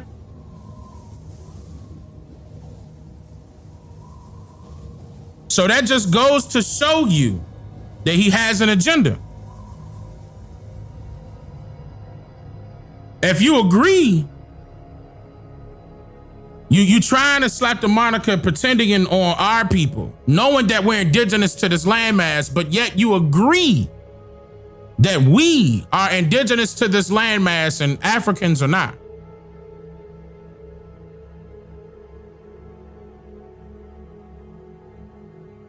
And y'all came later. You admitted it just now. 10 minutes and 20 seconds into the video. You want me to rewind it? I can rewind it. Hold on, let's rewind. Century. You can read our own words from the 20th century. We have a vast catalog of literature.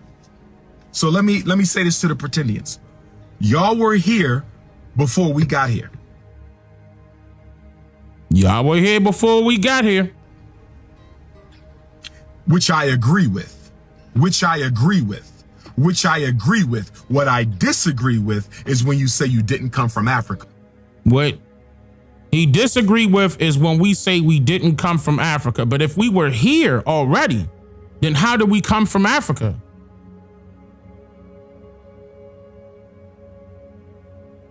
Think about that. We were here before y'all got here. That's what you said. What you disagree with is that we didn't come from Africa. What you talking about? Contradicting. We've been told here in North America that basically all black people from here are from Africa. Right. That we were all imported. We were an export of Africa and imported here to America and forced in to be slaves. You have done research that shows the contrary, where many of us, not to say that some of us, that didn't happen for some of us, but many of us, matter of fact, the majority of us who are here in North America actually were what was Native Americans. And the Native American that we have been given to us as the frame of reference is not necessarily the real image of what a Native American looks like. And a Native American actually looks like you and I. And well, I would say this. The image that they're giving as far as what a Native American looks like right now has been changed. Of course, now they're trying to make it seem as if the Native Americans were of lighter skin complexion. That's not true. And a mongoloid phenotype. Well, so please produce the literature of the Pretendian nation. Show me the authentic literature of the Pretendian people where they say they did not come from Africa. Can I please see that? Where they say they did not come from Africa. Pretendians, we're not. American Indians, we showed you that we did not, and the literature, that we did not come from Africa. War Department records, the Congregation for Propagating the Gospel in Foreign Parts, Virginia Statutes at Large, 1619 on up. I could go down the list. Continental Congress admitting it. We could go back to Doctrine of Discovery admitting it. We showed you the literature. You denying it. But yet you and the rest of your pan goofies want to believe what Wikipedia say.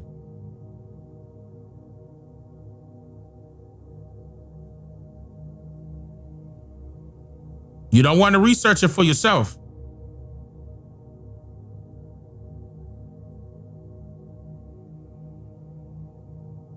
Researching consists of time, and it's way longer than 2.5 seconds on a search engine result. Yeah, he down bad. Keep in mind, this was a year or two ago. Can I please see this large repository of Pretendian literature that says they claimed they didn't come from Africa? Ain't nobody show me that yet. This is how you know it was us first, because before it was considered reservations. What were they called? Concentration camps. Before concentration camps, they were called public labor camps. Labor camp. Do we see any Native Americans go through so-called slavery? Because that's the land that they're talking about. Were they on the plantations? No. These people are brand new. They just got here. And you can't trace Native American to American Indian by way of paperwork. That's a brand new term that just started in the 1970s. I put that out there too. The first time that you heard the term Native American was from the Native American Party, the Know Nothings, the third largest political party during the time period of the Federalists and the Whigs. They were fighting for rights then as foreigners. So that's why I tell people to stop calling yourself Native, because that has nothing to do with you. You're indigenous to this land. You're not a visitor. You won't take a DNA. You can't debunk that. When I'm in my zone and I'm spitting rapid fire like that, I'm very dangerous. And I know I am. I gotta admit that myself. I will chew these fools alive. Spit them out. And let the excavators pick up your bones. Tests, because that's gonna bust your imaginary bubble. The Pretendians will not take a DNA test because that's going to bust your imaginary bubble. You don't have no ancient literature of Pretendian people claiming they don't come from Africa. You have no... We're not Pretendian people. Once again, stop projecting. Ancient literature. The Pretendian people may not. Us American Indians, we do. I started using my own money. Excuse me, and started buying congressional records, and then I went further back and started getting colonial documentation, and I started traveling. That's what really sparked it when I started traveling. Like each state, and I don't care. I'm talking about in America. Each state is a totally different country. It's just like if we travel to Africa, it's multiple different countries. We just call them states over here. Right. And I'm thinking, wait a minute, so it's correlation in cultures, but the story's not adding up. So if we have all of this land here, then I started questioning the stuff. That's what happened.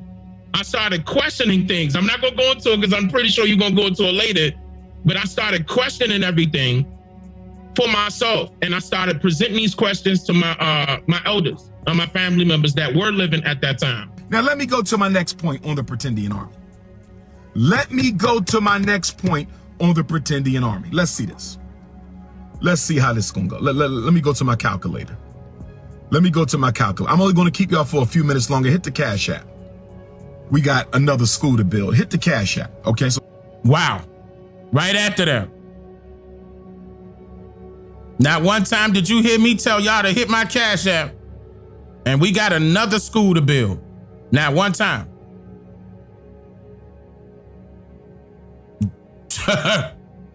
Okay. So here we go. You have 4 grandparents. Okay. You got 4 grandparents. He can't do the math. 8 great-grandparents. 16 great-great-grandparents. 32 great-great-great-grandparents. Okay, you can do the math. 64 great-great-great-great-grandparents. Pretendian Nation, can I ask you a question? Pretendian Nation, can I ask you a question? Pretendian Nation, you have 64 great-great-great-grandparents. You have 64 great-great-great-grandparents. You have 64 He doing it 3. That's psychology. He trying to drop you. And he thinking at the same time. That's why he prolonging his point. Great-grandparents. Can you please provide me with a list of the names and birth dates and birthplaces of your 64 great-great-great-great-grandparents? You can't do that. Yes, we can. Many of us, it's actually millions of us right now, 2025, that have done that. Right now. Not only just me, millions of us.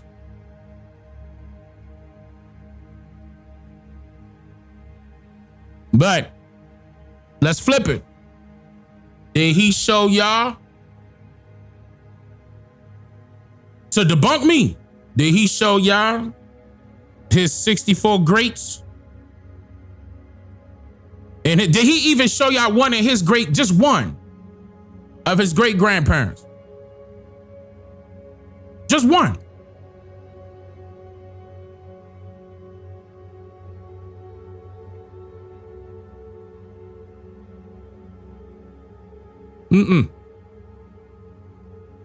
Okay. So, hypocrite, right? Narcissist. Projecting.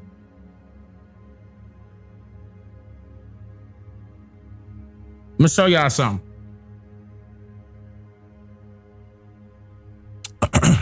I mean, see, the thing is this. Some people are afraid to tell the truth because the truth usually isn't so popular because it's not commonly known or commonly agreed upon. They're afraid to step out of the box that they put themselves in, especially when they see that an income is involved. Some type of monetary gain is involved. You know your 4th, 5th, and 6th great-grandparents, that's beautiful. But he doesn't.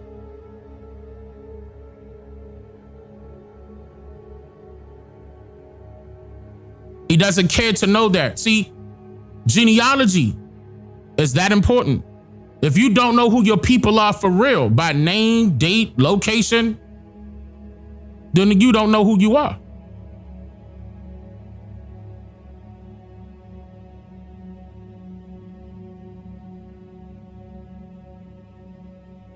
It's just that simple.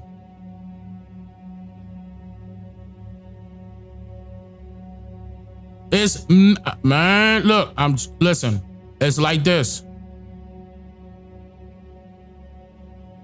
Next year will be 10 years on YouTube. 2026 will be 10 years on YouTube. Again, still to this very day. Not one time have they proven me wrong. Just a bunch of slander, right? That's it.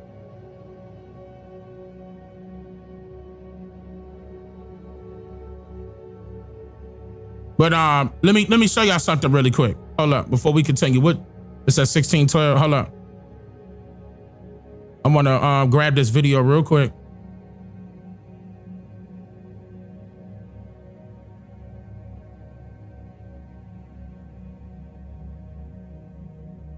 But I'm trying to. Oh, you know what? It's on my old hard drive, ain't it?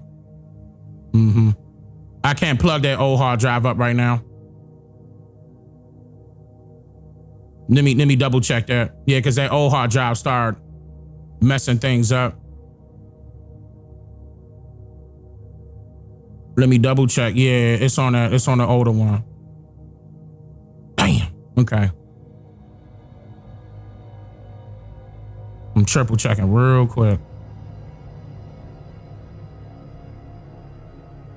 Yeah, nah. Okay. All right. Well, I mean, anyway. What I was about to do was start putting out my family again. And a lot of that stuff I have done already. It's already on my channel.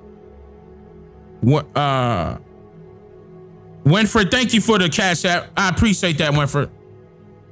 I appreciate that. Thank you for the Cash App. But yeah. That stuff is on my old one. And y'all know how, because I didn't did it before. Y'all know how I pull up that old hard drive and it, mess things up and get the shaking and everything.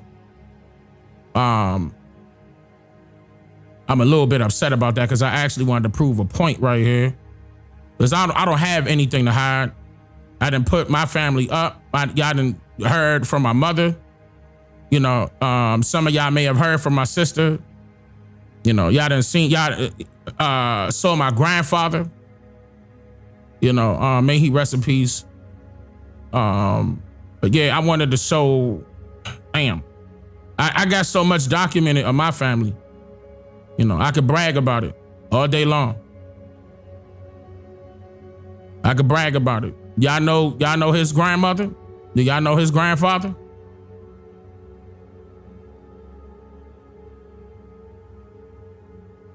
A person got a lot to hide when they, I understand, you want to be private, but when you wanted to prove a point, I actually went viral proving my point.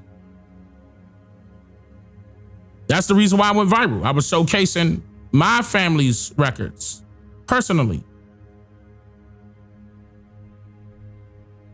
That's why.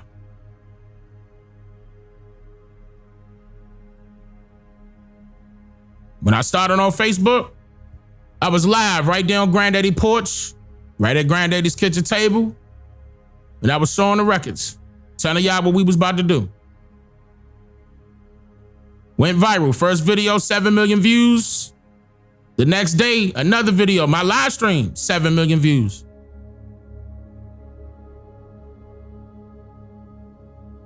I still got my stuff. I got conversations recorded. I got family members recorded. I got endless pictures. I got endless records. I know the multiple last names of my family. I know the first and last names of my family, locations, dates of my family. I can brag all day long. You won't ever see a video of my mother coming out on video saying that I'm wrong.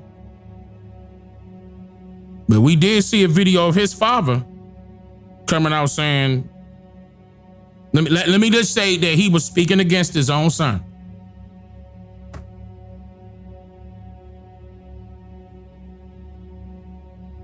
If my mother was up right now, I'm gonna get cussed out if I call her right now. But if my mother was up right now,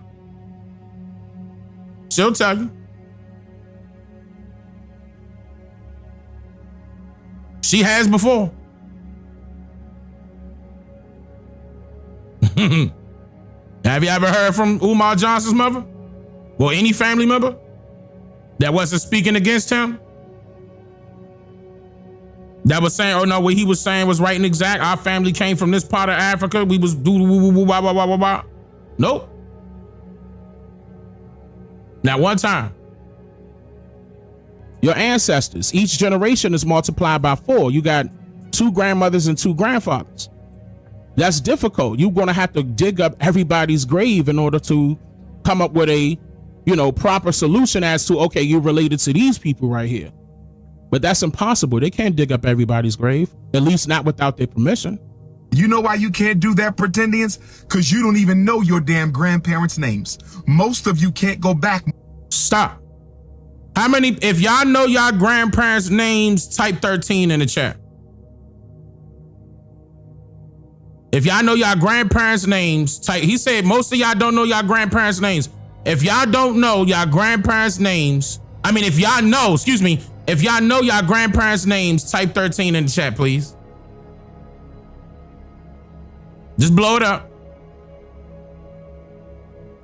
Just blow it up. Yeah, it's real easy. Come on, bro. You saying that we don't know our grandparents' names?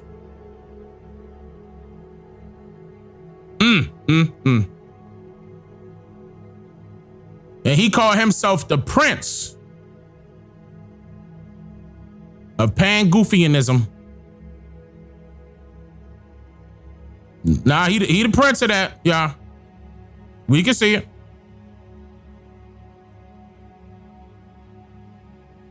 Doing a whole lot of goofy talk. More than 4 generations. Most of you can't go back more than 4 generations. Name me your 64 great-great-great-great-grandparents. Name me your 64 great-great-great-great-grandparents. You do it. If I go back to my grandmother's grandmother, she's supposed to know if her mother was in slavery or not. Right.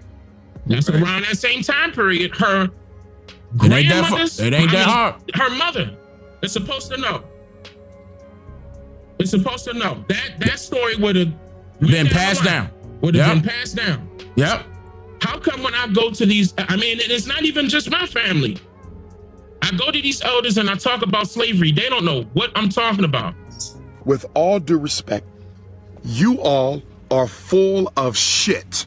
Forgive my language. Now, whoever edited this, threw that in there because this is a lot older because his hair is short cut right here and he look younger. So whoever this person is that edited that probably had an agenda. But you're full of shit. What do you mean slavery? Now, once again, I'm not saying that slavery is fake. I'm saying the slavery and that's another thing that we were told didn't happen the way it did. Right, and that's another thing. They were trying to say that I was saying that slavery was fake. And again, I said slavery was real, but it didn't happen the way that we were told. I always said that. But they were trying to discredit me by saying that I was saying that slavery never existed. Slavery didn't happen and stuff like that. Not one time did I ever say that. Not throughout my segments, not throughout my live streams. I told you what slavery was about. Slavery was about employment. It's big business. The same thing as it was then, it's the same thing as it is now. It's just that they flip names. It's still slavery. It's still the same thing. Indentured servitude, same thing. Contracted employee, same thing. Nothing changed. You get paid little to nothing compared to the person you're working for. That don't change. You can't even name 8 of them. You can't even name 4 of them. Most of you can't even name 1 of them. And you want me to believe that none of them were from Africa, but you look just like an African. Now, I heard you talking on a conversation that you were having a conversation with a grandparent or a parent. And then he went and said that I look just like an African. Again, he basing it off of looks. You can't base somebody's historical genetic makeup off of their facial features. Now, we know by skin tone that a lot of the pale faces are not from this landmass. We know that. They know that. They know they came from Eurasia, they'll say it, but they came from Eurasia or parts of Africa. But when you're trying to make the distinction by way of facial features of colored people to indicate if they have some African descent within their bloodline, you can't do it like that. You can't do that right now. Now, of course, we could tell a difference between us, but we still share similarities, but that doesn't mean that we're African. Just because we have certain similarities in facial features. I could look like a Chinese guy. Does that make me Chinese? No.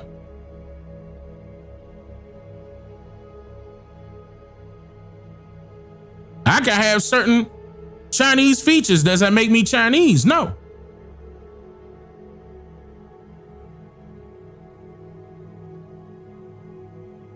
So that's not proof. That has never been proven. In fact, why would you use that same method of colonization on us when that was the exact same thing that the foreigners did to our people in the past? Misclassifications and reclassifications was based off of what? Before the 1-drop rule, they were basing it off of facial features. Right? Friedrich Blumenbach was the guy that created Caucasoid, Negroid. Do I need to go there? He created that. Right? Basing it off of facial features.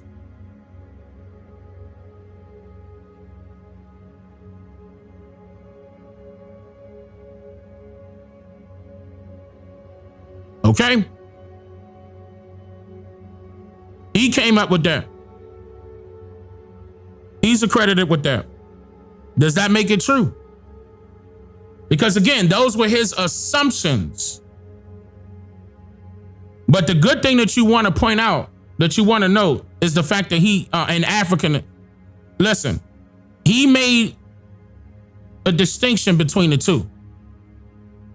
He was showcasing that Africans and Negroes were not the same, even though they had certain similarities. But he was doing that by way of facial features, the phenotype.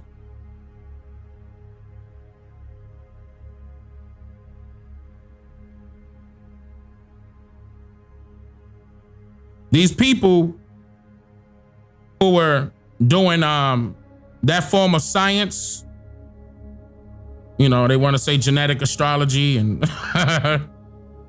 natural selection. They were even basing man off of monkey because of phenotype. And the anthropologist later on, that came later, said, no, that's racist. That ain't true. They deemed it as pseudoscience.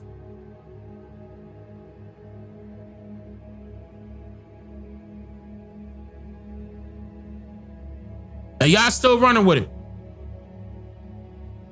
You took it to heart. You wanted to be from a different landmass. Whole time the Africans still coming over, and so is every other foreigner. And the Africans that do come over, they're not called African American. And the Africans that do come over, they're not labeled Black American. They're labeled white.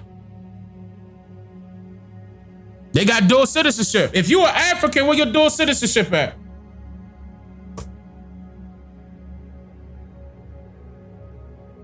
Don't give me that diaspora crap. Where your dual citizenship at? You looking for us to be enrolled in a federally recognized nation? Where your dual citizenship at?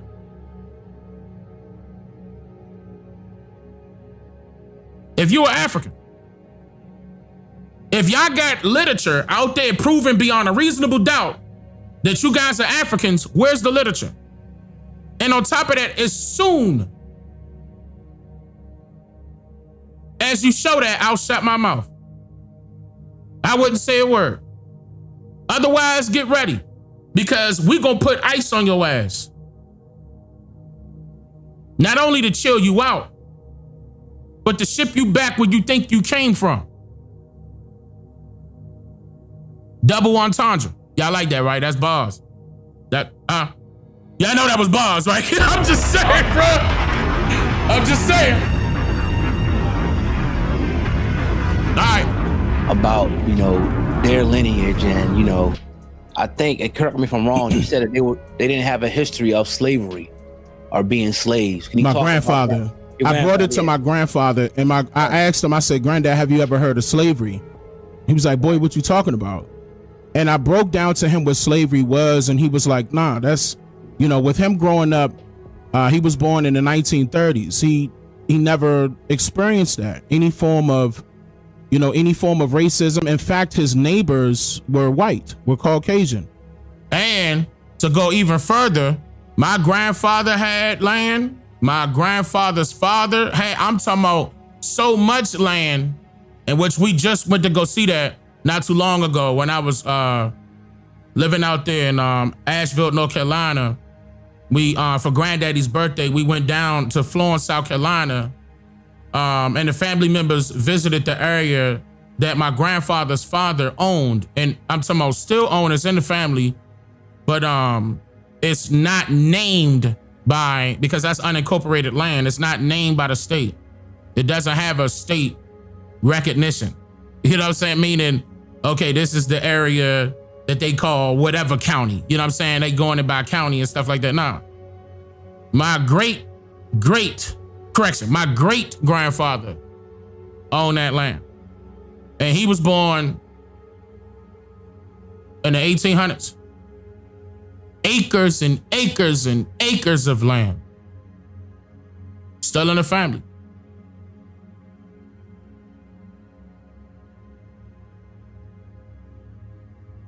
So when my grandfather told me that he never heard of slavery, boy, what you talking about? What you mean by that? And I broke that stuff down to let him know what they was teaching us about slavery. He was like, nah, I never experienced that. In fact, my neighbor was white. When I was a child, his neighbors, and I met them too, by the fact. I met them. That's when they had shotgun houses down there in Florence, South Carolina, before they knocked all those shotgun houses down and put up a big hospital within that area. I'll never forget it, because right down the street, literally walking distance, was a bakery. And me and my siblings, like my sister, my aunt, and a couple of my aunts and my uncles, we used to go down there to that, man, you could smell that bakery a mile away. And there was nothing but Niji up in there, baking things. Man, they smell so good, bruh. But across the street from my great grandmother's house was a white family.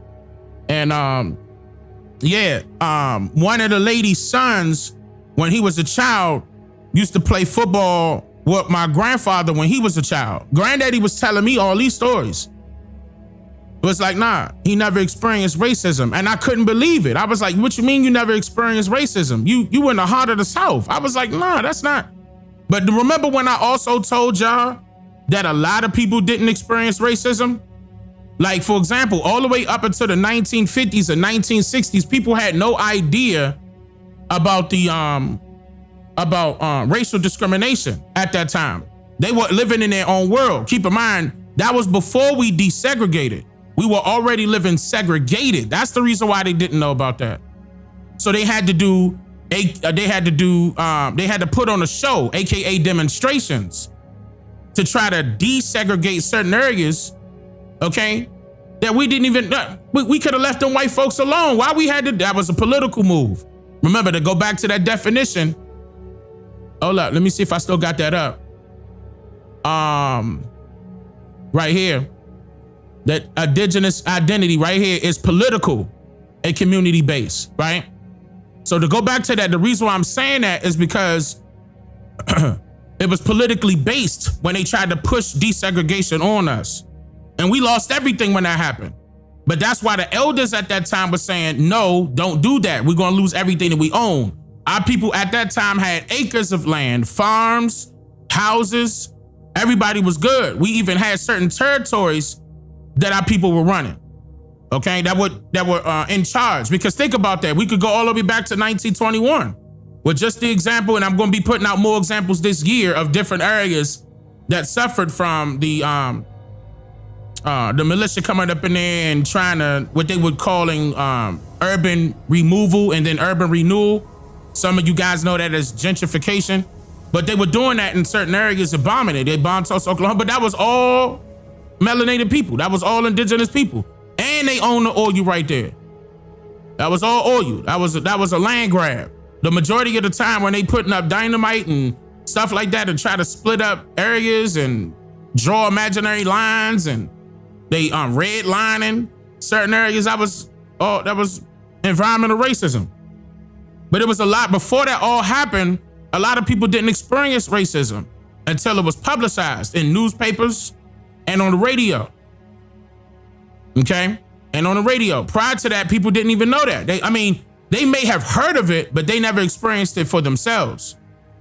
Like, it's still people to this very day out there that never experienced racism. Not saying that it didn't exist, they just didn't experience it. Right? The time that I experienced racism when I was out there in the boondocks in Maryland about to get my pilot's license, when I was either 17 or 18 years old. And I was out there and I was being taught by the last Tuskegee Airmen. Remember, I put my mother on the phone and we verified all that inside of the 13% community server. My mother told y'all, she remember that guy's name. I can't remember his name because I was young, but he was the last Tuskegee Airman. And he was forewarning me about them skinheads out there that were being upset about me and another Niji guy that was with me because I was in the Young Marines, not ROTC. I was in the Young Marines. It was basically like 5 or 6 steps up. I was basically walking into the door to be a Marine. But anyway, at that time I was doing well, head of my platoon and everything. I'm trying to say a bunch of things while trying to skip up a little bit. The whole point was I was out there to get my pilot's license because I was doing well in school. And so we were being trained by the real Marines, Sergeant Jackson, Lance Corporal Ramos. I could start naming them, but the whole point was that me and this other guy that I'm talking about were doing so well in school with our grades that they put up the funds to allow us to go get our pilot's license at that time. And it was nothing but skinheads out there. I forgot what part of Maryland it was. That's why I called my mother, because I can't remember what part of Maryland that was, but that was my first time experiencing racism. And again, I was either 17 or 18 at that time, one or the other. And I never knew. I was like, what the hell is this? They were jealous because me and the guy that I'm talking about were excelling in our classes. We were knocking them over. We were acing everything left and right. And they were jealous. They were jealous, because the instructors were saying, hey, y'all letting these brothers right here, jump on, y'all not taking it serious. And you said probably Fredericksburg or Hagerstown. I can't remember. If my mother was in the chat, she'll say it. I can't remember. But it was nothing but skinheads, literally. Their hair was like, it was skin cut. I never forget that. We was all the same age. They ain't want to jump up in my face or do nothing like that because, of course, we going, we from the city. We go protect ourselves. But it was just that they was always saying something behind, our backs and stuff like that, keying and everything around us and shit like. And that was my first time experiencing that. But I got pulled to the side by the Tuskegee Airmen when we went to the mess hall. I was on my way to the mess hall that day, and he told me everything I needed to know. And he was asking, like, you can ask my mother. My mother and my grandmother was afraid. They wanted me to come home. Once I told them over the phone what was happening, because we were staying on base, by the way. I don't want y'all to think that we were up and leaving. No, we were staying on base.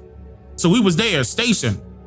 So, my grandmother, and my mother was afraid, like, you want to come home, baby? Woo, woo, woo, woo, woo. And I'm like, nah. You know what I'm saying? And everything good. I wanted to get my pilot's license, goddammit. I wanted to knock that out.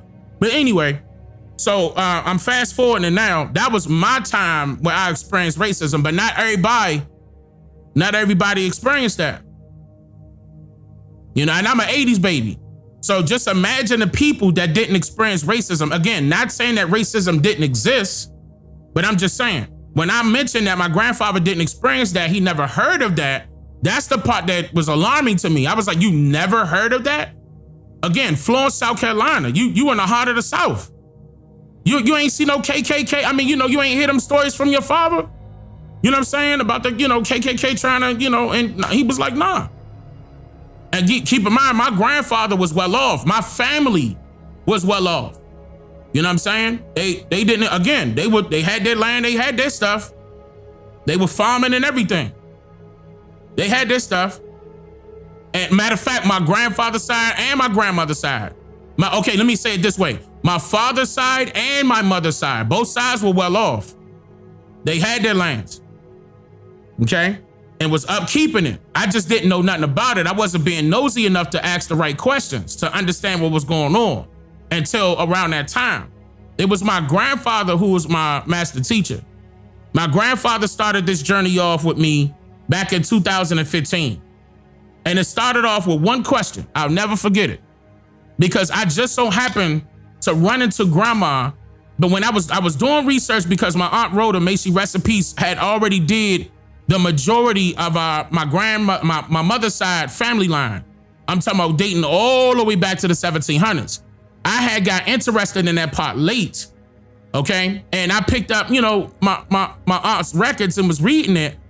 And I was noticing that it was saying that grandma was on a doll's roll. And I said, okay, let me look up this rolls to see what this is about. Me not knowing, I was like, wait a minute, why grandma's name on here twice? And I remember I ran downstairs and was like, Granddad, was grandma, and this grandma passed in 2008. So of course I would have asked grandma, but I had to, I asked Granddad, I said, Granddad, why grandma name on here twice? And he was like, you didn't know that your grandmother was named after her mother? And I was like, nah. He was like, dang, you didn't know that this whole time? I was like, nah, but see, that's what opened up the door. He started explaining so much stuff to me. And I got super interested. I wanted to go see my family. I wanted to see what was up. And my grandfather used to keep a Rolodex full of the family members' numbers and email addresses and addresses and, stuff like that. So it was real easy for him to, school me on everything. But it was granddaddy. Shout out to my grandfather, man. Shout out to my grandfather, because granddad was the one. Granddad was the one. Because when I started, and then, okay, what happened was I was so excited because at that time we was talking about grabbing some land back, right? I got so excited, I said, all right, let me start going live on Facebook and telling everybody else what I found and what I discovered. And I was curious. I wanted to see if everybody else or anybody else out there was experiencing what I was experiencing. Had they actually looked into their family members to see exactly what happened in the past. Oh my God. And that's when I went viral. And it was nonstop since. And it was my granddad, man. It was my grandfather, man, that started that off, man. And that was amazing. It's still an amazing journey. Like right now, I'm sure grandma and granddaddy proud looking at all of us right now. Look what you done started, granddad. I said that a while ago, but I'm saying it was on him. For real. I was just so being, and it kept coming to my dream and everything, saying I was supposed to be doing this. Man, listen, man, this was so beautiful, man. And then look at all the millions of people. At first it was thousands. Now it's millions of people that know their family's history.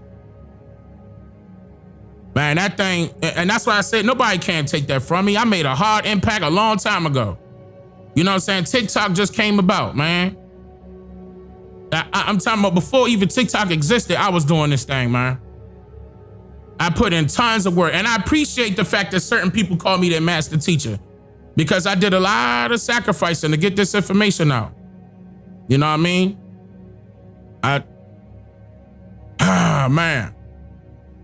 It is what it is. Here go a painting rather, of my grandmother, taken from one of her pictures.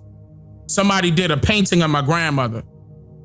And I don't have that, you know, because each and everybody in the family got that, but me, you know what I'm saying? Long story on that. I wanted to have a painting of grandma on my wall, but it's all good. Somebody else came to me and said they're gonna hook me up with something else.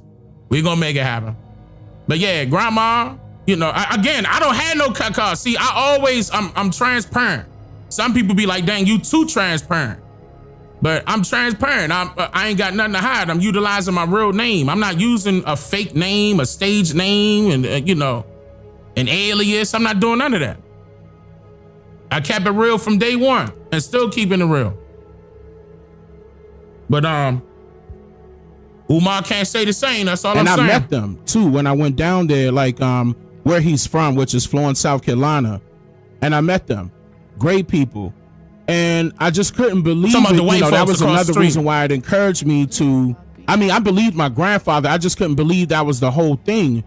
Where to a point where it's going to probably affect more than one person or more than one family, meaning that they won't ever experience racism or ever experience slavery. I couldn't believe that before. I was encouraged. I was like, you know what? Let me see if there's more people out there that will, you know, share these same stories. And come to find out it was, I mean, damn near millions of people are like, nah. Now, again, this was either 1 or 2 years ago. Now, officially, I could tell you that there was millions of people. My people don't know nothing about slavery. With all due respect, you all are full of shit. The only reason why we know about slavery is because of school. That wasn't passed down by the elders or ancestors, or let me say elders. The elders and our family members. Now, when you come to the elders of your family members that's up there now, 90s and like 100 years old, if y'all got them, ask them straight up, like, what y'all working out on the field. Now, they gonna start, don't ask them about the term slavery. Ask them about what did they do for a job, right? And then say, okay, have you ever heard of the term slavery? Okay, do it just like that. Go in first and find out what they were doing, you know, as far as their occupation. Find out their occupation. And then say, okay, have you ever heard of the term slavery? Only with the elders of the family members. Like if you blessed to have people that was born in the 1940s, the 1930s, the 1920s, if they still around, ask them. Ask them, because the infiltration happened in the late 1950s. And then of course it streamlined in the 1960s beyond and beyond. My nationality is American. Your nationality is American. When you go to a different country, they're not calling you a Black American. They're calling you an American. Don't forget that. They're not calling you African American. They're calling you an American. Your nationality would be American. Give my language, but you're full of shit. Now, what I mean by that is when we tell them the stories of us being in chains and shackles and coming off of these so-called slave ships. That part right there, that part, that's the part. Asked them, have they ever heard of that? Were we in chains and shackles and we came off slave ships? Ask them that after you ask them about their occupation. Ask them that like second or third. Don't let that be the first question first. Warm them up. The reason why I'm saying that is you want to warm them up to being open about that conversation. Some people don't like to relive their past. So just be intrigued about their past. Just be like, yeah, because, you know, great grandma, nah, because I know the prices is different. Yeah, honey, the prices was way low. It was 50 cents for a gallon of milk. You know, get them to open up. Get them to open up. A lot of the elders don't like to talk about their past. Okay, a lot of them were, do I want to use that word? Yeah, let me say crucified. Crucified for revealing their past. Don't forget that they were hanging people for claiming that they were Indian. 1920s all the way up in the 1940s. Don't forget that. This is documented. So go easy on them And then hit them with that question like maybe second or third after the conversation open up a bit more. Get them comfortable.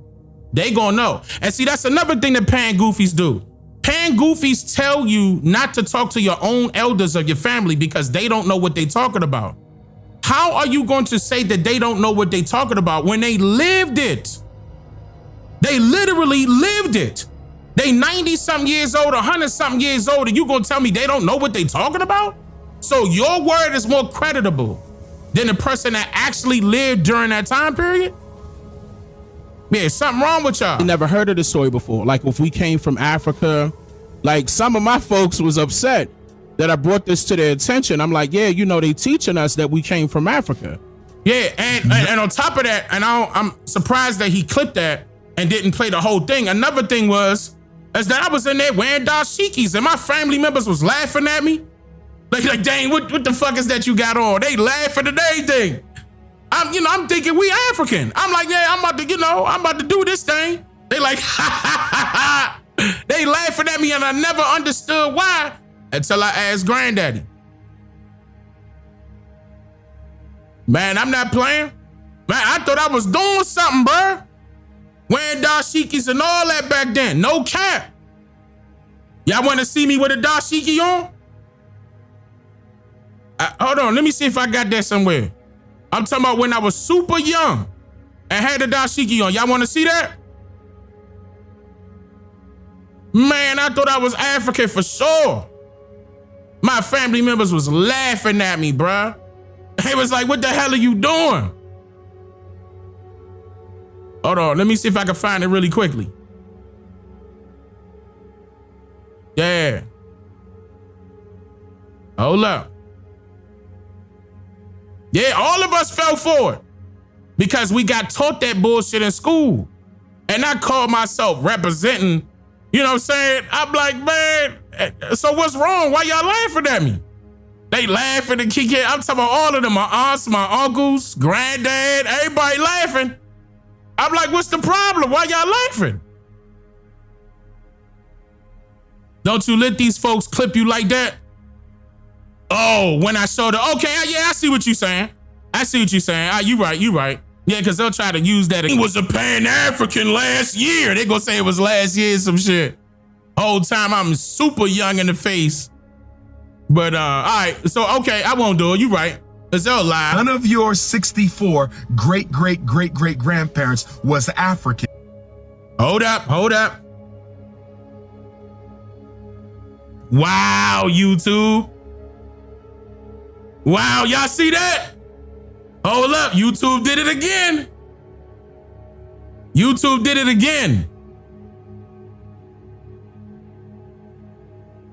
Oh man, hold up. Y'all can hear me. If y'all can hear me, type 13 in the chat. If y'all can hear me, type 13 in the chat. That's not me, that's YouTube. I'm running a speed test right now. I'm double checking. Nope, I still got a terabyte. I'm good. That's on YouTube. And I got my own internet up here. Ain't nobody connected to my internet right here. I got a business account right here. All right, so we back. Okay. Yeah, I just had to triple check. Yeah, that's YouTube, y'all. That ain't me. All right, hold on. So let me go back. Brought this to their attention. I'm like, yeah, you know, they teaching us that we came from Africa. None of your YouTube followed you. Yeah, YouTube. That's the second time YouTube did that, by the way. Oh, and if your chat not popping back up, leave back out and then come back in. Y'all want me to wait so y'all can leave back out and come back in? I'll give y'all like 1 minute, real quick. Which y'all want me to do? 30 seconds? Let me get 30 seconds. I'm gonna give y'all 30 seconds. Just leave back out and come right back in. Leave back out and come right back in. Yeah, and then you see how it pop back up? You see what I'm saying? Yep, okay. But they doing that in order to control the narrative. Y'all know that, right? They doing that to make y'all, they make people leave. That's all it is. All right, so like I see the majority of y'all coming back now. It was almost like 300 of y'all that had left. All right, so. Okay, I'm trying to give y'all, the time is up now. I'm trying to give y'all enough time to come back. But y'all should be good though. I'm gonna keep it. Great-great-great-grandparents was African, but you look completely African. Somebody make it make sense. Can somebody make it make sense? None of your 64 great-great-great-great-grandparents was African, but you look exactly like an African. Can we please take the DNA test and shut this shit down today? Of course, still to this very day, people will fight you tooth and nail to say, no, we African. All because we share some similarities, not necessarily the bloodline. Can we give can we raise some money so all pretendians can take an African ancestry test? Can we please raise can we please raise the money so all pretendians can take an African DNA test so we can shut this shit down? Then they go years back beyond the 1800s telling me, nah, they've been here. Like, matter of fact, let's go meet your folks. Here go the grave sites that are still here. Okay, here's the reservations they grew up on, but it wasn't called reservations back then. At that time, it was just plantations, and a lot of people Hold on. Are y'all good? Everything good?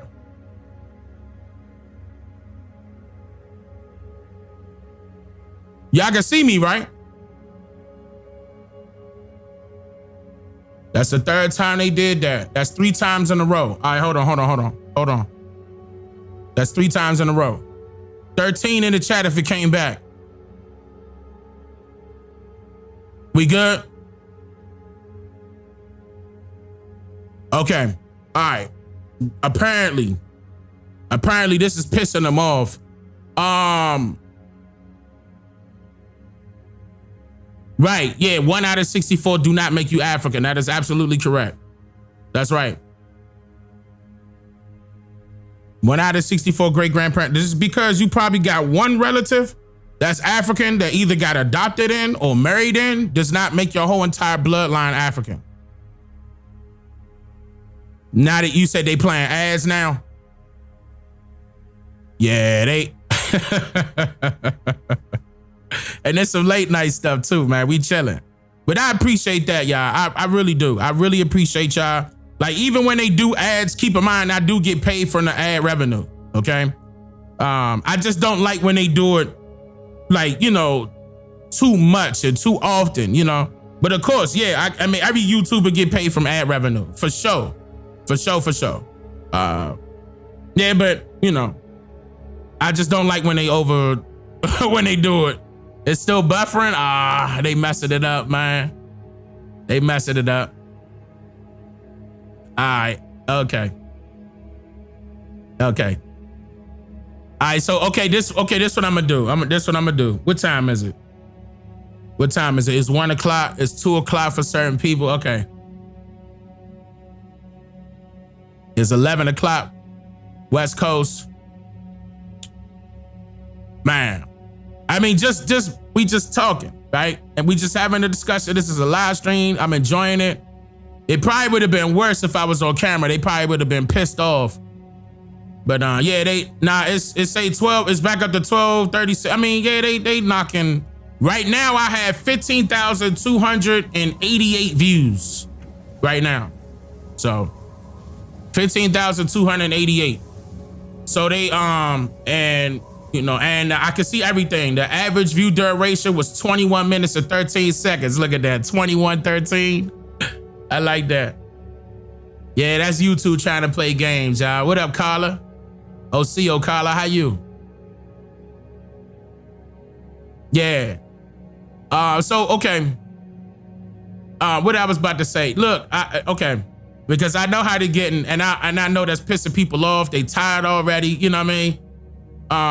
If y'all don't mind, we could go live again tomorrow. Now, it was a little earlier. I love Myrtle Beach. Myrtle Beach is my favorite beach.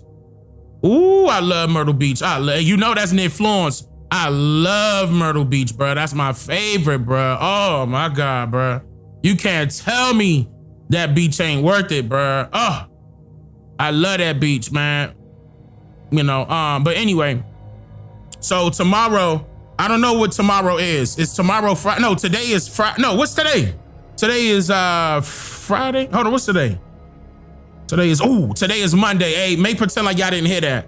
I be in my own zone, man. Okay, so today is Monday. I'll go live tonight. And maybe we can have an open panel discussion. What y'all think about that? Like some of y'all is still Sunday. If y'all on the West Coast, it's still Sunday. So we can have an open panel discussion tomorrow. I mean today, later on today. Y'all want to do that? And we can still be on the same topic, but you see how they tripping. Y'all want to do it like that? M16, I'm about to call you 16. I'm about to call you right now. I'm about to go ahead and get ready to close out. Yeah, open panel, meaning that they get to come up, and we get to talk. I do this all the time when we do open panel discussions. But yeah, we can talk about this topic right here. And, because I know right now, if I start opening up the panel right now, people gonna come up on here and be like, look, they gonna be, well, my grandmother, they gonna sound like I'm gonna hear pillow talk, and I ain't trying to fall asleep, man. I'll do it early tomorrow, I don't know what time, but it's gonna be early, like how I did this stream. I was a little late, but it was still early, y'all know what I'm saying. Anyway, but I ain't trying to hit that pillow talk. Y'all can keep that pillow, putting me to sleep stuff. We'll try it again later on today. Did the government ask you not to talk about the treaties, Dane? Ask me that inside of the 13% community server. A lot of things I really can't state right now. We got eyes and ears watching. But when it's stuff like that, as far as that is concerned, you definitely got to ask me inside of the 13% community server. For sure. When I go live in there, yeah, don't forget your question. I will answer it. I will. But I mean, put it like this. There was a lot of obstacle courses I had to navigate through. A lot of them over the years. Again, a lot of sacrifices. You know what I'm saying? All the way down to me being a single father. Y'all heard what I said, no music. So, I mean, it is what it is, man. It's just crazy how these things work, man. It's just crazy how these things work. You just got to know that when you speak of the truth out there, yeah, they trying to target you. They trying to target you. They will try to target you. The Pocahontas documentary, we'll see. We'll see. But a lot of the documentaries are coming out this year. That particular one I did with Tanisha. So we'll see. I'm not exactly sure. We'll see. I may have to just put my side out, like the work that I did. So we'll see. We got to get that one a little bit of time though.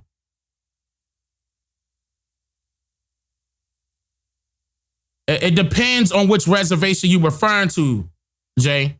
Not all of them were considered a plantation. It depends on which one. Or not all plantations turned into reservations. Keep in mind it was plantations first. And I could come back to this video too that I was just playing. We could finish it off. Maybe if I do it early enough in the stream, they won't play around. Maybe, I don't know. Yeah, I'm definitely going to do the Lumbee for sure. This year is going to be more information. Now this time, I'm going to be making a lot of people happy because I'm sure they need more information out there. And I've been sitting on a lot of information. But, it's time.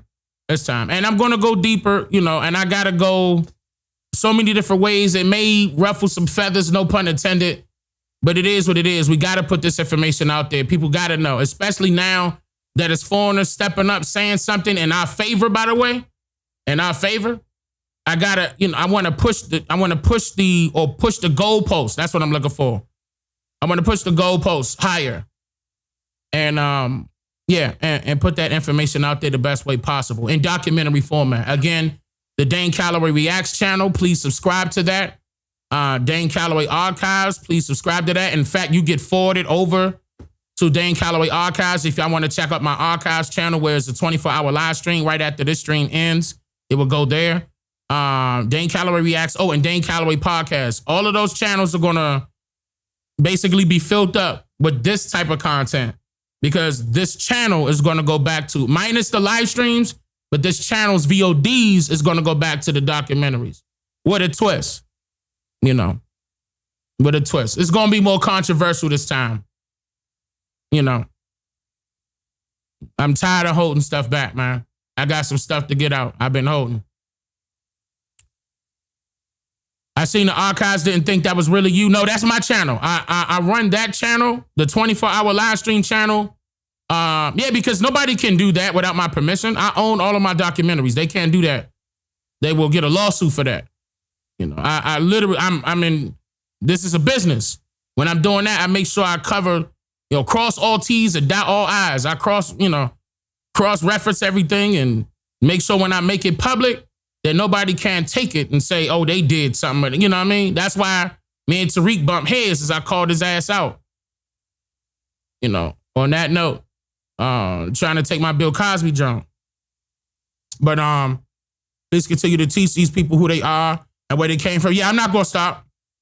I'm not going to stop. Again, I was just going through something this year, but I overcame that. And then the New Year's approaching in March. We're going to have a fantastic New Year.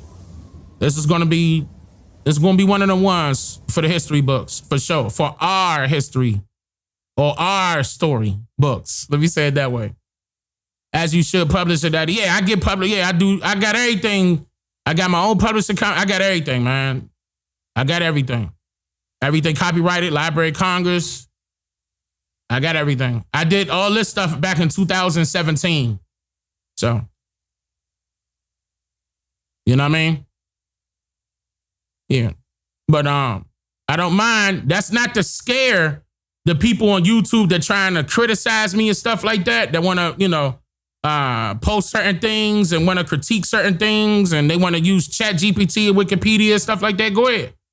Go ahead. As long as you not doing something that will be considered defamation. That's it. That's all I'm going to say about that. Hey, Dane, are you into anime? Absolutely, I'm into anime. Yeah. I'm into anime. Look. This the picture y'all seeing. What shirt I got on?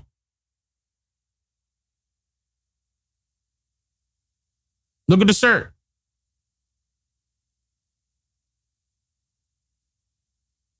What anime is that? Carolina, thank you. I appreciate that. Oh, hold on. Let me make sure that ain't nobody, that I ain't missed no. Oh, man, I missed. I'm sorry, y'all. Hold on. Let me shout y'all out. I apologize. I was not looking. Yeah, that's Naruto. Hold on.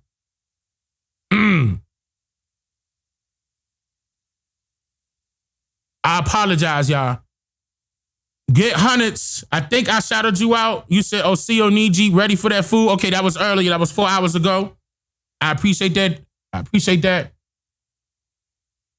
Chalice, thank you for, you've been a member for 42 months in a row. You said, keep it going, Big Chief. I apologize, y'all. That was 4 hours ago. I'm sorry. I was not looking at that. I was in the zone.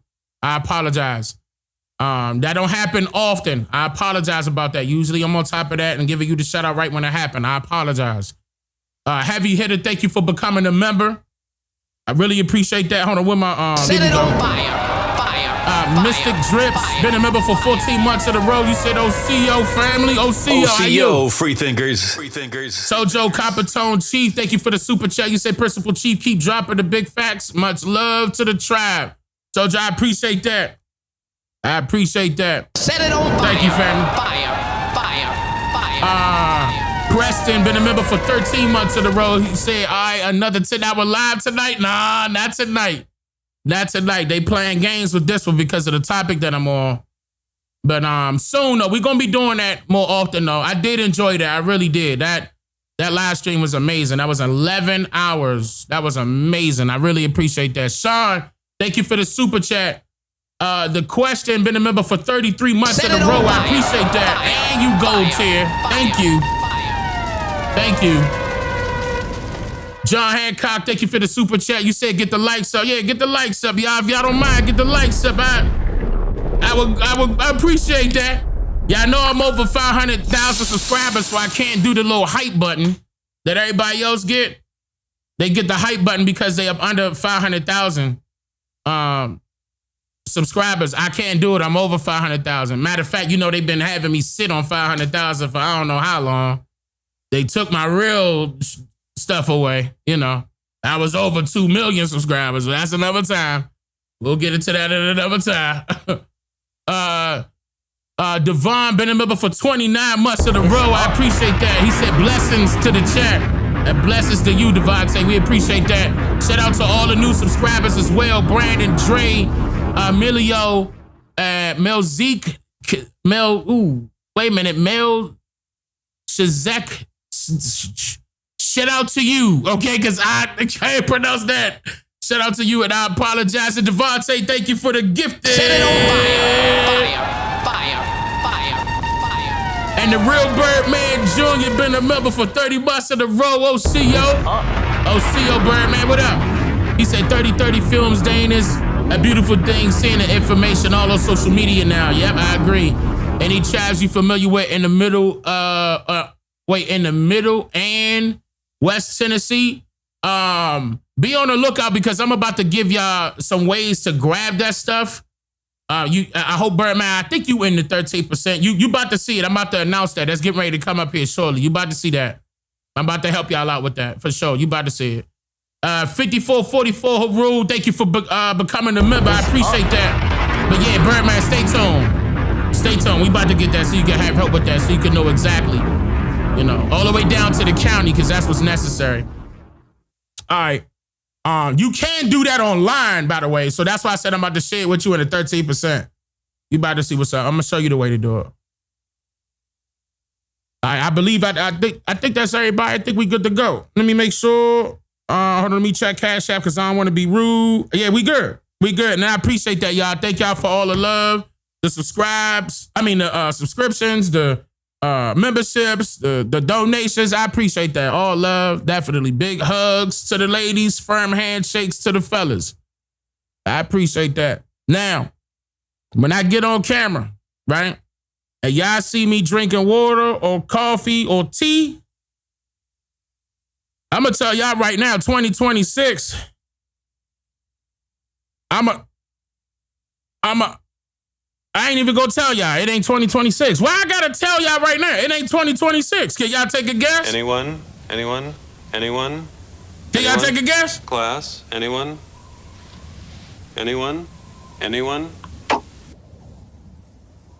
Huh? Y'all about to see. I'm playing with y'all. I'm messing with y'all. Y'all gonna see. I'm gonna leave it like that. Uh-oh. Hold on, not. Hold on. I'm sorry. Y'all not supposed to see that, master teachers on the way. Y'all not supposed to see that.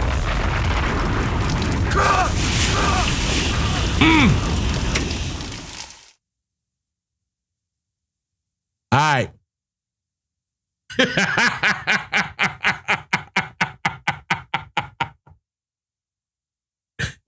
Oh, man.